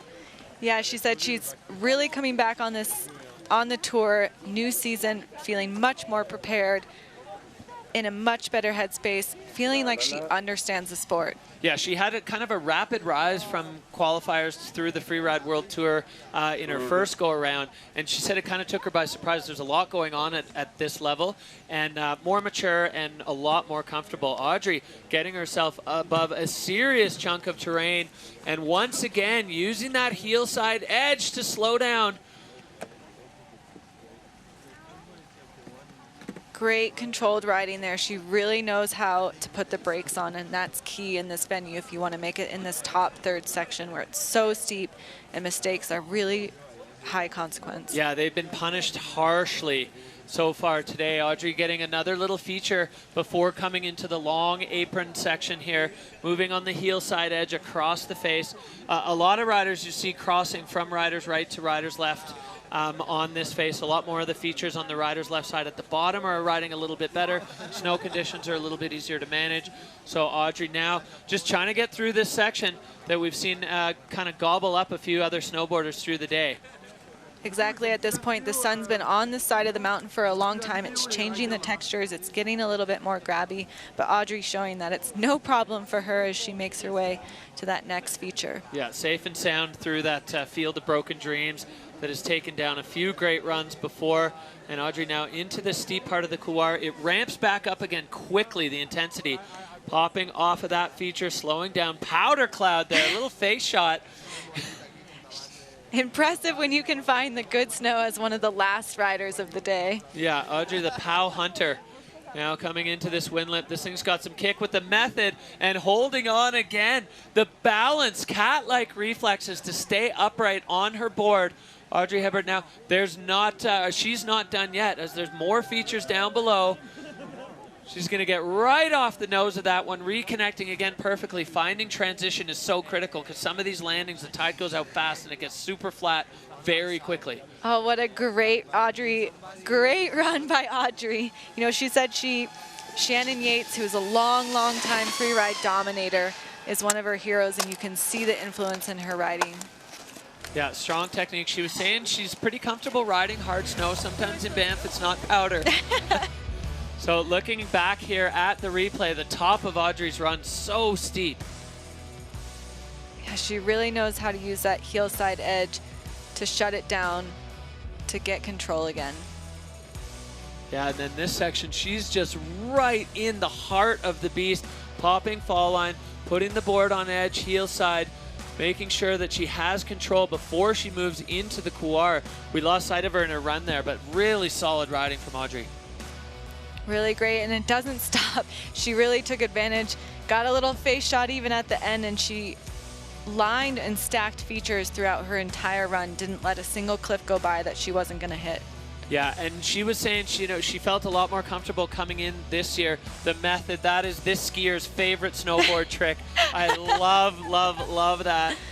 And one more feature there, fall line connecting in between the rocks. We saw that rock cause a little bit of trouble to Zuzanna Witych earlier, but Audrey seemed to know exactly where it was. Yeah, she said earlier she feels comfortable with visual inspection. She'd had her time on the tour before. So Audrey Hebert, the Canadian rider, there, the score coming up, 68.67, so slotting in just behind Anna Martinez. I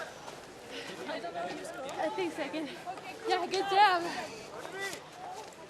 Great riding from the Canadian. Yeah, really, really solid debut run for her second debut on the Freeride World Tour. So we're making our way just over halfway through the snowboard women's field. Back up, we got a rookie here ready to go for France, riding regular foot out of Val Thorens. So she's going to be going home for the next event. Another rider studying under Marion Erti from just gaining that experience, and another rider very comfortable in extremely steep and consequential terrain.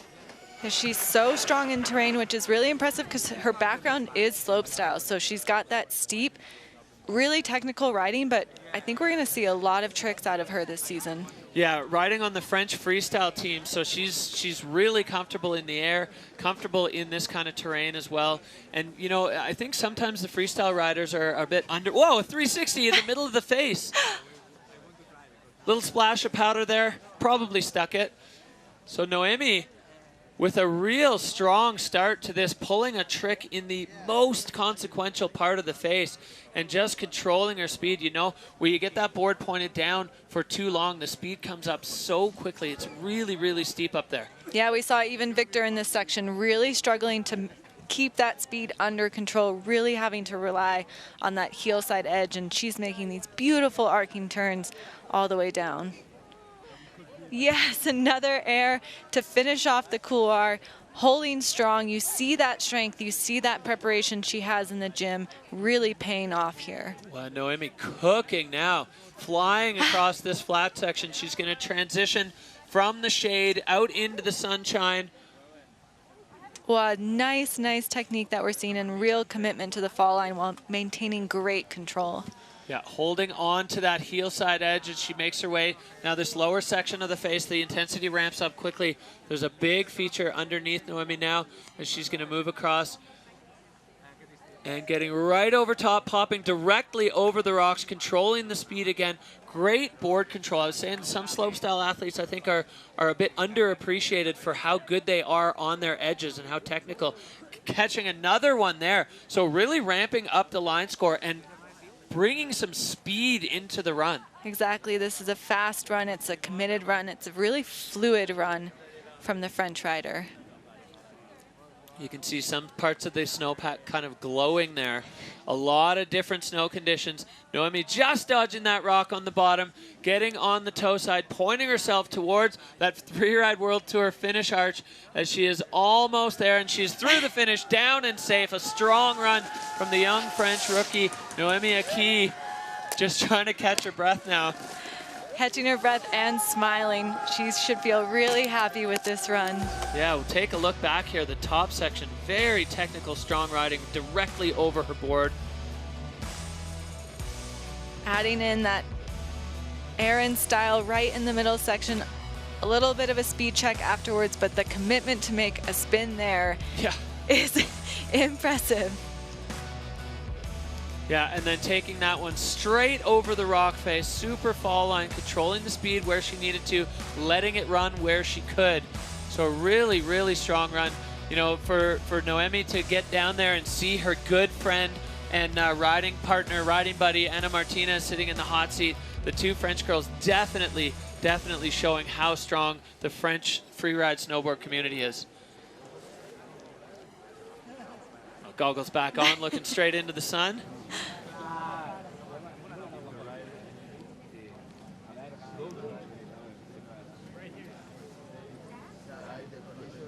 Two friends patiently waiting. I'm sure Marion is at home as well. Yeah, she's going to be fired up. Her two young proteges both absolutely lighting it up here on this La Bamba face. The Baqueira Beret Pro by Movistar. The judges getting to work now. You know, they're comparing the runs to the criteria, also comparing the runs to each other to see how they're going to rank them.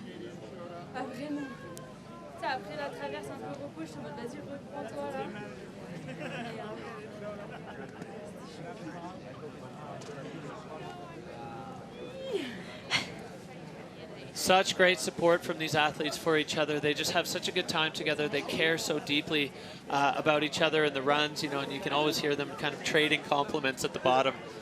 Yeah, and sometimes these 30 seconds, 1 minute at the bottom can feel longer than your entire run waiting for that score. Oh yeah, the intent. Every second is like a minute of any other time. The intensity just ramping up. As you see these two young French women both just lace their runs here on La Bamba. Now we wait for the judges to have their say. Snowboard women, the fourth category of the day here in Spain, as the judges have spoken. The score coming in, and it's up at 76. The rookie into first. A huge hug for her good friend, Anna Martinez, as Noemi Aki moving herself into the hot seat after her first ever Freeride World Tour run. That is a way to start your season. All right, well, the Team Star hot seat getting a new occupant there, as does the start gate. This really shows how steep it is up at the top. Noemi Iki, Anna Martinez, Audrey Hebert, that is your top three so far. But we are nowhere near done. The Freeride World Tour champion, Erin Sauvé, riding out of Red Mountain, Roslyn, BC. Her first year on the tour last year. A rapid upward curve. One crash, and then it was podium, podium, win, win, win. Incredible riding we saw last year from Erin Sauvé. And we'll see what she has for us on the La Bamba face. You can hear the board on the snow. Such difficult conditions at the top at the end of the day. Yeah, really just with each rider taking more and more snow off, it's more challenging for the ones that come after them. But Erin's also choosing to head a little bit further over, find some fresh snow, but also really committed places to be. Yeah, I think it's extremely challenging for these regular foot riders to be on their heel side, moving this direction on the face, airing into the core. A good start to properly get things moving now for Erin Sauvé. She's so strong over her board. Snow conditions are tricky, so we'll see what Erin Sauvé can make of this left-hand couloir. It's always interesting to come into the season as the winner of the previous season. You kind of have a target on your back, and handling that pressure is just one more thing to add to the list of things to manage. Yeah, super different pressure than it was for Erin last year, coming on as a rookie with no real expectations. And now this one is looking like a bit tricky for Erin, especially on that heel side turn. We've seen the board kind of bounce out from underneath her feet a couple of times. The snow gets a little better as you get lower in the couloir, and Erin Sauvé now kind of finding her feet and finding her movement through this bottom section of the upper part of the face. Yeah, we're starting to see her textbook strong, clean riding as she's made her way down lower into the venue. Yeah, Erin made a big splash last year, especially in the back half of the season, hitting some cliffs that we didn't see any other snowboard women wanting anything to do with. And, you know, again, we talked about this in some other categories. She might be operating on the slow burn principle, right? Just get your feet underneath you, kind of dip your toes in the water of the Freeride World Tour. With 5 events before the cut, you can definitely afford a throwaway. So for some riders, especially if they had some issues at the top, they just want to get down safe and they can move on to Val Thorens and Kicking Horse and on through the season. Exactly, and Erin's not done yet. She's going to take advantage of these last features and finding new takeoffs and really probably searching for some good soft landings that aren't too chewed up. Yeah, and already looking way more comfortable over her board in this lower section, as it's not so smashed by other riders, and also just a little bit less steep. You know, she said last year, riding at Red Mountain, they have steeps, but nothing like the Beck, although she handled that like an absolute, well, a champion.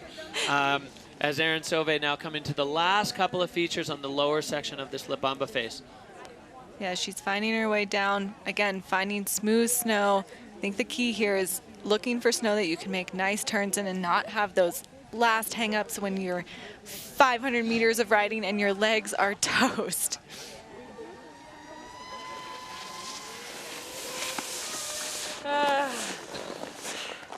The sigh tells the whole story there for Erin Sauvé. Yeah, she got a little hung up in these rocks, but managed it really nicely, and then moving across, trying to just get rid of speed before she runs into the wall on the other side of that chute. Yeah, you can see it. As we said, her riding started to improve the further down she went. You can get that confidence building as the ride goes down. She was able to find some last features towards the bottom of the venue, and I think this will help build her score and also just help build her mental game for the stops to come. Yeah, for the remainder of the Freeride World Tour. You got to have confidence to do this, and the conditions definitely hard to be confident in. You could even see there on that toe side turn, only the edge biting in. There's no sinking into the snow of the snowboard there. Just like couldn't get my heel edge in. Yeah, that kind of makes sense. 59 points there for Erin Sauvé. So sliding in behind Audrey Hibbert, and she is into 4th for last year's Freeride World Tour champion. She said there, couldn't get the heel side edge in, and that really reflects kind of what we saw a couple times, the heel side turn bouncing out from under her. We fly back up La Bamba for one last time today. This is our final, oh no, this is absolutely not our final rider of the day. This is our second last rider of the day. This is Australian shredder Michaela Davis-Meehan, regular foot rider. She is Australian, riding out of Revelstoke. She's got a win on the Freeride World Tour at Kicking Horse, and she would dearly love to repeat that on this big, nasty face in Spain. Yeah, she's so lovely, so welcoming, but you can tell she wants to win. She wants to take this title. Oh yeah, Michaela burns for it, and we've often seen a kind of roller coaster ride of results with her. She'll win one and then crash in one, win one. She's certainly got what it takes on the board to win. She's extremely talented in the air on her snowboard. That was a tough turn there. The snow just falls away from the riders. There's so many changes in pitch and direction of pitch on this face. You put a turn in just the wrong place and the snow just falls away. We saw that there from Michaela as she's making her way down here, sliding on the heel side. Exactly. I think it's underrated how many different variabilities there are in big mountain riding. You have changes of snow, changes of light, changes of aspect, changes of angles, and you can tell it's really a challenge, especially when you lose the light and you can't see those deviations, you can't see the changes. Yeah, and I would say in Michaela's skill set, she really lights up in powder. I mean, not that we all don't, but that is where her riding gets so strong, because she can take those huge airs and add those tricks that she's got at her disposal. When the conditions are like this, it's definitely a little bit more challenging. And every rider has their superpower, right? And for Michaela, I think that's it. And this one is going to be an event to get through and find the one where the superpower can really come to the forefront. Exactly. That's a really good strategy for riders, that you got to lean into your strength when you're on the tour. And if you try to deviate too much from that while in competition, it often doesn't end so well. Michaela making her way down, getting through again that tough snow that ate a lot of the other snowboarders, the previous riders, and she's heading down, finding some features that she can use for the bottom of her run. Yeah, there's plenty more here. You have that long flat section, and then the terrain pitches over again. You see it's got that beautiful light on it, and it's glowing, but you can see her board twitching all over the place. So Michaela coming into this wind lip, we haven't seen many other riders using this, popping up and over.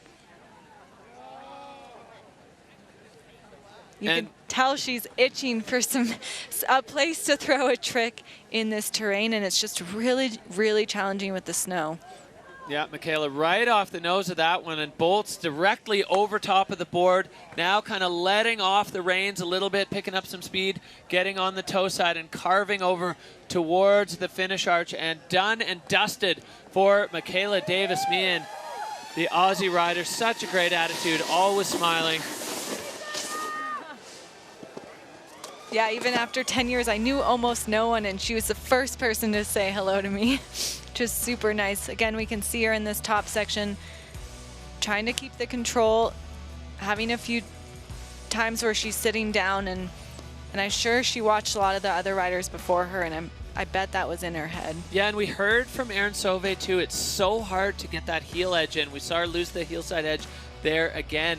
You know, you pick up a bit of speed, you try to get it all the way across the fall line, and it just starts to skip and bounce, and to stay balanced over it, especially when both feet are attached to one board, is so difficult. And that, you know, the undulating terrain there, that one bump just kind of kicked the board right out from under her feet. There's no fixing that. Yeah, it's like trying to use a butter knife to cut a steak.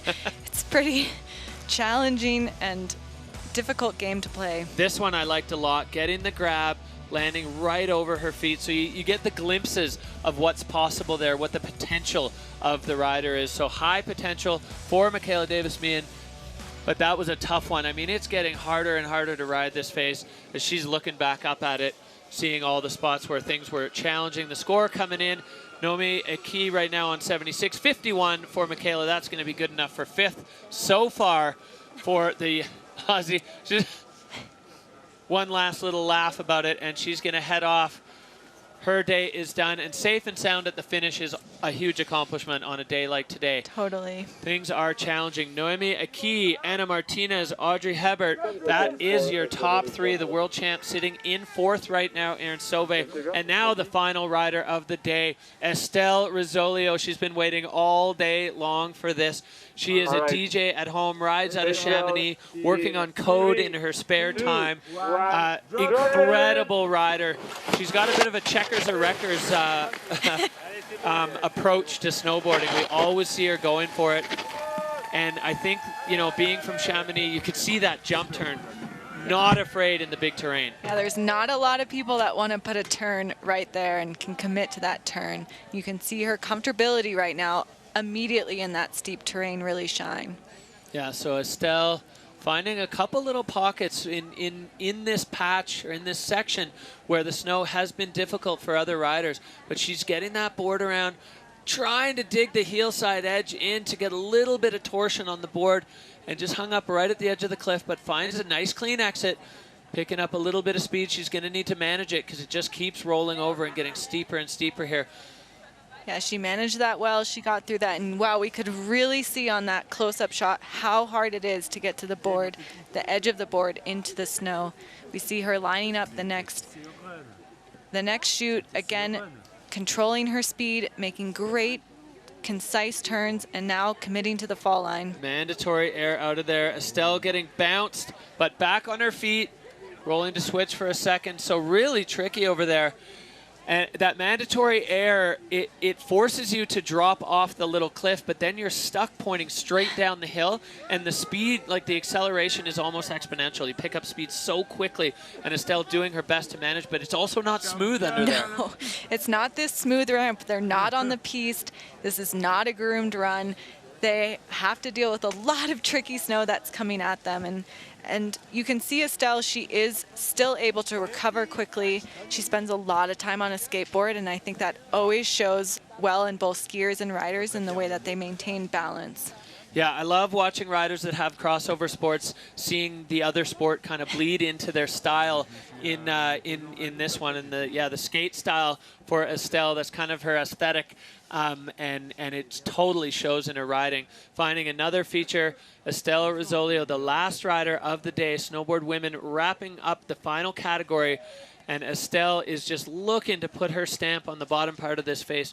It's so long. She's been riding, and her legs are burning, but there's still plenty more to go and lots of options. All these riders, you know, visual inspection only, so they're finding their way through the face. Yeah, and looks like she's having a great time at the bottom of this run.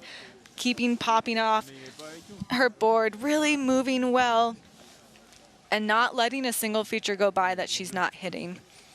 No feature goes unhit on the Freeride World Tour as Estelle Rouchon just waiting to complete the final section. The finish arch is in sight. She's getting so close. The legs are burning, but she has wrapped it up. And that is the final rider of the day for the Baqueira Beret Pro by Movistar here in Spain. And she's smiling. Yeah, she's smiling. That's it. She is smiling. I mean, it's a feat in your own to be the last rider of the day. She's been up since 6 a.m. like all the other riders, and you can tell that she's still strong. She's still able to take this top section with these super committing turns and keeping the speed under control.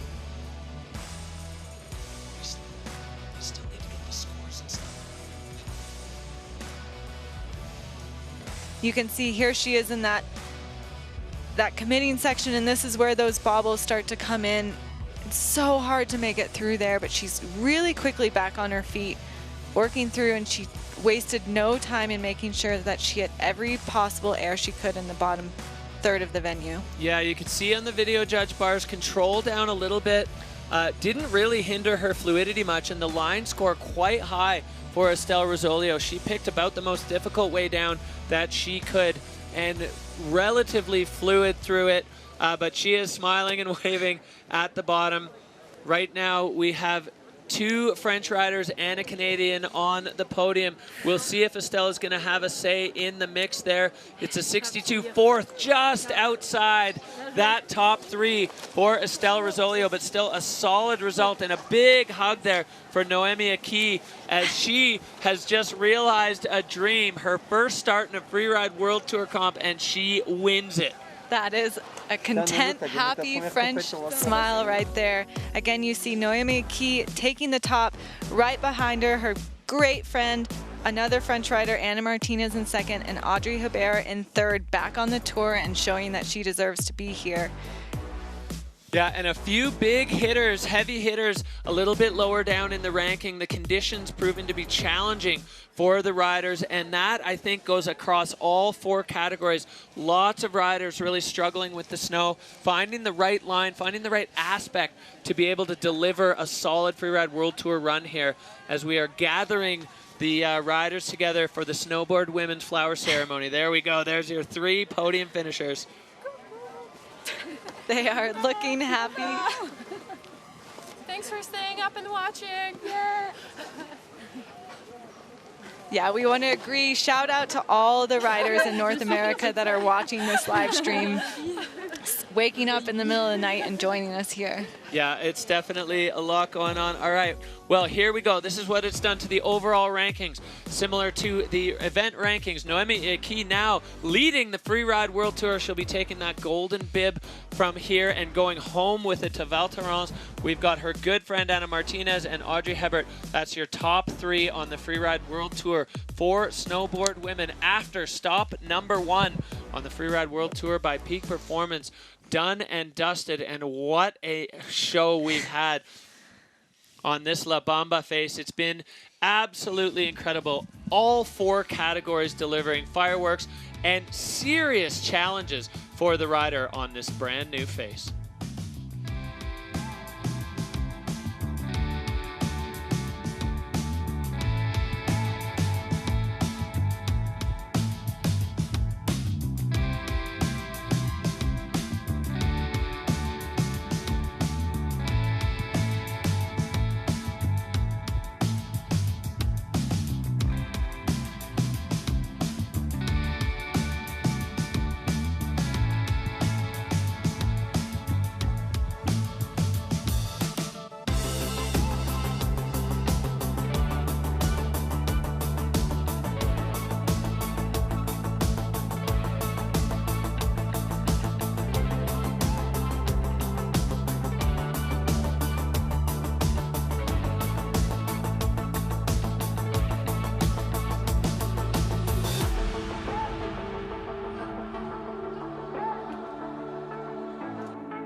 What a show we had here. The Baqueira Beret Pro by Movistar. Fireworks from top to bottom.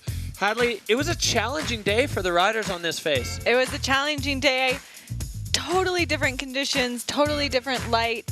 So many features, a brand new face for everyone. It really shows that you have to be on it, you have to be flexible, and we saw some really great riding irregardless. Yeah, now's your opportunity to have your say. Vote for the Rider of the Day, freerideworldtour.com. You need to log in. You need to vote for who got your juices flowing, who got you fired up. All 4 categories are in play. Snowboard women, snowboard men, ski women, ski men. Whoever you love today, whoever you want to see win Rider of the Day, log on to freerideworldtour.com and vote for the Rider of the Day. Wow. Okay, well, we have just seen an incredible show here. We saw riders not holding back at all. We saw some riders going a slightly more conservative approach. The strategies were all over the place, honestly. I think a lot of riders were really trying to figure it out, and we saw everything. The 4 categories just delivering fireworks today. Yeah, totally. You saw rookies really making their mark. You saw the veterans showing that they have the experience to adjust and ski and ride how they should. Winners, losers. It was such a nice show. So nice to be back here and nice to see that the freeride spirit is alive and well. We're really looking forward to the rest of the season. Yeah, the freeride spirit lives in the Pyrenees, and we have, you know, a huge event coming next year, the FIS Freeride World Championships, for the first time ever, coming to Andorra. My goal since I started freeriding was to become world champion. The first ever FIS Freeride World Championships is coming to Ordino Arcalis, Andorra in February 2026. There's more on the line. Anything can happen. As a rider, you feel the magnitude of that and just want to add to the legacy. The world's best freeriders will compete for the prestigious title of Freeride World Champion in a one-run format where everything is at stake. With riders competing for their countries in 4 thrilling competitions: ski men, ski women, snowboard men and snowboard women. This marks a groundbreaking chapter in freeride history.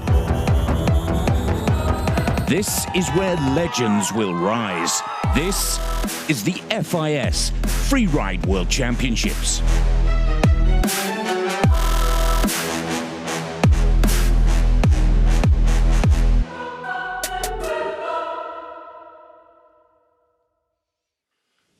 Well, that's a look at what's at stake there. Riders from nations across the globe vying to qualify into the FIS Freeride World Championships for the first time ever.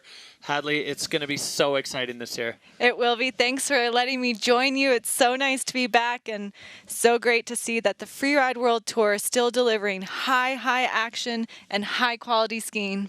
All right, well, that's it for us for the Baqueira Beret Pro by Movistar here in Spain. We are moving on to Val Thorens in France, and we cannot wait to see you there. Welcome, welcome, welcome. We are stoked to be here. Taking a big chunk out of this one. The first time the Freeride World Tour has been here.